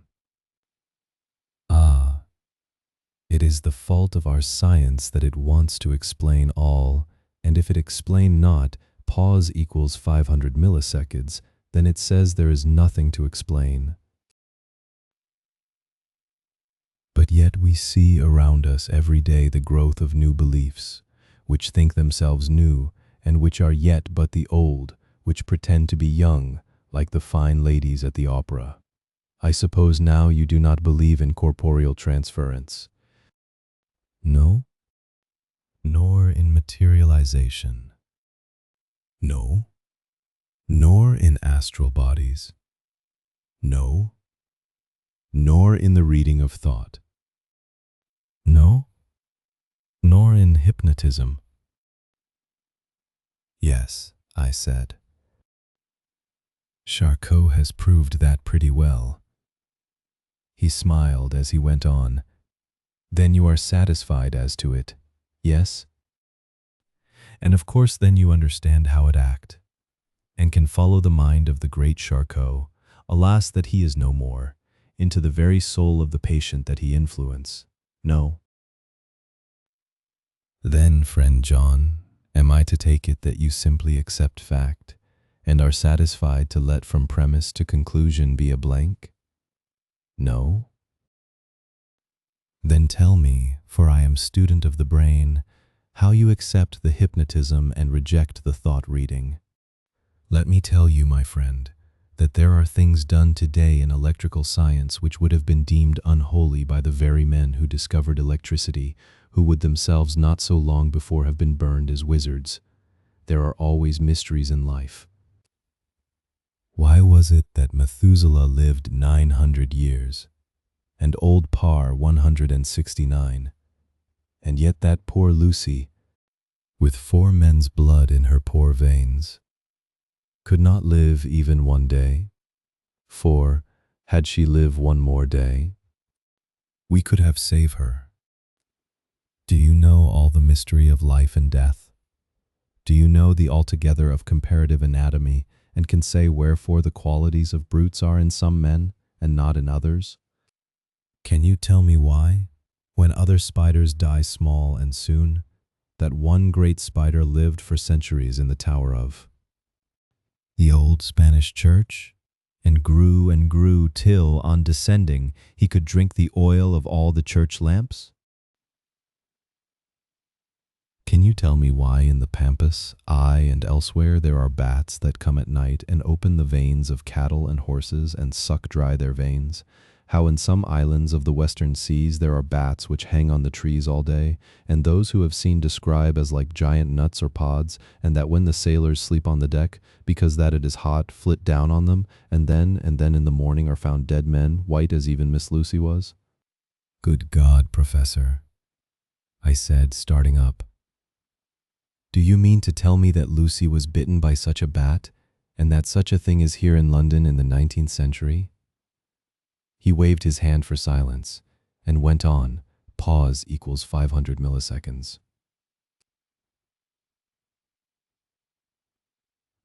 Can you tell me why the tortoise lives more long than generations of men? Why the elephant goes on and on till he have seen dynasties, and why the parrot never die only of bite of cat or dog or other complaint? Can you tell me why men believe in all ages and places that there are some few who live on always if they be permit, that there are men and women who cannot die? We all know because science has vouched for the fact that there have been toads shut up in rocks for thousands of years, shut in one so small hole that only hold him since the youth of the world. Can you tell me how the Indian fakir can make himself to die and have been buried, and his grave sealed and corn sowed on it, and the corn reaped and be cut and sown and reaped and cut again, and then men come and take away the unbroken seal, and that there lie the Indian fakir, not dead, but that rise up and walk amongst them as before? Here I interrupted him.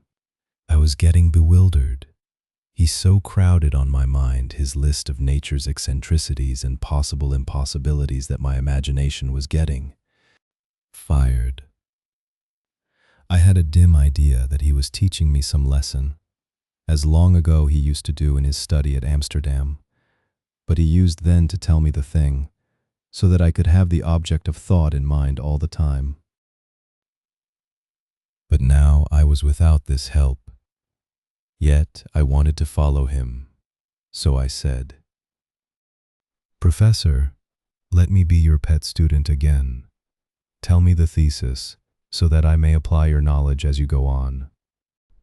At present I am going in my mind from point to point as a madman, and not a sane one. Follows an idea. I feel like a novice lumbering through a bog in a mist, jumping from one tussock to another in the mere blind effort to move on without knowing where I am going. That is good image, he said. Well, I shall tell you. My thesis is this. I want you to believe. To believe what? To believe in things that you cannot.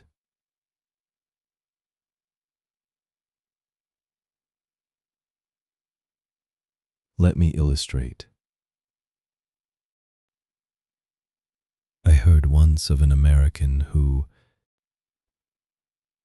so defined faith. That faculty which enables us to believe things which we know to be untrue. For one,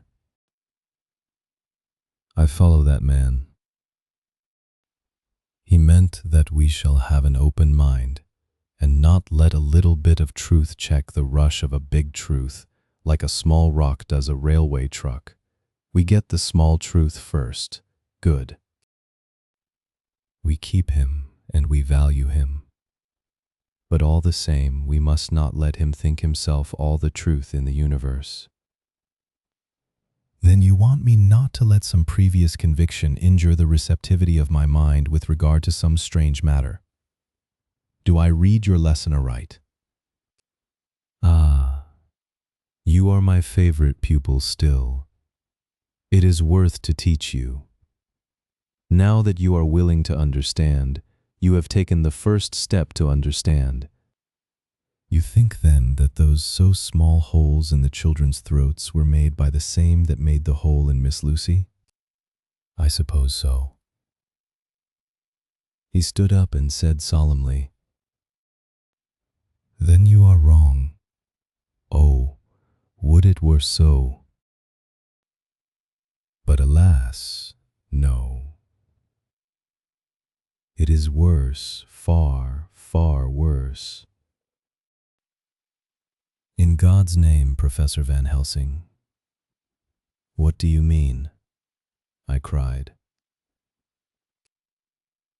He threw himself with a despairing gesture into a chair and placed his elbows on the table, covering his face with his hands as he spoke. They were made by Miss Lucy. Chapter 15, Dr. Seward's Diary, continued. For a while, sheer anger mastered me. It was as if he had during her life struck Lucy on the face.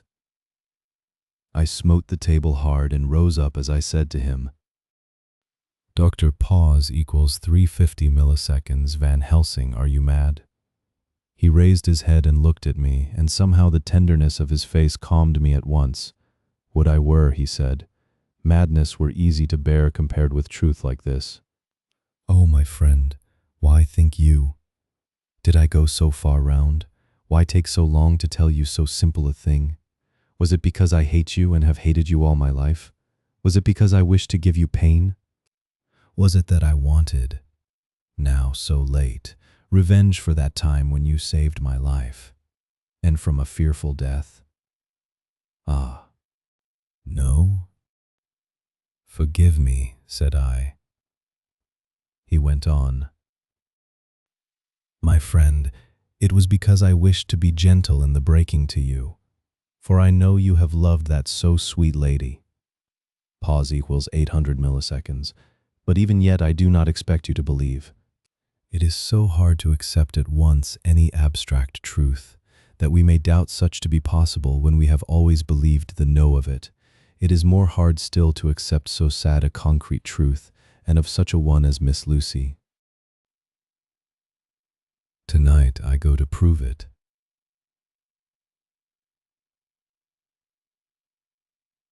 Dare you come with me?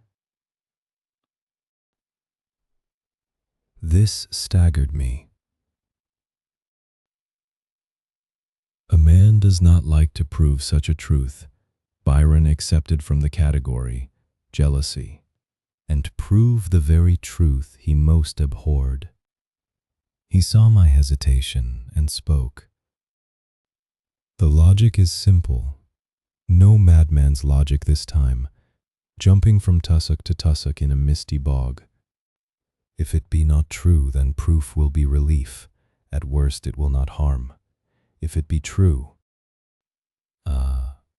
there is the dread. Yet very dread should help my cause, for in it is some need of belief. Come, I tell you what I propose. First, that we go off now and see that child in the hospital. Doctor, Vincent of the North Hospital, where the papers say the child is friend of mine, and I think of yours since you were in class at Amsterdam.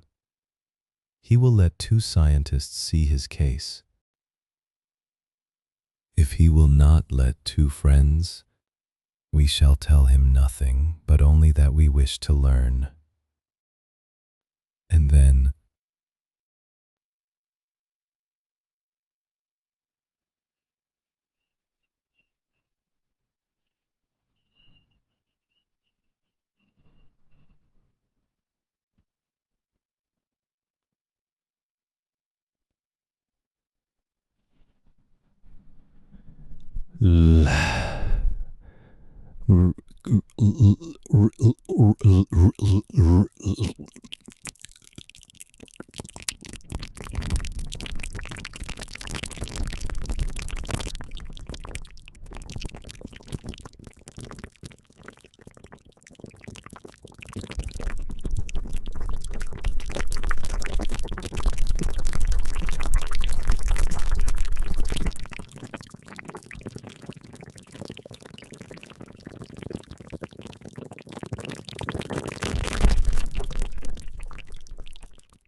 his pocket and held it up. And then we spend the night, you and I, in the churchyard where Lucy lies. This is the key that locked the tomb. I had it from the coffin man to give to Arthur. My heart sank within me, for I felt that there was some fearful ordeal before us. I could do nothing, however, so I plucked up what heart I could and said that we had better hasten. As the afternoon was passing, we found the child awake. It had had a sleep and taken some food, and altogether was going on well. Dr. Vincent took the bandage from its throat and showed us the punctures. There was no mistaking the similarity to those which had been on Lucy's throat. They were smaller, and the edges looked fresher. That was all. We asked Vincent to what he attributed them, and he replied that it must have been a bite of some animal, perhaps a rat. But, for his own part, he was inclined to think that it was one of the bats which are so numerous on the northern heights of London. Out of so many harmless ones, he said, there may be some wild specimen from the south of a more malignant species. Some sailor may have brought one home, and it managed to escape. Or even from the zoological gardens a young one may have got loose, or one be bred there from a vampire. These things do occur, you know. Only 10 days ago a wolf got out, and was, I believe, traced up in this direction. For a week after, the children were playing nothing but Red Riding Hood on the heath and in every alley in the place until this bloofer lady scare came along, since when it has been quite a gala time with them. Even this poor little mite, when he woke up today, asked the nurse if he might go away. When she asked him why he wanted to go, he said he wanted to play with the bloofer lady. I hope, said Van Helsing, that when you are sending the child home you will caution its parents to keep strict watch over it. These fancies to stray are most dangerous, and if the child were to remain out another night, it would probably be fatal. But in any case, I suppose you will not let it away for some days? Certainly not. Not for a week at least. Longer if the wound is not healed. Our visit to the hospital took more time than we had reckoned on, and the sun had dipped before we came out. When Van Helsing saw how dark it was, he said, "There is no hurry. It is more late than I thought. Come, let us seek somewhere that we may eat, and then we shall go on our way."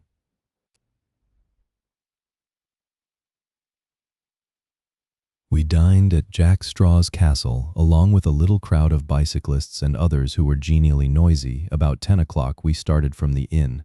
It was then very dark, and the scattered lamps made the darkness greater when we were once outside their individual radius. The professor had evidently noted the road we were to go, for he went on unhesitatingly. But, as for me, I was in quite a mix-up as to locality. As we went further, we met fewer and fewer people, till at last we were somewhat surprised when we met even the patrol of horse police going their usual suburban round. At last we reached the wall of the churchyard, which we climbed over. With some little difficulty, for it was very dark, and the whole place seemed so strange to us, we found the Westenra tomb. The professor took the key, opened the creaky door, and standing back politely, but quite unconsciously, motioned me to precede him. There was a delicious irony in the offer, in the courtliness of giving preference on such a ghastly occasion. My companion followed me quickly, and cautiously drew the door to, after carefully ascertaining that the lock was a falling, and not a spring, one. In the latter case, we should have been in a bad plight. Then he fumbled in his bag, and taking out a matchbox and a piece of candle, proceeded to make a light. The tomb in the daytime, and when wreathed with fresh flowers, had looked grim and gruesome enough, but now, some days afterwards, when the flowers hung lank and dead, their whites turning to rust and their greens to browns, when the spider and the beetle had resumed their accustomed dominance, when time-discolored stone and dust-encrusted mortar and rusty dank iron and tarnished brass and clouded silver plating gave back the feeble glimmer of a candle, the effect was more miserable and sordid than could have been imagined. It conveyed irresistibly the idea that life, animal life, was not the only thing which could pass away. Van Helsing went about his work systematically, holding his candle so that he could read the coffin plates, and so holding it that the sperm dropped in white patches which congealed as they touched the metal. He made assurance of Lucy's coffin. Another search in his bag, and he took out a turnscrew. "What are you going to do?" I asked. "To open the coffin." Pause equals 350 milliseconds. "You shall yet be convinced." Straightway he began taking out the screws, and finally lifted off the lid, showing the casing of lead beneath. The sight was almost too much for me. It seemed to be as much an affront to the dead as it would have been to have stripped off her clothing in her sleep whilst living.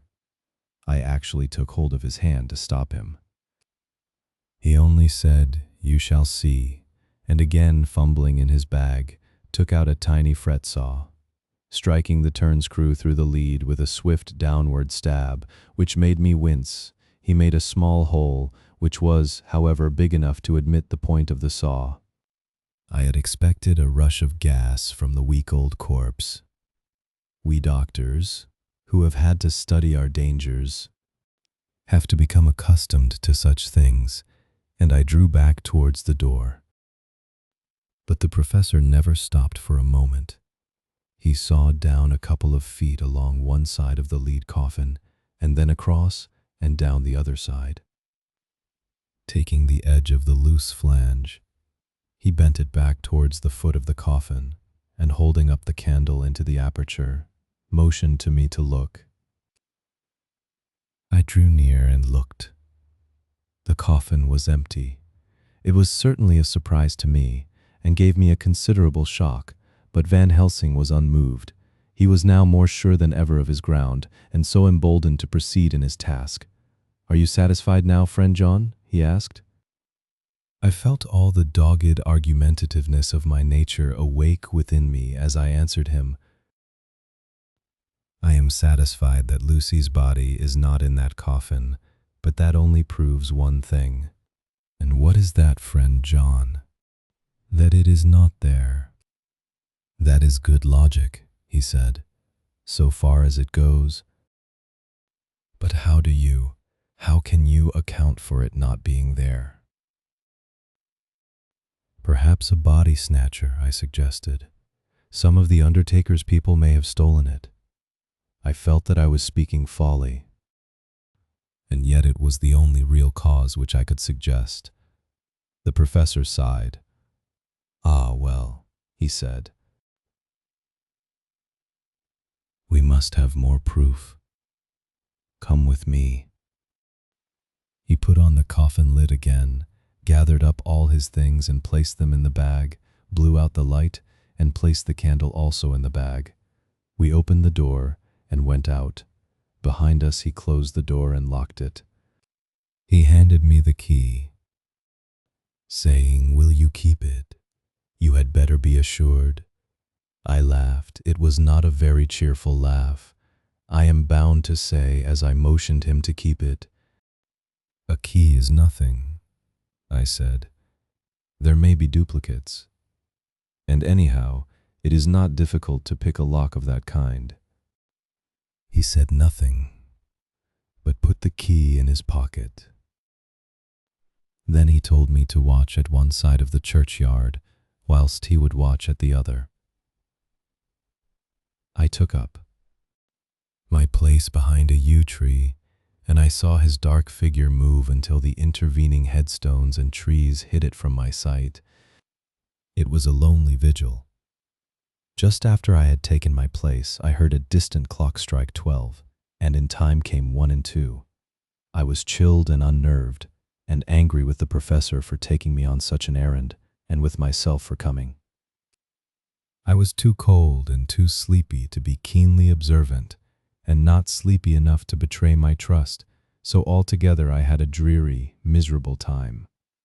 Pause equals 800 milliseconds. Suddenly, as I turned round, I thought I saw something like a white streak, moving between two dark yew trees at the side of the churchyard farthest from the tomb. At the same time, a dark mass moved from the professor's side of the ground and hurriedly went towards it. Then I too moved. But I had to go round headstones and railed off tombs, and I stumbled over graves. The sky was overcast, and somewhere far off an early cock crew. A little way off, beyond a line of scattered juniper trees which marked the pathway to the church, a white, dim figure flitted in the direction of the tomb. The tomb itself was hidden by trees, and I could not see where the figure disappeared. I heard the rustle of actual movement, where I had first seen the white figure, and coming over, found the professor holding in his arms a tiny child.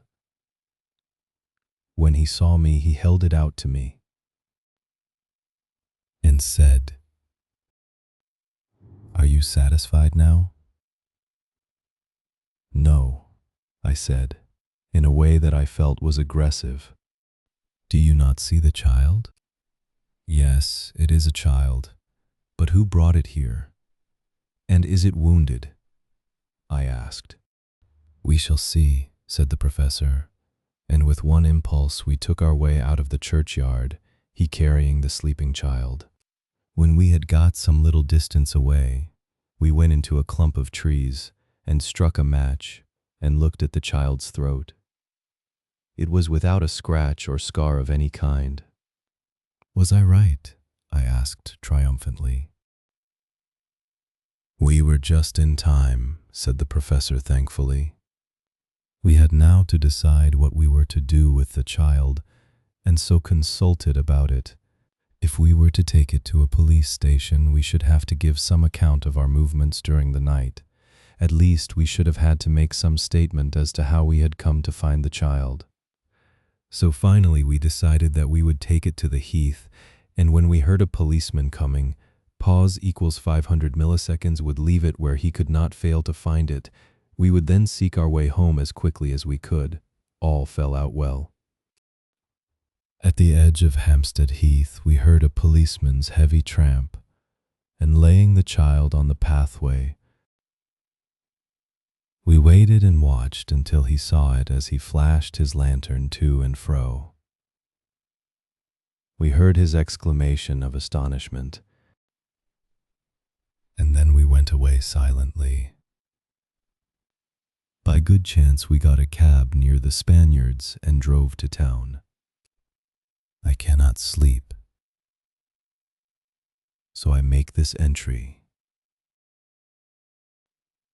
But I must try to get a few hours' sleep, as Van Helsing is to call for me at noon. He insists that I shall go with him on another expedition. 27 September. It was 2 o'clock before we found a suitable opportunity for our attempt. The funeral held at noon was all completed, and the last stragglers of the mourners had taken themselves lazily away. When, looking carefully from behind a clump of alder trees, we saw the sexton lock the gate after him, we knew then that we were safe till morning, did we desire it. But the professor told me that we should not want more than an hour at most. Again I felt that horrid sense of the reality of things, in which any effort of imagination seemed out of place, and I realized distinctly the perils of the law which we were incurring in our unhallowed work. Besides, I felt it was all so useless. outrageous as it was to open a leaden coffin to see if a woman dead nearly a week were really dead. It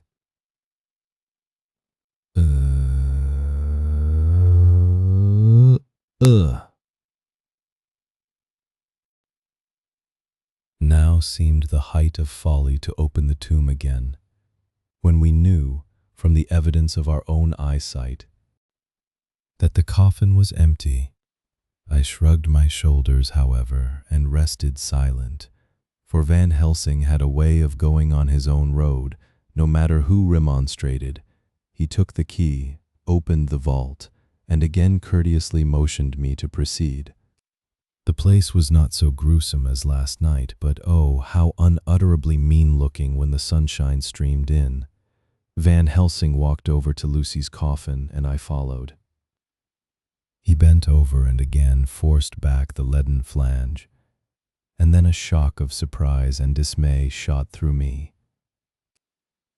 There lay Lucy, seemingly just as we had seen her the night before her funeral. She was, if possible, more radiantly beautiful than ever, and I could not believe that she was dead. The lips were red, nay, redder than before, and on the cheeks was a delicate bloom. "Is this a juggle?" I said to him. "Are you convinced now?"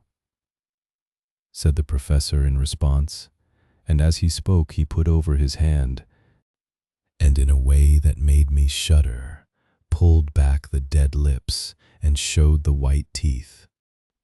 "See," he went on, "see, they are even sharper than before. With this, and he touched one of the canine teeth and that below it, the little children can be bitten. Are you of belief now, friend John?" Once more argumentative hostility woke within me. I could not accept such an overwhelming idea as he suggested, so, with an attempt to argue of which I was even at the moment ashamed, I said, "She may have been placed here since last night." "Indeed, that is so. And by whom? I do not know. Someone has done it. And yet she has been dead 1 week. Most peoples in that time would not look so." I had no answer for this, so was silent. Van Helsing did not seem to notice my silence. At any rate, he showed neither chagrin nor triumph. He was looking intently at the face of the dead woman, raising the eyelids and looking at the eyes, and once more opening the lips and examining the teeth. Then he turned to me and said, "Here, there is one thing which is different from all recorded. Here is some dual life that is not as the common. She was bitten by the vampire when she was in a trance, sleepwalking. Oh, you start. You do not know that, friend John, but you shall know it all later, and in trance could he best come to take more blood. In trance she died, and in trance she is undead too."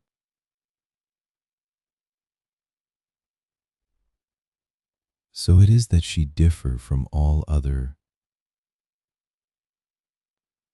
Usually when the undead sleep at home, as he spoke, he made a comprehensive sweep of his arm to designate what to a vampire was home. Their face show what they are.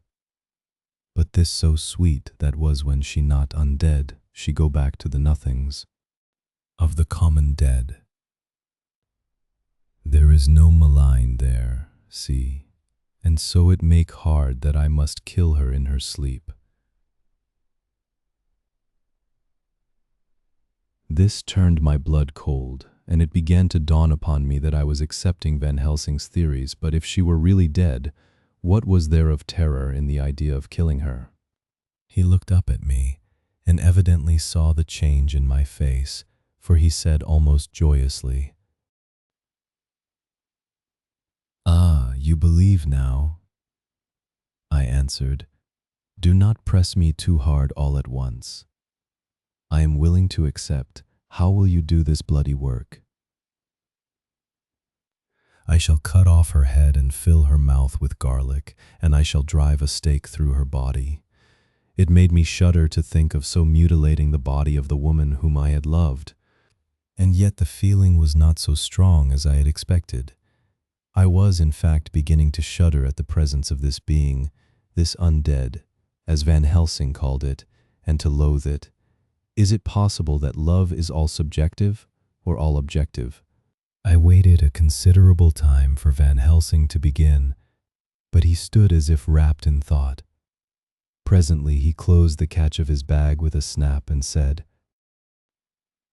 "I have been thinking, and have made up my mind as to what is best. If I did simply follow my inclining, I would do now at this moment what is to be done. But there are other things to follow, and things that are 1,000 times more difficult, and that them we do not know. This is simple. She have yet no life taken, though that is of time, and to act now would be to take danger from her forever. But then we may have to want Arthur, and how shall we tell him of this? If you, who saw the wounds on Lucy's throat, and saw the wounds so similar on the child's at the hospital, if you, who saw the coffin empty last night and full today with a woman who have not changed only to be more rose and more beautiful in a whole week after she die, if you know of this and know of the white figure last night that brought the child to the churchyard, and yet of your own senses you did not believe, how then can I expect Arthur, who know none of those things, to believe? He doubted me when I took him from her kiss when she was dying. I know he has forgiven me because in some mistaken idea I have done things that prevent him say goodbye as he ought, and he may think that in some more mistaken idea this woman was buried alive, and that in most mistake of all we have killed her. He will then argue back that it is we, mistaken ones, that have killed her by our ideas. And so he will be much unhappy always. Yet he never can be sure, and that is the worst of all. And he will sometimes think that she he loved was buried alive, and that will paint his dreams with horrors of what she must have suffered. And again, he will think that we may be right, and that his so beloved was, after all,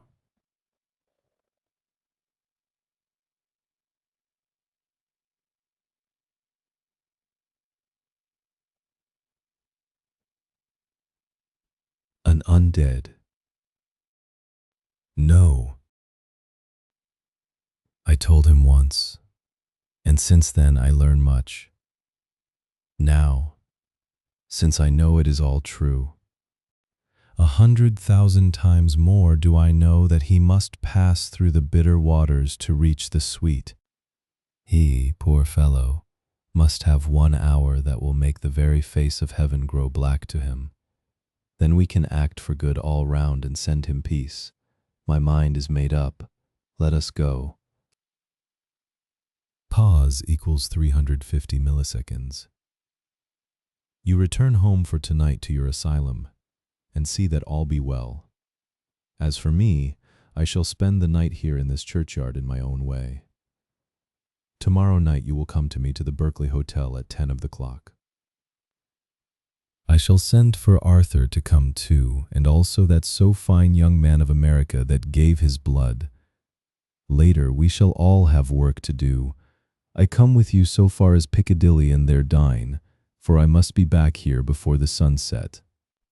So we locked the tomb and came away, and got over the wall of the churchyard, which was not much of a task, and drove back to Piccadilly. Note left by Van Helsing in his portmanteau. Berkeley Hotel directed to John Seward, M.D. Not delivered. 27 September. Friend John. I write this in case anything should happen. I go alone to watch in that churchyard.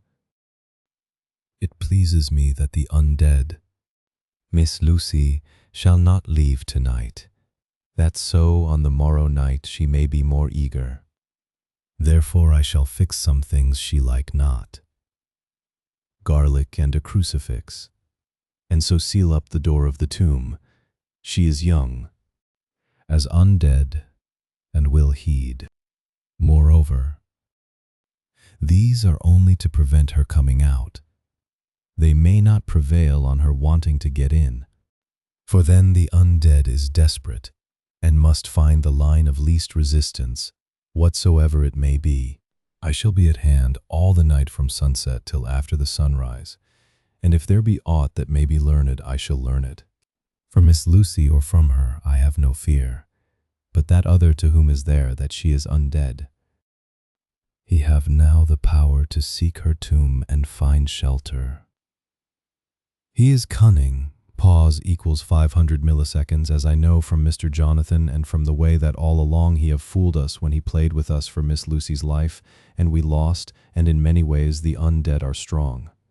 He have always the strength in his hand of 20 men. Even we 4 who gave our strength to Miss Lucy, it also is all to him. Besides, he can summon his wolf, and I know not what. So if it be that he come thither on this night, he shall find me, but none other shall. Until it be too late. But it may be that he will not attempt the place. There is no reason why he should. His hunting ground is more full of game than the churchyard where the undead woman sleep, and the one old man watch. Therefore I write this in case. Take the papers that are with this, the diaries of Harker, and the rest, and read them, and then find this great undead, and cut off his head and burn his heart, or drive a stake through it, so that the world may rest from him. If it be so, farewell.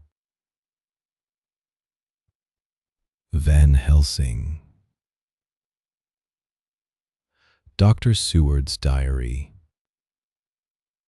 28th of September. It is wonderful what a good night's sleep will do for one. Yesterday I was almost willing to accept Van Helsing's monstrous ideas, but now they seem to start out lurid before me as outrages on common sense. I have no doubt that he believes it all. I wonder if his mind can have become in any way unhinged. Surely there must be some rational explanation of all these mysterious things. Is it possible that the professor can have done it himself? He is so abnormally clever that if he went off his head, he would carry out his intent with regard to some fixed idea in a wonderful way. I am loath to think it.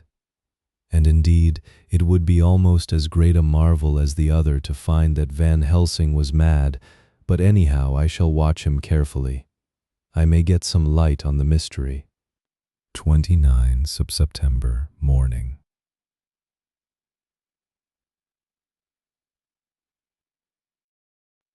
Last night, at a little before 10 o'clock, Arthur and Quincy came into Van Helsing's room. He told us all that he wanted us to do, but especially addressing himself to Arthur, as if all our wills were centered in his. He began by saying that he hoped we would all come with him too, for, he said, there is a grave duty to be done there. You were doubtless surprised at my letter? This query was directly addressed to Lord Godalming. I was. It rather upset me for a bit. There has been so much trouble around my house of late that I could do without any more. I have been curious, too, as to what you mean. Quincy and I talked it over, but the more we talked, the more puzzled we got, till now I can say, for myself, that I'm about up a tree as to any meaning about anything. Me too, said Quincy Morris laconically. Oh, said the professor, then you are nearer the beginning, both of you, than friend John here, who has to go a long way back before he can even get so far as to begin. It was evident that he recognized my return to my old doubting frame of mind without my saying a word. Then, turning to the other two, he said with intense gravity, "I want your permission to do what I think good this night. It is, I know, much to ask, and when you know what it is I propose to do, you will know, and only then, how much. Therefore may I ask that you promise me in the dark, so that afterwards, though you may be angry with me, for a time, I must not disguise from myself the possibility that such may be. You shall not blame yourselves for anything." "That's frank anyhow," broke in Quincy. "I'll answer for the professor. I don't quite see his drift, but I swear he's honest. And that's good enough for me." "I thank you, sir," said Van Helsing proudly. "I have done myself the honor of counting you one trusting friend, and such endorsement is dear to me." He held out a hand, which Quincy took. Then Arthur spoke out. "Dr. Van Helsing, I don't quite like to buy a pig in a poke, as they say in Scotland, and if it be anything in which my honor as a gentleman or my faith as a Christian is concerned,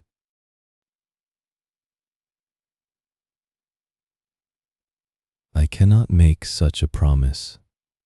If you can assure me that what you intend does not violate either of these two, then I give my consent at once, though for the life of me I cannot understand what you are driving at." "I accept your limitation," said Van Helsing, "and all I ask of you is that if you feel it necessary to condemn any act of mine, you will first consider it well and be satisfied that it does not violate your reservations." "Agreed," said Arthur. "That is only fair. And now that the pourparlers are over, may I ask what it is we are to do?" "I want you to come with me, and to come in secret to the churchyard at Kingstead." Arthur's face fell as he said in an amazed sort of way, "Where poor Lucy is buried." The professor bowed. Arthur went on, "And when there, to enter the tomb."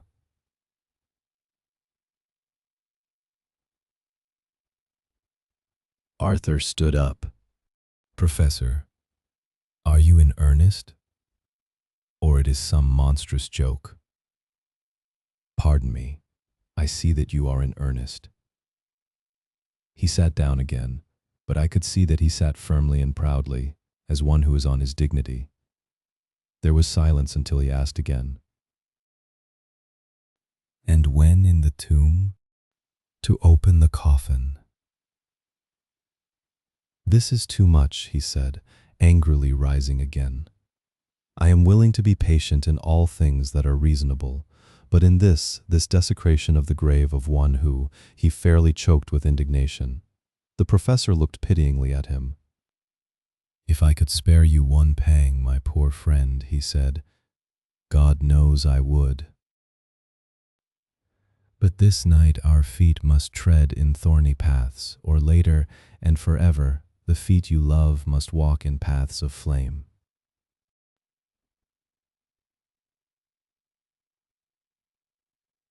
Arthur looked up with set white face and said, "Take care, sir, take care." "Would it not be well to hear what I have to say?" said Van Helsing. "And then you will at least know the limit of my purpose. Shall I go on?" "That's fair enough," broke in Morris. After a pause, Van Helsing went on, evidently with an effort. "Miss Lucy is dead. Is it not so?" "Yes."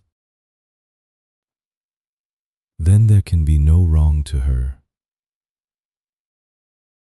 But if she be not dead—" Arthur jumped to his feet. "Good God," he cried. "What do you mean?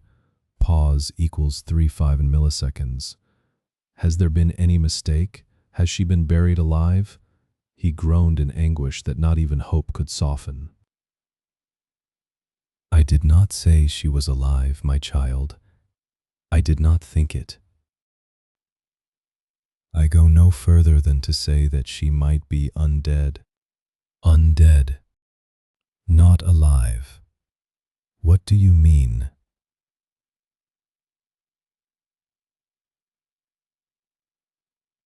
"Is this all a nightmare, or what is it?" "There are mysteries which men can only guess at, which age by age they may solve only in part. Believe me, we are now on the verge of one. But I have not done. May I cut off the head of dead Miss Lucy?" "Heavens and earth, no!"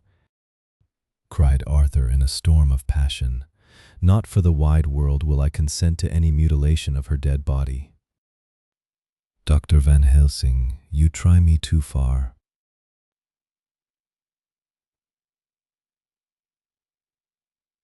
What have I done to you that you should torture me so? What did that poor, sweet girl do that you should want to cast such dishonor on her grave? Are you mad to speak such things, or am I mad to listen to them? Don't dare to think more of such a desecration. I shall not give my consent to anything you do. I have a duty to do in protecting her grave from outrage, and by God I shall do it." Van Helsing rose up from where he had all the time been seated and said gravely and sternly, "My Lord Godalming, I too have a duty to do, a duty to others, a duty to you, a duty to the dead, and by God, I shall do it."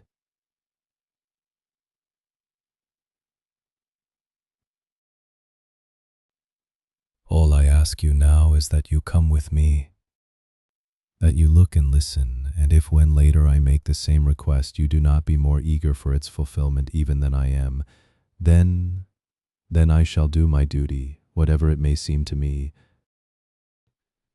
and then to follow of your lordship's wishes I shall hold myself at your disposal to render an account to you when and where you will." His voice broke a little, and he went on with a voice full of pity. "But, I beseech you, do not go forth in anger with me, in a long life of acts which were often not pleasant to do, and which sometimes did wring my heart. I have never had so heavy a task as now. Believe me that if the time comes for you to change your mind towards me, one look from you will wipe away all this so sad hour, for I would do what a man can to save you from sorrow. Just think. For why should I give myself so much of labor and so much of sorrow?